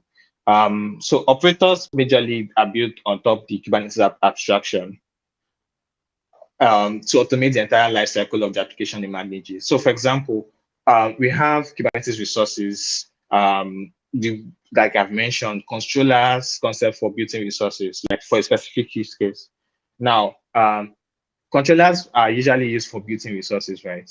But operators majorly focus on custom object and custom resources. So like we mentioned, we have custom resources, right? We have custom objects that are created. The custom resources being created by the custom resource definition. Now, when we take it a step back and we say, okay, yes, controllers control the life cycle of built-in resources. What about the our own native custom resource types that we created and the objects we create through those resource types? That's where operators come in. So that is what they do. They are custom controllers, right? They're pretty much almost the same thing, but they track and manage custom objects created by custom resource definitions. Operators are quite powerful in their use cases, and they also help to automate the operations of your Kubernetes application, like more like an SRE tool and a software administrator for a Kubernetes software application. Like the example I gave earlier, an SRE engineer will have needed to go and stop that pod and restart it, right? But your controller, your operator will be able to do that for you automatically without you bothering or wondering about what's going on. So yeah, so this is the beauty of operators and why they are important, right? And why a lot of people have been getting on it. It's still growing. It's still a very good. It's still a growing community because it takes a lot of time to build an end-to-end operator. For the major operators that we have now, they're usually for major companies that are cloud native. For maybe, for example, databases now let's say Postgres and the rest. They probably are the ones using operators because it's quite developer intensive and time intensive to build and to build the entire end-to-end process. But either way, we can always still build our own mini operators for the things that we need to do. Yeah, so for the last piece here, which is the cost schedulers I mentioned, schedulers majorly or basically ensure that ports are assigned to the best possible available nodes. That's what they do. Like they don't do any other thing. They are not complex. That is it. That's its definition. Yeah, like I said, there's an inbuilt scheduler called the script scheduler, which handles like most of the scenarios that we would need schedulers for. Like most of the scenarios we need schedulers for. But there are times where there are use cases whereby the queue scheduler will not be able to handle. And that's when we probably need to write our own scheduler and attach it to our Kubernetes cluster so that we can use that scheduler instead of the default kube scheduler. So a typical example is maybe, for example, I have a deployment or a stateful set, right? And I want to be able to order outputs are deployed across multiple zones. So let's assume I have a Kubernetes cluster, right? And I have multiple nodes, let me say like 10 or 15 availability zones across multiple places. And I have worker nodes in all of those zones. What a scheduler, you can write a scheduler that says, okay, this is the order in which I want this node, these pods to be deployed to this node. So I can say, oh, we need to go to availability zone A first, then go to availability zone Z, create the pod there, then come back to B and go to E and come back to F. So that is a typical example of what a custom scheduler does. Yeah, so that's what it does. The use cases for this one are usually not as much or as visible as that of controllers or operators, but then they can also be useful. Yeah, so in Foresight or in Insight, we have Kubernetes really has become like a major tool in the cloud native space, right? When you say, and a lot of people would say, when you say Kubernetes, you mean cloud native, right? So cloud native is like equals to cloud Kubernetes and the other way around because of its use and ability to scale workloads effectively with its wide range of use cases by its robust API. So as the adoption of Kubernetes actually increases, there will be scenarios Kubernetes is not equipped to handle by default. But then that's where extensibility comes into play. And we can also always extend it any way we want, in whatever fashion that we want to extend it. I'll do a quick demo on custom resources, custom resource definition, and controllers, basically, before I go. Let me share the right screen.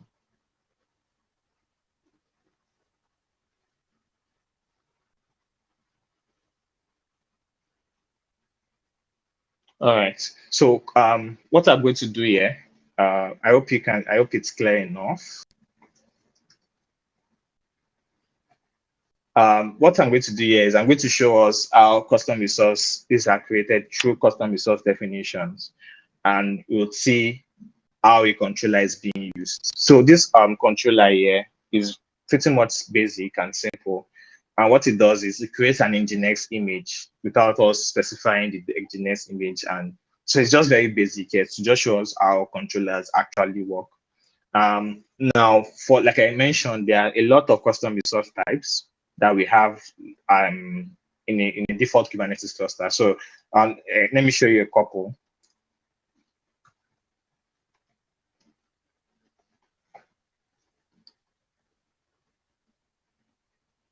So we can see a lot. I know that we'll be able to recognize some of these things. You can see nodes, you can see pods, you can see secret service account, and so on.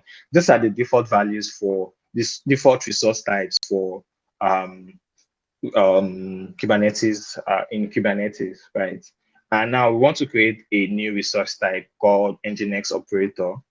And so let's do something real quick. Let's see if we can find it within our resource type at the moment.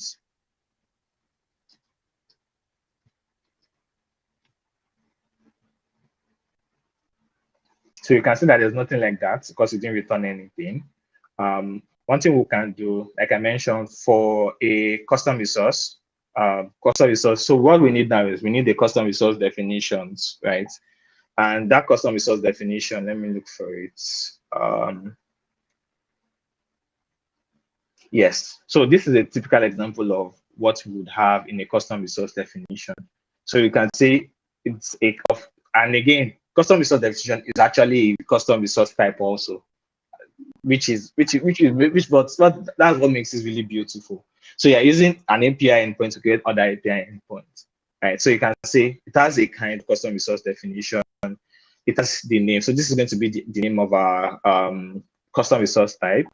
And you can see a couple of things that have been mentioned. The group it belongs to, the plural form, which is Nginx operator, singular form Nginx operator, and we are specifying that is a namespace resource type. There are two types of resource types. There's namespace and cluster-wide. So cluster-wide are operators that you don't need to specify a namespace to be able to access them. But for namespace operator, you need to specify the namespace it's in, or it's being the default namespace, or the whatever default namespace we specify on our Kubernetes cluster. And it shows the version and so many other things. So there's a lot of things going on here. So let me just mention one thing here.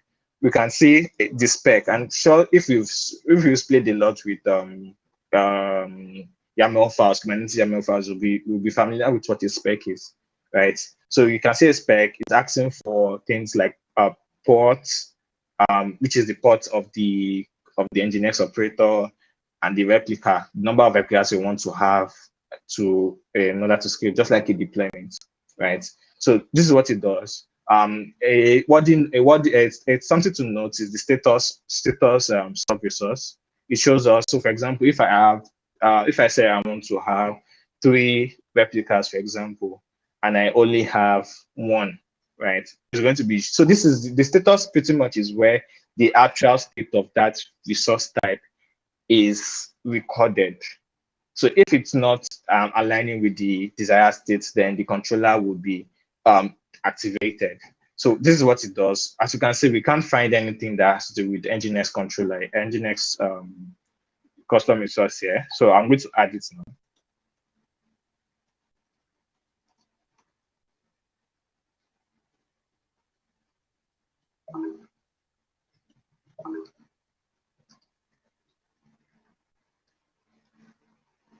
So I've added my custom resource definition.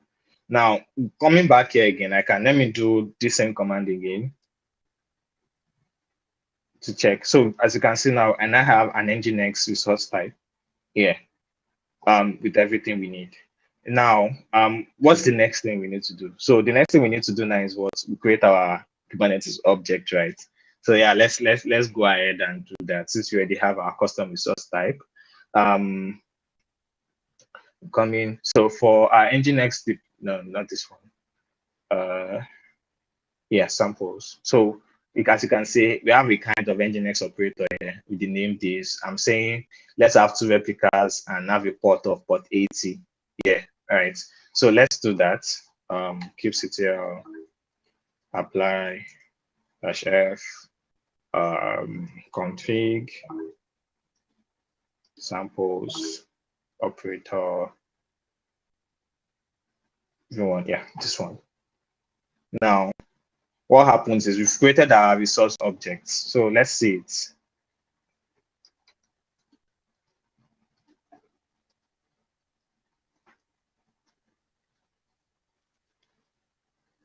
Yeah, yes, we have our object here. And you can see it was created 15 seconds ago. But then this our object is supposed to do what? This our object is supposed to create 2 ports, just like deployment work. So let's see if it creates a port for us or not. Um,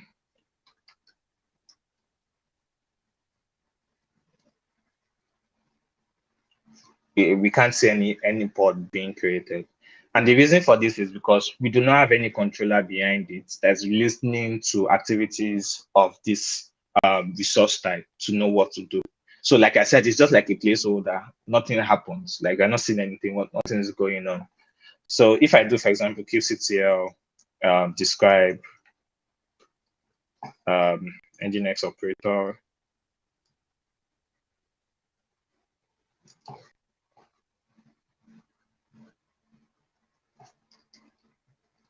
you can see at the bottom, you can see there are no events coming in at the bottom. So nothing is going on. We don't know what's going on. So how do we make sure that what we have is actually corresponding?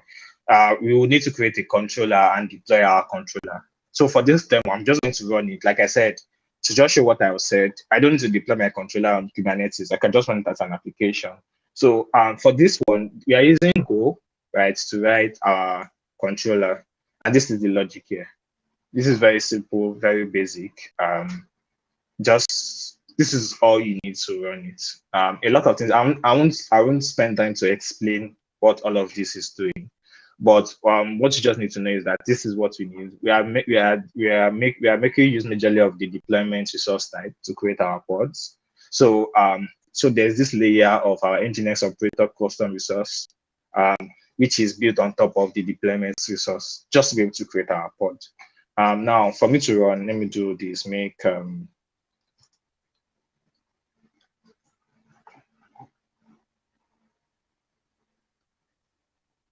I'm waiting for it to start running. So it's running now. It got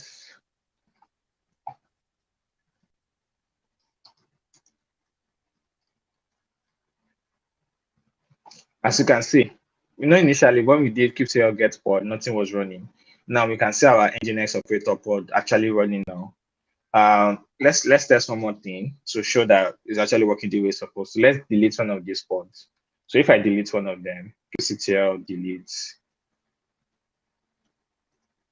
pod. Let's just copy this and paste.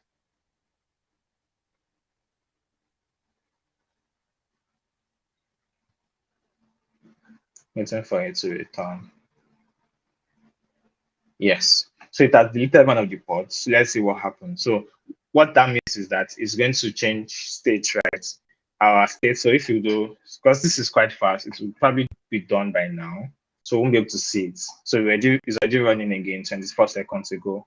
So if we have done something like kubectl describe nginx operator,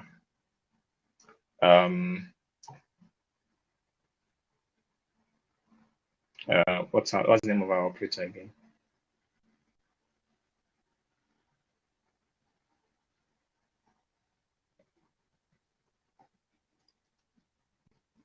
So right now, okay, it's not returning any events for now. But then what we've done so far is that we can see that when we created our custom resource, right, it did our custom resource and we're able to create our objects. But then until we ran the controller, none of the messages we've sent in was actually implemented. And until we did it. So this is more like a typical example of a use case. Might not be a very good example, but then it's like a hello world example of how we can use controllers in our daily activities or in our applications. So yeah, back to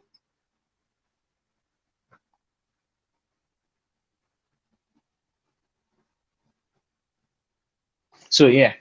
So what we've covered today has just majorly been Kubernetes, custom resources, custom resource definitions, custom controllers, operators, and custom schedulers.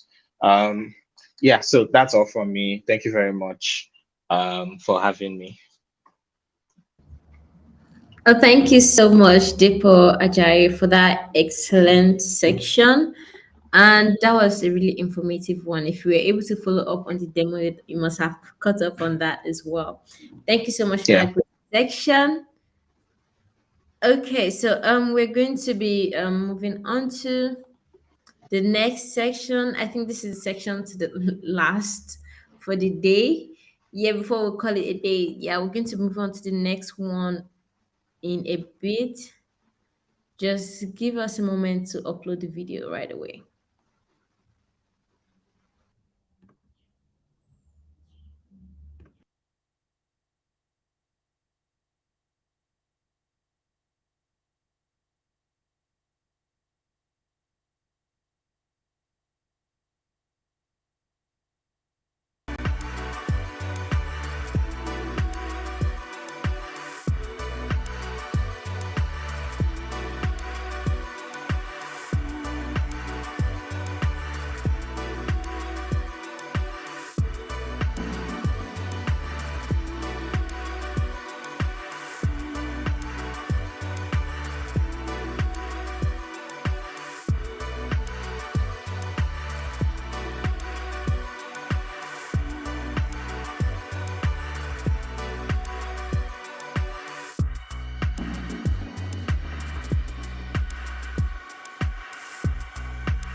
All right. Up next, we're going to be having a section on the topic implementing a DevOps friendly API architecture with Apache API 6 by myself, Anita Human.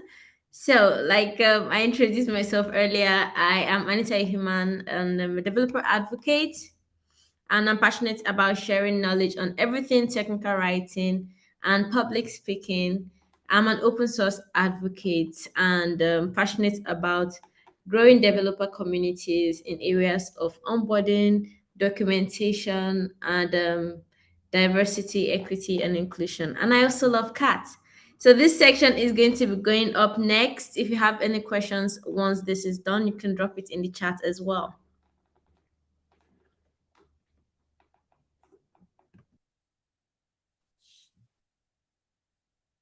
Hey everyone, my name is Anita Human, and I'm really happy to be here today.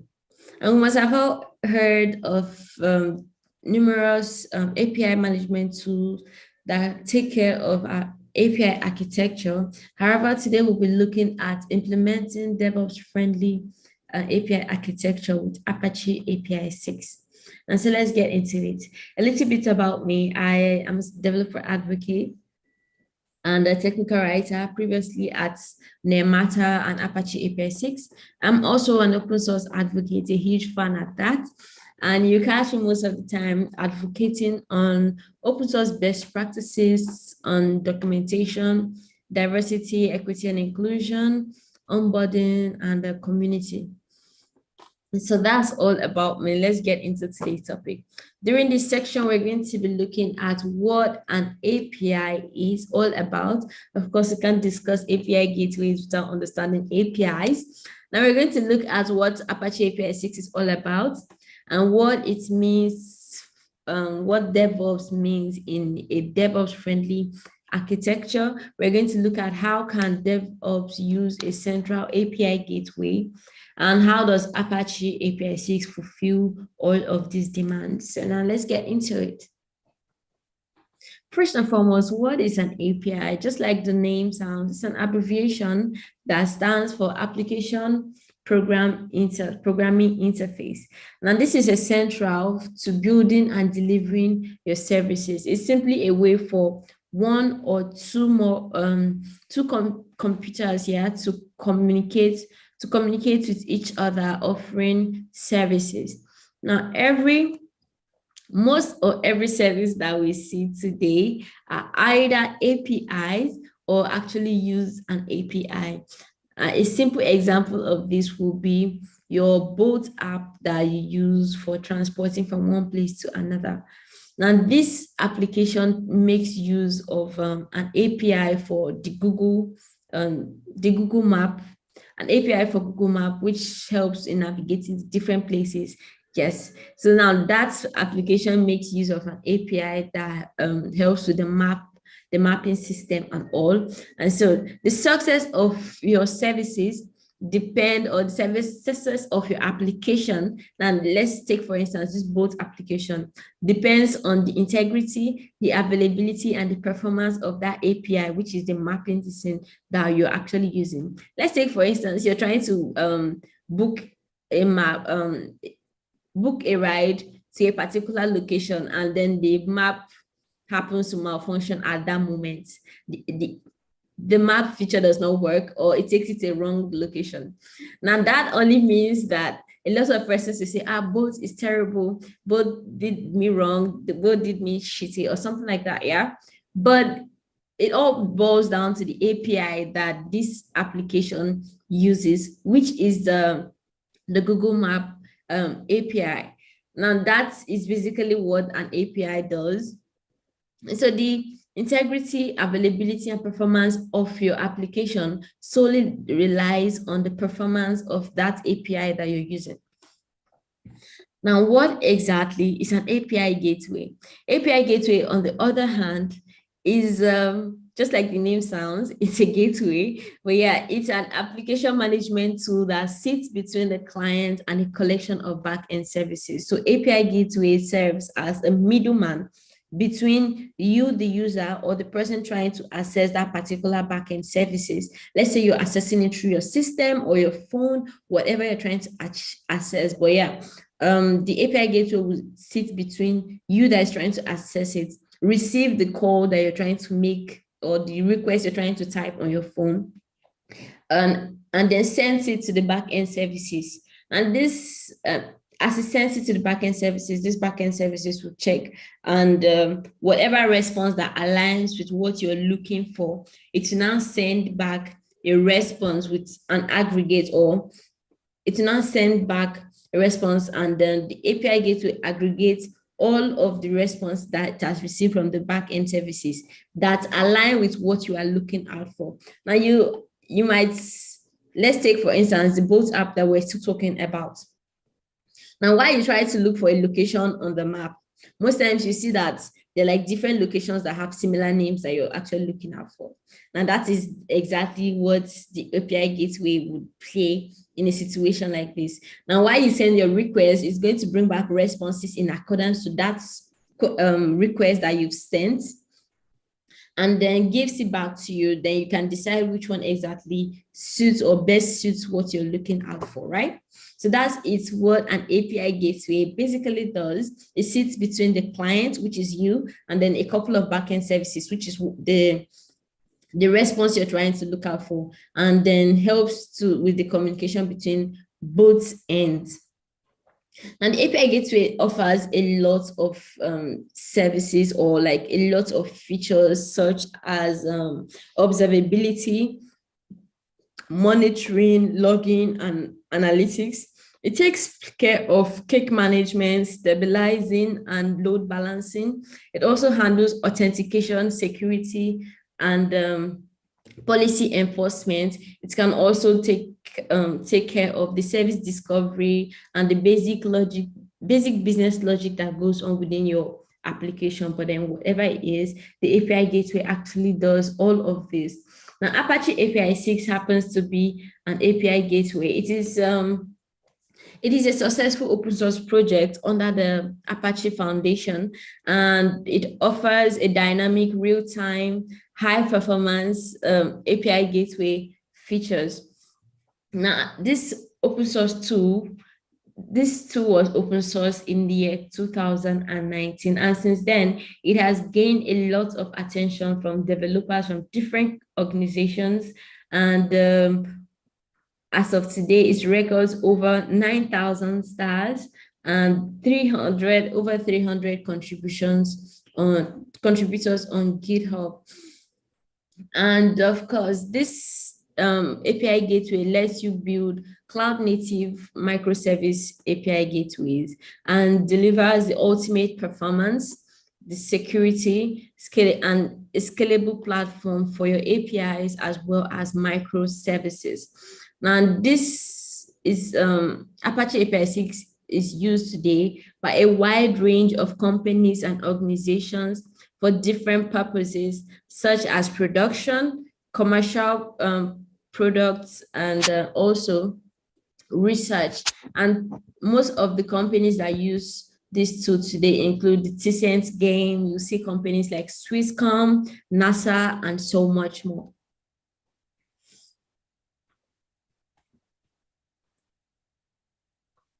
Yeah, so this is a graphical representation of what goes on in the background when you try to make use of an API gateway, or when you're trying to actually make API requests within an API gateway. Now you can see by the far right, there are a lot of sources, and that includes the phone, your computer, the traffic lights, and other gadgets that you might be trying to make an API request with. Now, whatever request it is you're trying to make is going to go through a set of protocols, right? And these protocols could be HTTPS, the TCP, it could be the UDP, whatever protocols it is that you decide to use. But then this calls will go through that particular protocol down to the API gateway, which is Apache API 6. Now, Apache API 6 now uses its data plane and control plane to handle to handle your data configuration and processing, and then it will now send this request down to the back-end services, and the back-end services will now check what exactly aligns with what you're looking for. Let's say, now let's go back to the boat app that we're talking about. And let's say you're trying to look for a particular location on the map. Now, once this response goes to the backend services, it will look for locations that are actually similar to what you're looking for, and then return it back to you. Return it back to the API gateway, the API, and sends the response back to the API gateway.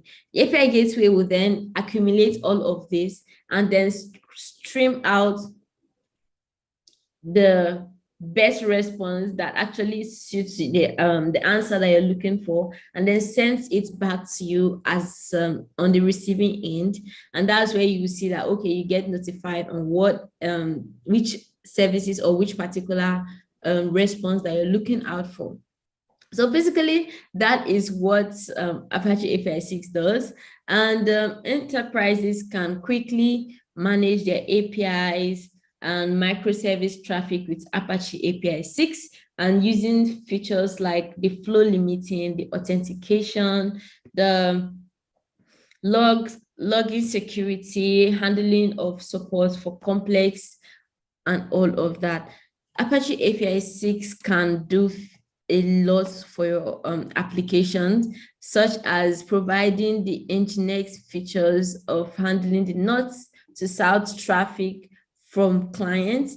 It also offers the Envoy features of handling the east to west traffic between your services, and also it plays the ingress controller features, which can also help in handling the services within the traffic within your services. It also provides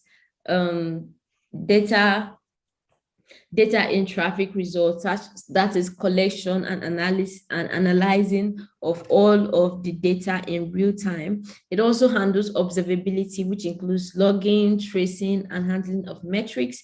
And last but not the least, it is friendly for developers, program managers, and operations. And so whatever purpose it is that you want to use API 6 for, regardless of how much knowledge you have on this, it has a very user-friendly dashboard that you can easily just navigate through and access all of these features by just clicking a button. Now let's move to what is DevOps in a DevOps-friendly architecture. Now we can't, of course, discuss a DevOps-friendly architecture without talking about DevOps. So DevOps is simply a set of practices, tools, and philosophies or beliefs that combine the efforts of the software developers or software development and IT operations. Now, these practices basically aim to increase the efficiency, the speed, and the security of software development and delivery compared to the traditional processes that we're actually used to. So by adopting DevOps culture within your application, a team can actually gain the ability to better respond to customer demands and customer needs. It also increases the confidence within an application that you're building, and also achieves your business goals faster than you actually plan to. Now, what exactly is a DevOps-friendly architecture? Now, a DevOps-friendly architecture is simply one that fosters an effective working relationship between the developers and the operations team. Now, this means that the architecture should be considered scriptable with APIs that work reliably. Now, being able to actually put together your architecture into scripts or make it accessible using APIs can consider it to be DevOps friendly. And also infrastructure, consider using infrastructure as a code. Now, a DevOps friendly architecture should be able to store these configurations in form of code forms or code states, so that within repository, so you can always review the system with this code if need be. You can distribute this amongst your teammates, of course, if need be, and in a way that you can always share all of these configurations amongst the developers and the operations team. And it's DevOps friendly when it is loosely coupled, when it has a loosely coupled architecture that scales in a modern way in and out. Now, this is very important because we did not want to have the silo architecture that makes it difficult for scaling and sharing and distribution. Yeah, so a DevOps friendly architecture is one that is loosely coupled, that makes it easy for scalability in modern ways, that is using or leveraging modern technologies that we're familiar with today. And of course, it is considered DevOps friendly when it is open and you can actually access this code, inspect it, and also share this amongst the teammates. So basically making your software or your application open sourced for other persons to actually look through these configuration files and inspect it in the best ways is also an addition to making it DevOps friendly or achieving a DevOps friendly architecture. Now, so how can DevOps use a central API gateway? Now, I've highlighted 3 ways that this can be done. First, which is to consider automation. Now, I mentioned earlier that using config files or putting together this code in a config file for other persons to always retreat back to would be a sensible thing to do. Now, organizations should also practice managing configuration files within repositories. Now, where the managing and provisioning of infrastructure are done using code. So you can actually put all of your configurations within a config file that makes it easy for manual processing and distribution amongst teammates. These config files would most likely be there to help establish the parameters and also the settings of that particular application or software you're working towards. And the next is you can achieve a central API gateway through a DevOps friendly dashboard. And there's been like recurring complaints from the developer teams and operation team on the learning curve. Now, getting to use most of the tools from the both parties can be really, really taxing, in the sense that developers have to get used to the tools that operations team use, and then the operation teams also have to get familiar with tools that developers use.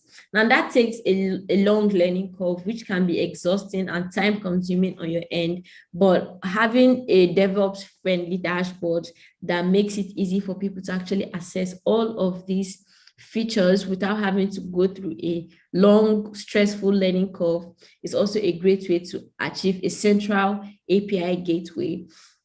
And also you can achieve a central API gateway by allowing the DevOps teams to gain access into the API gateway itself. Now, which means you're going to have to transform your API gateway into a multi-tenancy architecture where more than one person or more than one team can actually have access to see what is going on in the background.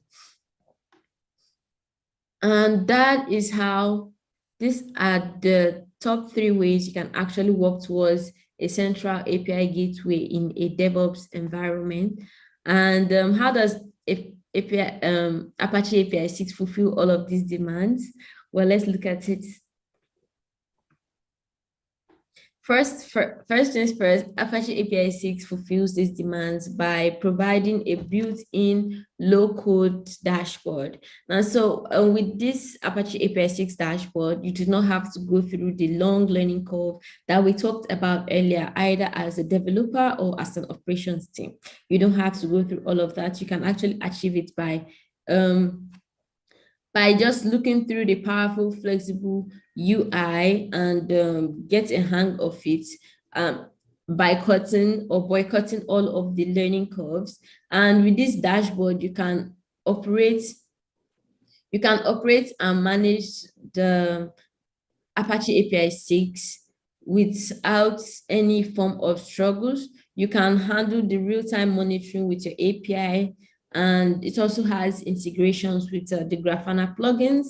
You can manage upstreams, routes, as well as the consumers, and also install any plugin for your security, your service security, your traffic control, and observability. Now, so all of these can be achieved on the Apache API 6 dashboard with just a click of a button, and which is exciting actually, because no one would want to go through understanding all of the background work that is done to actually have a good functioning API gateway.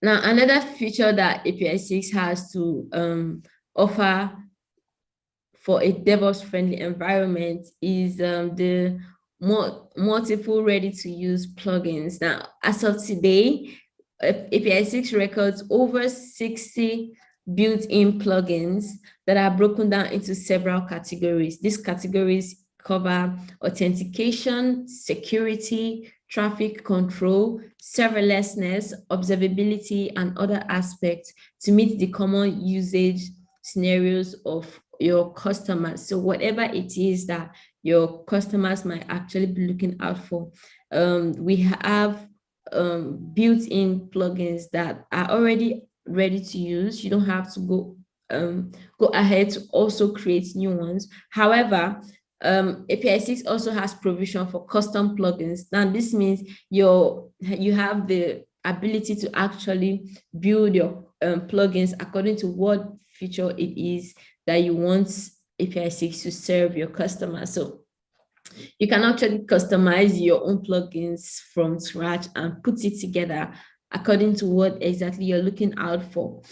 And another feature that API 6 has to handle this is it provides hot uploads and hot plugins. So you can continuously update your configurations without having to restart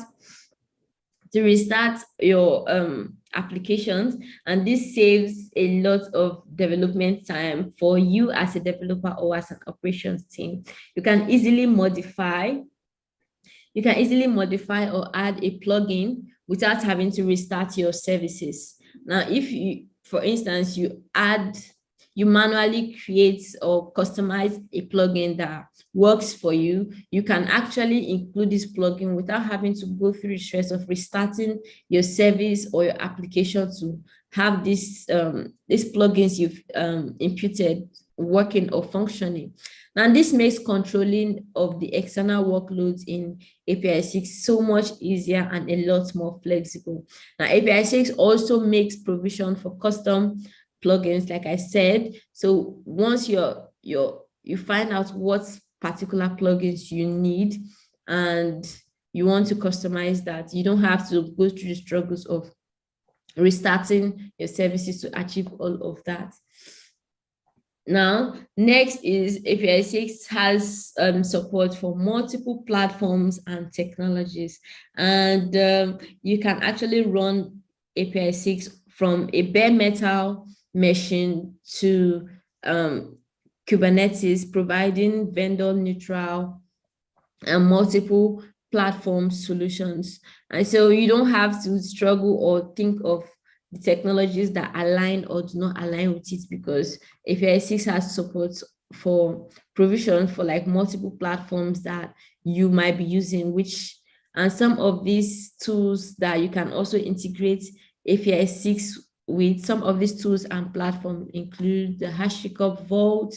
We have tools like Zipkin, the Apache Skywalking, Console, Knuckles, Eureka, and also it supports technologies like Golang, Java, Node.js, Python, and so much more. And so whatever technology or platform it is that you're using, Apache API 6 got you. So you can always check it and then just quickly integrate it within your platform that you're using.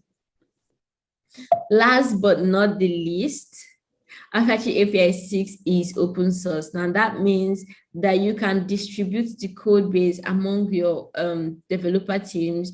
You can actually also contribute to this particular project if you want to contribute, and also you can share this project and improve on it in the best ways that you think you need to improve on it. And so there is so much more that Apache API 6 could do when it comes to helping you to achieve your DevOps friendly architecture in the best ways for your API management. Thank you so much. And that is all that I have for today. If you also have questions regarding Apache API 6 or getting involved with this project, adopting it or integrating it with your software, you can reach out to me via email or check me out on Twitter and LinkedIn with my profiles that are listed out here. Thank you. And that's all that I have for today.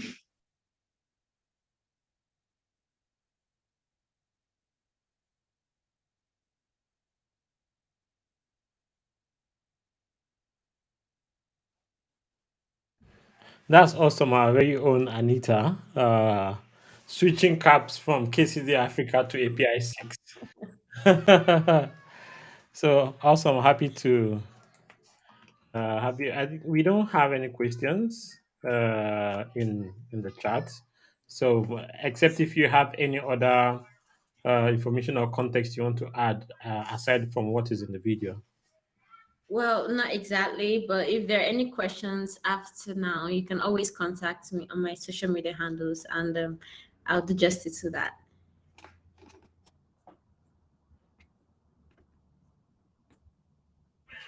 Awesome. Thank you. Yeah, I think without further delay, sorry for the noise in the background. My daughter decided to come and join me in the live stream. So without further delay, we have the next speaker, Frank Adu. Let's bring him up while Anita do the introductions. Okay. The next speaker is Frank Adu, who's going to be leading us on the topic site reliability engineering with Kubernetes. So Frank is an engineering graduate with over 60 years experience building and developing distributed systems. And Frank has worked as a senior software engineer, principal software consultant, automation and release engineer, platform engineer, and so much more in the cloud ecosystem. So it's good to have you here, Frank. Hello.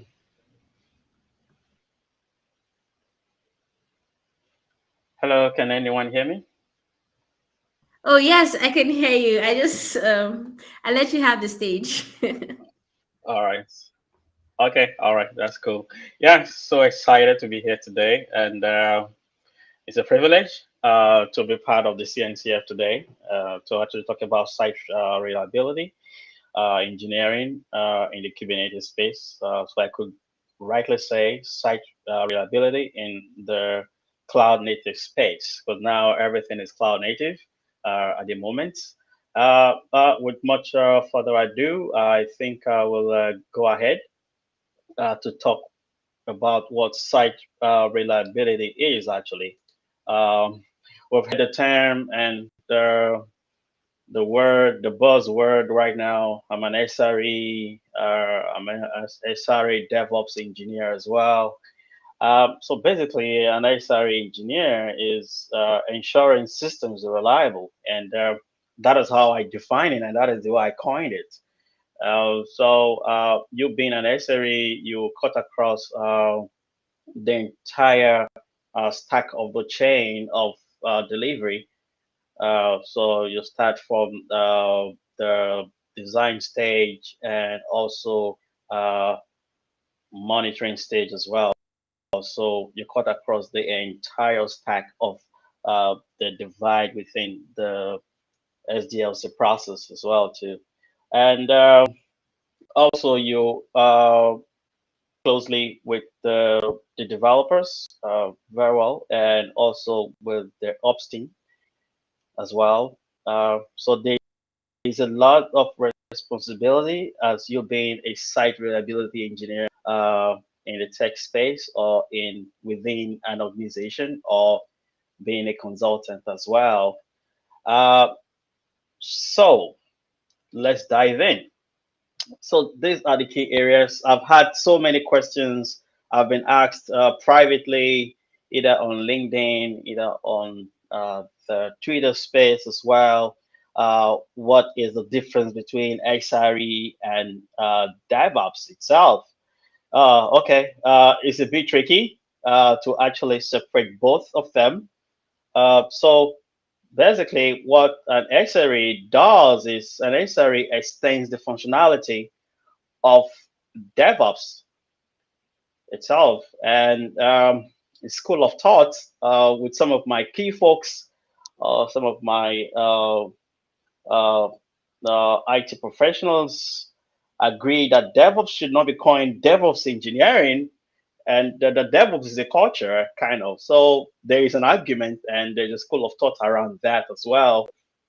So basically, what SRE is, SRE Dev leverages on DevOps design tool chain and also extend the functionality that DevOps practices actually brings within the tech stack as well. So you being an SRE or an SRE consultant or an SRE practitioner within a team, you have a lot of key responsibilities that actually rely falls on you within that space. So you are more concerned about reliability, about availability, and also system observability as well. I was very happy when the service mesh thing came up. It was very cool topic, and that has really given me a very good leverage to actually start on in terms of system observability. And also some strategies with high availability and some DRs, and most critically, automation as well, and built-in fault tolerance, and also GitOps. I was pretty much excited when I actually saw the GitOps session as well. It was pretty cool. And also with the containers part that was actually taken care of today as well. So I think they have made my presentation a bit easier for me as well. And also what we call SPF, single point of failure, and monitoring. So this is where some of the issues really comes in terms of XRE. What do you have to monitor? What are the key functionalities that you have to monitor? What are the metrics business is interested in as well? So basically, as an XRE, for you to be successful within an XRE team, or you being a consultant, or you being a core engineer within the team, you see yourself more as a technical customer within the team itself. So let's say that a customer out there doesn't know when is the system going to fail. All what the customer is interested in is basically getting reports from my HTTP traffic, and I want to do this, and I'm able to do it as well. So in this case, in terms of monitoring, what do you have to monitor is a very key topic. It's a very full dose of topic, but I will try as much as possible to really dive into some of the key areas that you have to really monitor and some of the tools you can actually use as well. And this is the extending functionality part that comes in terms of management. You as an SRE, you handle all call plans and you prepare incident management tools as well. You do RCAs, which is root cause analysis. This is where your tracing comes in using your Jaeger and Zkins and all to actually come up with some very good RCAs and to make sure that is being mitigated. And also we have blameless postmortem. If you have an XRE or if you are an XRE in the team, this is a practice that is very crucial for the team to sustain blameless postmortem. There is a template for it as well. So what it actually means basically is when anything happens, the entire team take full responsibility, not actually pointing out someone else. It was his code, it was that code, it was a bad code that actually caused a problem. So when you have a blameless postmortem that is documented, it's very, very easy for that issue not to repeat itself again. And most critically is the software design part. You are always part of the architectural design discussions because before the software is actually being released, you are part of every SDLC's process in terms of architecture. So the architecture, you bring in all the key metrics, the service uptime, the way the microservice is being built, what kind of meshing system, and so there you're actually looking at observability, and you're also looking at availability as well, and so on. So software design part is very critical in this. So now let's dive into the next one.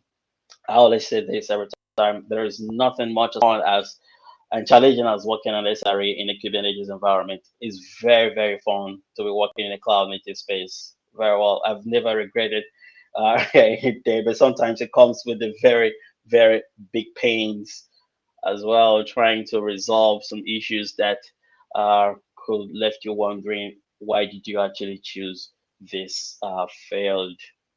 Okay, next one. Okay, in terms of availability.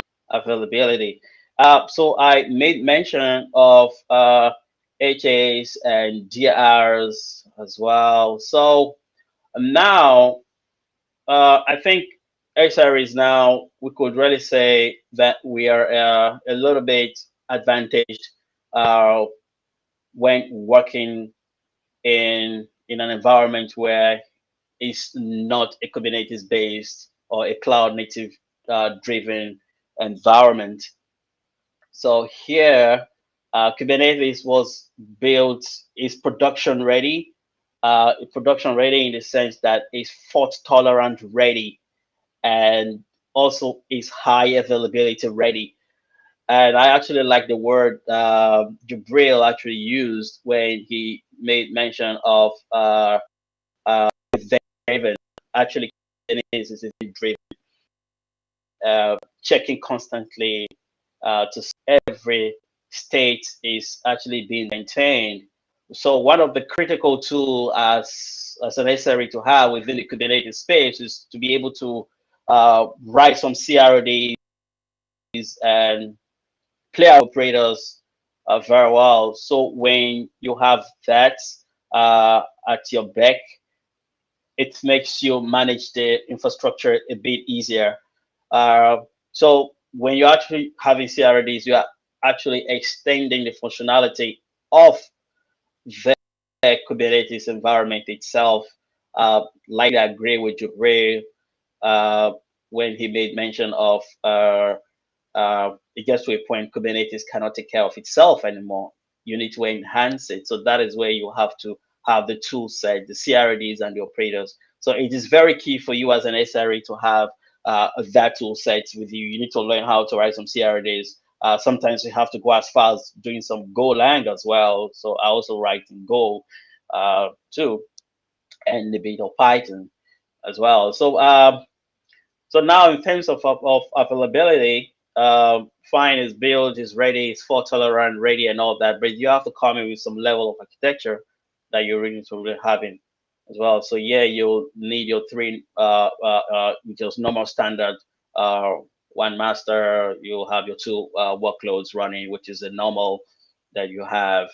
Now for you to be much more fault tolerant, you will need an extra three uh, nodes where you'll have one acting as a load balancer separately, and you'll have the other two acting as masters as well. You have a secondary and the third master as well. So that is a full, highly available environment that you are actually planning, because all these things start at the stage of planning.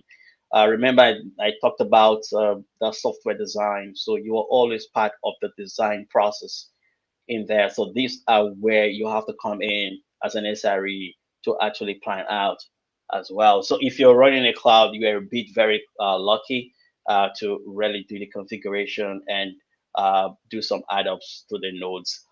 But if you're not so lucky and you're doing on bare metal, which happens to be some of the times the environment I work in most of the times, you'll definitely need to deploy this yourself manually.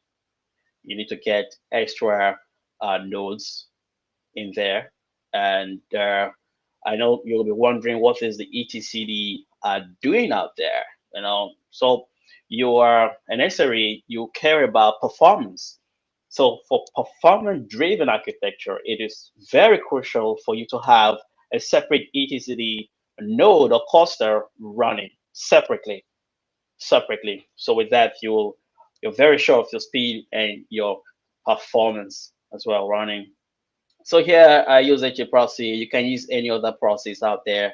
You can use Nginx to actually proxy to act, and also have your ingress controllers work in as well too. Yep. So that is that. Please keep your questions coming if you have questions. I could see uh, them.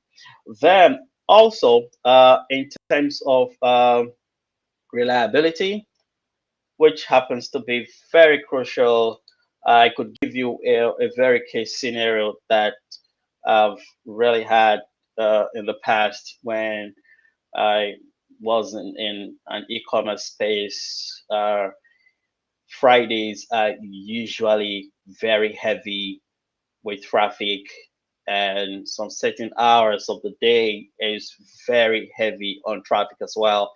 And you see a huge spike with traffic coming in, and how will you be able to mitigate that? How will you a very clear example, for instance, is Jumia doing a Black Friday or doing a promo on a certain hour of the day. How can you really mitigate that traffic coming in as well? And no matter how you try to do some uh, throttling, still you'll still face resource drain issues. So managing resources is very critical to service reliability. It is very critical. So some strategies at this level are vertical scaling. Uh, you have a vertical scaling running, which is your VPA, vertical scaling system, which is the cluster scaling already running. And you also have your horizontal pod that also does scaling as well. So it gets to a threshold when the threshold is above 60% that you have set for your HBAs. What it needs is now you need to have your CA, what happens to be your cluster autoscalers have to kick in, because the request coming in on this particular day or this particular time is above 60%. So there is an algorithm that is already reading. You use your CRD to actually do that. If you want to really have the full functionality of that, you'll have that reading to really set in and kick in their threshold to handle that. So sometimes I could believe we all experienced way back 2, 3 years ago. You will have there is jam with the, for instance, like the jam portal. Sorry, I'm actually making an example of that. It gets so bad, no one could access the site at a particular time because of traffic. You'll hear there is so much traffic, the site is inaccessible or it's pretty slow. It takes a lot of time for this to happen. This is the problem. You understand? So as an SRE within the team, you need to make sure you mitigate against that. So how do you do that? So you come up with strategies, and this is part of the strategy you have to come up with. Despite you have your HPAs to increase the number of pods that are going to be running within your clusters, you also need to include the vertical scaling system within your environment as well. And this is so interesting because it happens a lot. And so if you're running in the cloud, you have a big advantage already running in the cloud. You have your autoscalers running in the cloud, and it's pretty good working. So how do you handle that in a bare metal situation? So that is where the physical nodes have to come in as well, that you have to really build in. So that is for that. And also, uh, to improve layers, uh, improve traffic, improve latency, you need to come in with your caching system as well. So the very important part of the caching system, most times I have this covered during my consulting times, has been uh, there is failure to actually have a caching strategy at the back end, which is the database layer between the service and the database layer. Most times they actually mix that part out, and there is always throttling, there is always back and forth communication happening, and which really tends to slow queries as well. So in terms of query performance, it is very necessary for you to have some caching strategies. You can use Redis. Redis is pretty cool. Something it's a tool I've actually worked with as well, and it's also part of Cloud Native as well too. Very good tool to actually work with. And so there are other caching system out there that you can actually work with. So the whole essence is to make sure you increase query performance at the database backend layer, and this is going to improve the latency from the API layer. I think the previous speaker actually made mention of API calls and all that, so this is an extension to what she actually made mention of. Now let's move on to the next one. Please keep the question coming if you have a question. Yeah, in terms of observability, thank you, Jibril, for actually doing some service meshing and all. And I think if you missed that, you can actually watch the video to really grasp what service mesh is. So he made mention they run as sidecars, very good. So in the SRE world, okay, we can hear words like injection of sidecars within a service running, and it's still the same thing as what he explained earlier.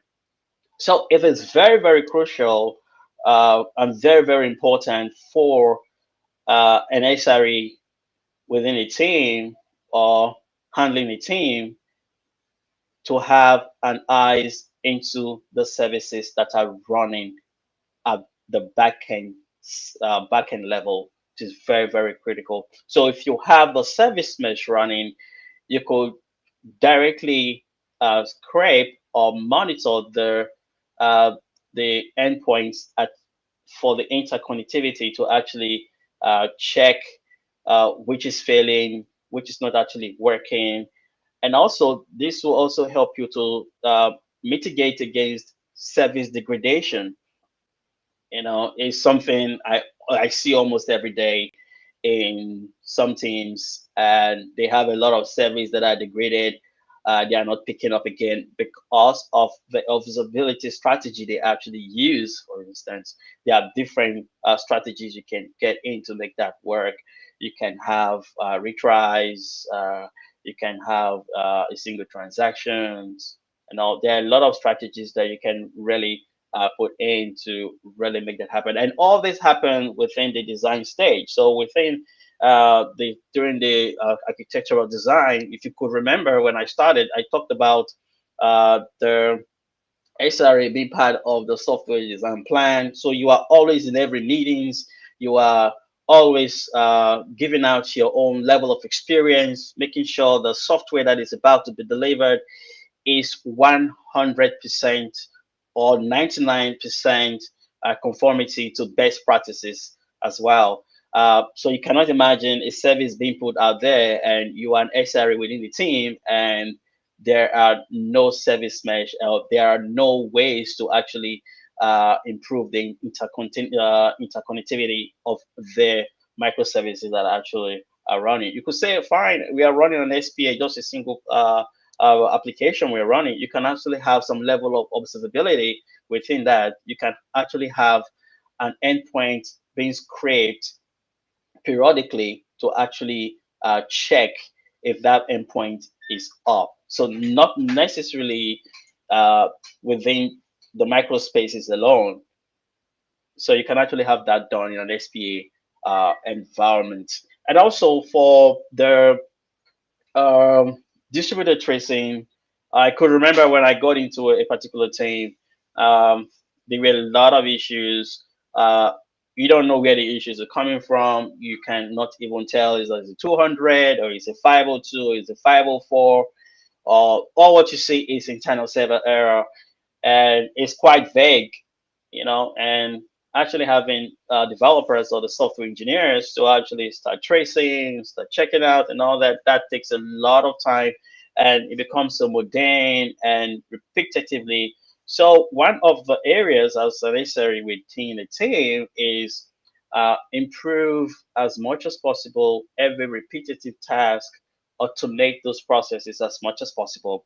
So one of the areas you can actually do is to bring in distributed tracing, and a very good tool you can use out there within the microservices space, which is part of cloud native.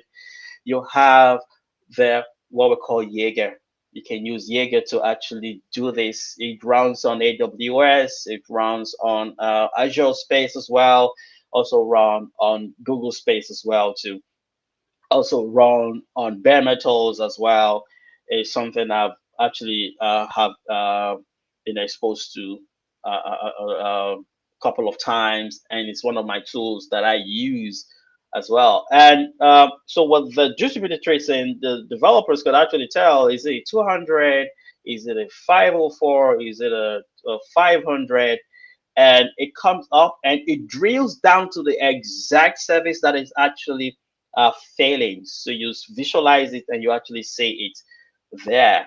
It's another whole big topic on its own that I could talk on and on and on, and so we all can gain clarity on.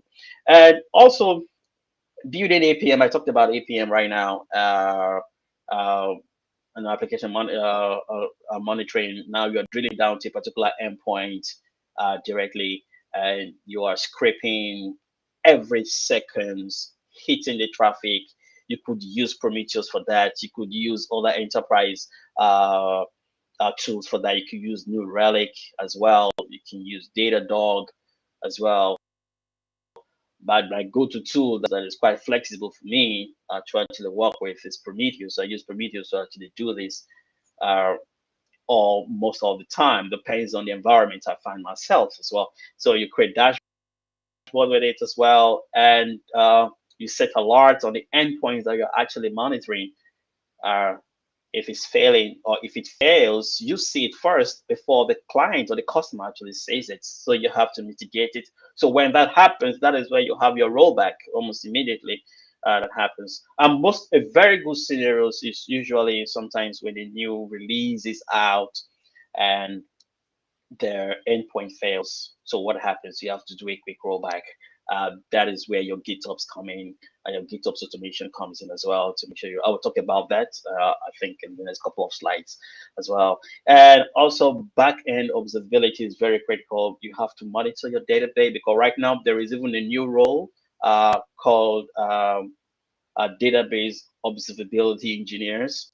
Basically taking care of the database part, getting some logs, checking out latency from queries, and building the very best to make sure there is full observability at the backend services running on the database part. And also, in terms of we've a lot of us have heard about Fluent D and all. Fluent D is very good logging tool that I think every SRE out there should really have as part of their toolings as well. So with Fluent D, you have a full extensibility into your services that are running. You could do a whole lot with it, a whole lot with Fluent D. I think when I'm given the next opportunity sometime, I could talk about Fluent D in the SRE space. as well extensively. I think I should move to the next slide now. My time is almost gone. Okay, so fault tolerant. What is fault tolerant? Um, for within the SRE space, you use a chaos method, a chaos mechanism. Fine, you have your QA is working, and so with the fault tolerant, you could also automate that process within your pipeline. You build a pipeline, automate your full pipeline that is running. You could be running in a traditional Jenkins environment, for instance.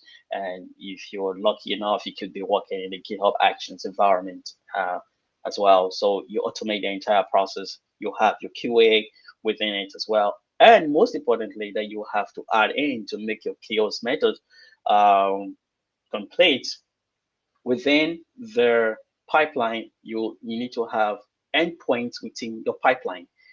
So before the release happens, the pipeline actually does an API call to the endpoint before the release happens. So if the endpoint fails, it will not get into production. It will not get into the sandbox area or within the staging. It will not even make it to staging.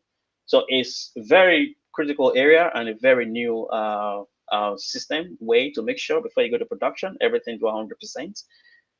Because business focus is to make sure that the services out there is 100%. They don't want to know if it's 99%. Everything is 100% for business. It's very critical for business. So chaos method is one of the critical areas before you go to production. You have to make sure that happens as well. So also, mesh system has made fault tolerant testing also very easy. And so with the diagram here, you can actually see from one, you have the external load balancer that is coming in, and also you have the ingress data plane that is coming in, and the ingress control plane, and the service mesh control plane coming in and hitting the service process that Jubri actually talked about service process and all that. So this is a intercommunication with the microservice itself. And this also improves the security in terms of security as well. It improves security in terms of inter-service communication.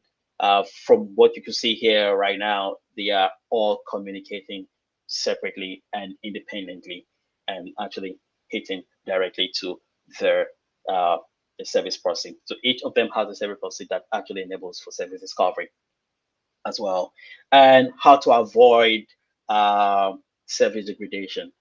What kind of mechanism are you having? What kind of how many seconds actually for a service, or what constitutes a service to be degraded?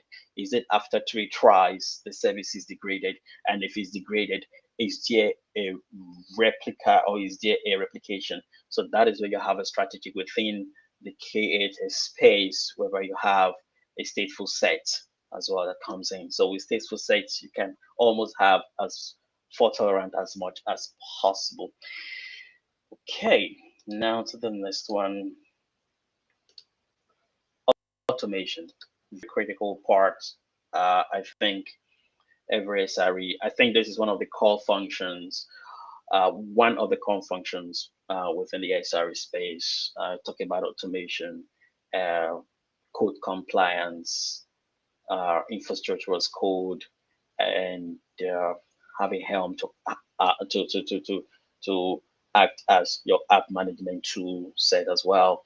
Like I said here, is one of the cheapest but yet most expensive practices. Some good practices with good quality. With good quality, you can have linters to make sure your infrastructure as code well taking linters to monitor your YAML, and also have your control. And it's also a use case as failovers. It's one of the cheapest. That is why I said so. One of the case of failovers. So let's give a practical example. You'll have your infrastructure that is being built using Terraform, for instance, and you spawn up your EKS or your AKS or your GKE environment that you're actually managing, and something happens to the region or happens to the data center, or you can easily roll back You could usually spin up the infrastructure almost in a short period of time, like you having to do your snapshots, you have to do some geo replication. That is quite expensive.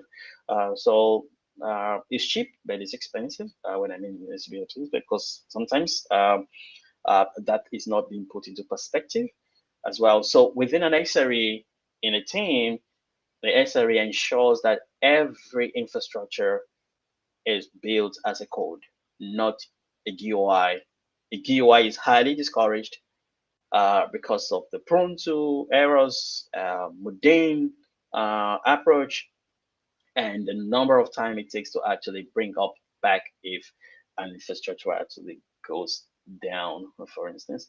Okay, then a very good other way is are having your backups, your SSL certs, your installations. For instance, you want to install some softwares, you want to install some packages within the pipeline, for instance, you have to use Ansible to do that.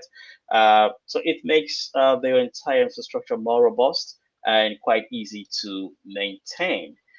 Okay, I think this was dealt with yesterday. I have a very limited time. The GitOps, this was very dealt with yesterday, and I was pretty cool with it. Talked about flaws and Argo CD as well. Uh, there is so much talk about it.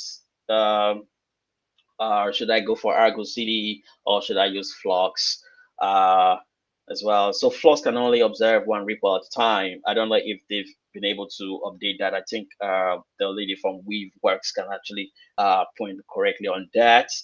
And why Argo CD, you can observe multiple ripples. So you, before you actually use the tool, you should actually know the reason why you have to use such particular tool. So remember I talked about rollback and how quick for you to get back up again to make sure you maintain some level of reliability and availability.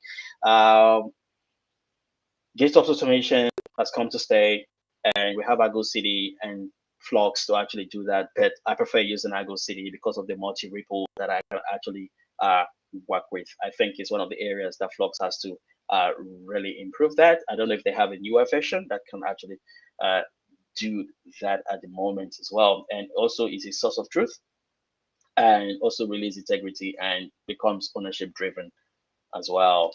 And also for containers, containerization, I really enjoyed the container session that was done by Great. I really loved it and I enjoyed myself and actually learned as well. So we all know the regular container and health check about containers. We could tell you, okay, fine, the life cycle, you have liveness probe, readiness probe, and startup probe, and they're pretty cool. But there is more to that. If you are working in a very, in a real, in a cloud native space that is data platform, for instance, and the data streaming platform, for instance, they want some Java-based, Python-based, Golang-based applications to actually run side by side with their containers. What you have to do, you have to use the init container. So you have to initialize the software first before the containers themselves that have the images actually run. So there are set of scripts that you cannot find within your images. So it's something you'll have to write. I think we all know this command, very simple command that we can remember. You had enable this sleep sh echo blah blah and sleep and all that. And also you have the init containers that initialize the containers. They need to run side by side with that. I think I can show you very quickly something here how that works. So by the way, if you're wondering what kind of UI I'm using, sorry, this is one of my tools that I'm using. This is what we call Lens. So this is an example of init running. All right. So this is how an init runs. So it runs side by side with the app that has the images that are actually running. So it runs side by side. So the advantage of this is you don't have much of your app throttling or your image throttling or your image shutting down unnecessarily because you've taken the heavy weight off. So the code for setup, everything is the other container. So it's like you doing a separational process. Okay, so let me move to the next one. My time. Okay. All right. So single point of failure. Single point of failure. Um, yeah, you have to have the multi-region deployment kind of strategy that you need to have. You need to have your AZs. From the diagram here, I think I need to go fast as well. Sorry, Abubakar, I'm taking much of my more time. So yeah, you have the, maybe you could go to the video and actually look through it and see how this actually works as well. You have the multi-region, and also, okay, thank you. Okay, all right, so let me go ahead. Okay, cool. So you have the application. So best strategies to avoid failures in your production environment is actually having multi-region, your GIRs, like I made mention, IACs, which is infrastructure as code. I'm not going to delve into that again. You have your disaster recovery kind of mechanism and your multi-region as well. So in terms of your GIRs, it's always very, very, very critical for you to have your database structured in a GIR process as well. All right, in the GRO as well. So within your GRs is for your database. You'll have different DRs are very expensive, very expensive. So before you do that, you should know it's going to cost a huge amount of money to really do to go ahead with. So you have the transaction logs as well, and also uh, with the Regency, having your cluster, doing a master. So all this actually helps with your replication and also helps with your data performance as well too. And also, I think I will rush through the other one as well, so I can take questions. Okay, interesting. I think I'm on the last part now. Cool. This is it. Now we've heard about SLOs, SLIs. I think Abubakar, you will need to bring me back again, so I will talk more about SLO and SLI. The DevOps community or the cloud native community, some people really understand what an SLO, how to set SLO work is it. I could remember my very first consulting was, okay, we want you to drop an SLO for the application or for the company. It was very difficult for me. I have to go through Google documentation to understood what an SLO was and all that. I wasn't looking at it from a business perspective. I was looking at it from an engineering perspective. So the time I started looking at it from a business perspective, it was quite easy for me to actually relate with what is an SLO to business and how important it is for a business. And you're making a call to that application, making that streaming on Netflix, for instance, and they really the business want to make sense of how the response time is, for instance, now, and very critical is your latency. And this a typical example of an SLO dashboard that was made in-house. Was made in-house with PromQL, with runs on Prometheus, and this was done with the Grafana dashboard as well. You have the throughput, and error budget is something I can talk from now till 6 hours. Error budget is quite huge. Any company that is running 99.9, what that means that in a whole year is being calculated to know the number of time they're actually losing money. And that is very critical for business. Anytime I always present SLO dashboard, business get excited about it. So they put more pressure on the team to make sure they perform optimally as well. So I got into a team, they were making 95%, and that was a huge loss in terms of our budget. But in the engineering world, 95% is okay. It's a good timing. It's a good one. But no, in SRE is very, very, very bad time. 95% is not a good one. Not a good one. You can have a 3.9, if you can have a 4.9, which is fantastic. And most of the time that happens with the question now goes, why are we having bad error budget? Why are we really having error budget? Wrong error budget. So one of the issues with having wrong error budget is the tech stack. Most of them were actually using the environment that had 95% where they were actually using a legacy application. I'm not trying to say some languages are bad and all, but if your application is going to be interoperability, you need to make sure you are running a modern stack. If you understand what I'm trying to say, like you running a Java application, for instance, it's quite different from you having an application running in a Go or an application running purely on Python, for instance. The speed is not going to be the same thing.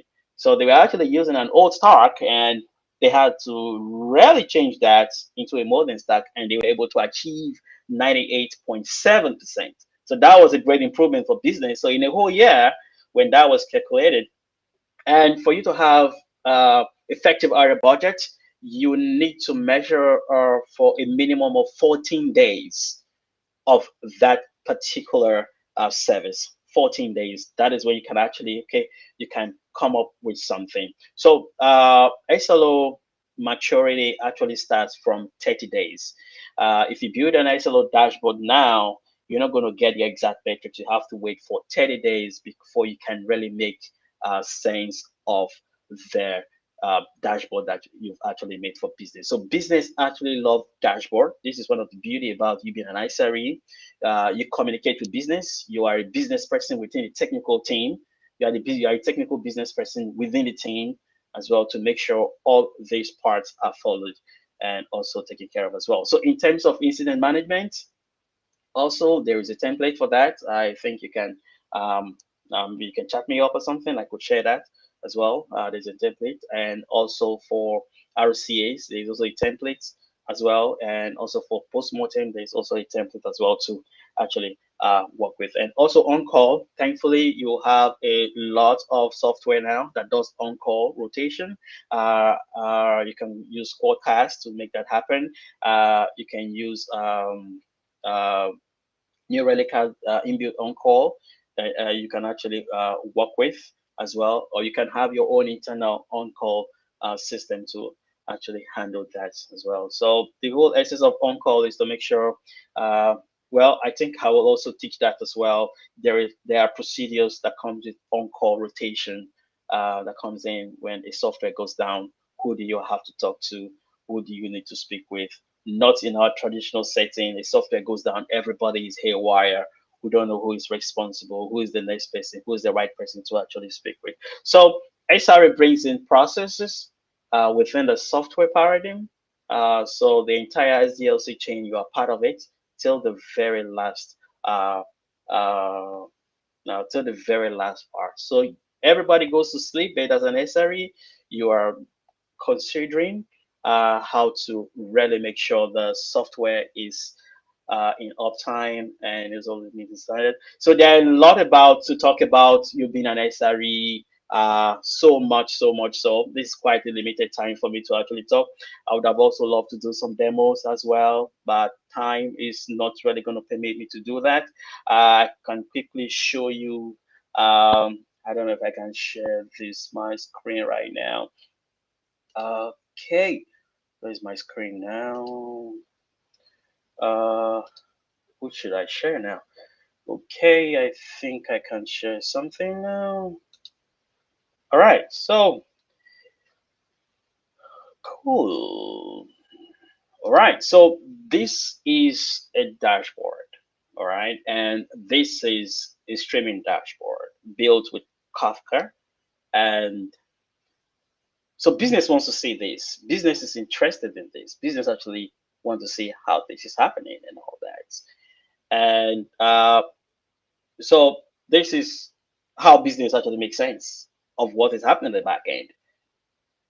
And this is a very classical example of how this works as well. So this is a Kafka running at the back end for data streaming processing, which is live right now. So this is happening live, and you're getting live streams and seeing the calls that are happening. So this is a practical example of what an XRE, your day-to-day is. You have to build it. This is why I call it an SRE. You be part of it, you build it, you monitor it. So those are the three core areas you have to really look into as well. too. So thank you. I think I'm a bit good now.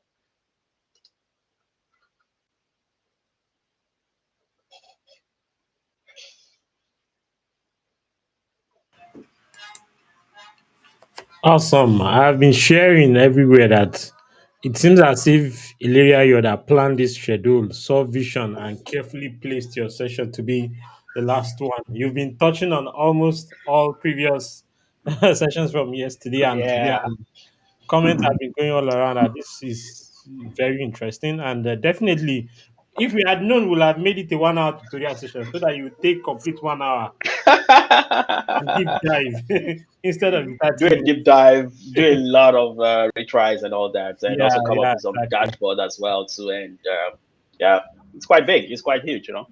Yeah, sure, definitely. But definitely, we'll definitely reach out next time if we are hosting more events so that at least you can share more of the knowledge, especially the SLOs and SLAs and Yeah, so on. Yeah, it's always very critical. A lot of confusion around that area. yeah. So we don't have any question in chat, but I've shared your LinkedIn URL so people can reach out if they have any questions and to ask you. And yeah, I don't know if you have a Twitter handle. Most of our I have community a are. Twitter handle. Yeah, I have a Twitter Okay. handle. Food rank at food rank 29. Can you Uh, drop it in the message here so that I don't make mistake? okay, food rank. Don't mind me. Hope I remember my Twitter handle. Okay. So if Yeah. you want to reach out to Frank, it's at Foodrank on Twitter, so you can have conversations about things you want to learn and around SREs. SRE is a major thing, and there are lots of interest. A lot of companies are looking for more talent in SREs lately. Yeah. Okay, thank you very much for your time, Frank, and look All forward right. to seeing you Bye. soon. Bye. Woo. We've come to the end of the whole event, the end of the day, the end of the whole event. It's been awesome so far. Anita, how has it been? Well, it has been an incredible learning experience. I love the topics that were today. Maybe it's because they were more brief, but then Frank just summed it all up and it made everything look like it's all connected. Yeah. Made sense. I loved it. Yeah, awesome. Thank you very much, everyone, for joining us, and those that will be watching this later. This has been an awesome 2 day event. Yesterday, we did a bunch of tutorials, and today we had, I think the talks we had today will be like 12 or 13. I can't remember the number. So it's been awesome. And all this was made possible by our partners, one of which is Localhost. Localhost is previously known as DevOps Nigeria, and they will be hosting a conference this November, November 2022. You can register for the conference on the URL display in this image that you can see here, bit.ly/localhost conference. The conference will largely be about DevOps, cloud, SRE, and so on. Also, we are grateful for DigitalOcean for partnering with us in terms of providing uh, uh, enhanced free trials for our audience to be able to try out Kubernetes or try out the VMs and other things on the DigitalOcean platform. Ooh, Anita, anything else you want to tell the audience before we sign off? Definitely. Well, this is not the last for KCD Africa. We have so many events that we're trying to put up together and partner with other communities in Africa just to enlighten more persons on cloud native technologies and topics, DevOps, and all of that. So definitely check us out on Slack. KCD Africa in the CNCS Slack. You can drop a message there. We could connect. If you have questions, you can also be a part of our community and help spread more words on cloud native technologies across Africa. Awesome. And we planned to have hosted this event in Lagos, but it wasn't possible. That was why we opted for virtual, which has been awesome also. But next year we'll try again to see if we can host it physically. Maybe Lagos, maybe Accra, maybe Cape Town. If you want to host us in any African country, you're welcome. We'll be excited to travel to different cities in Africa to host KCD Africa. Thank you very much, everyone, and we look forward to more events together. Bye bye. Bye, everyone.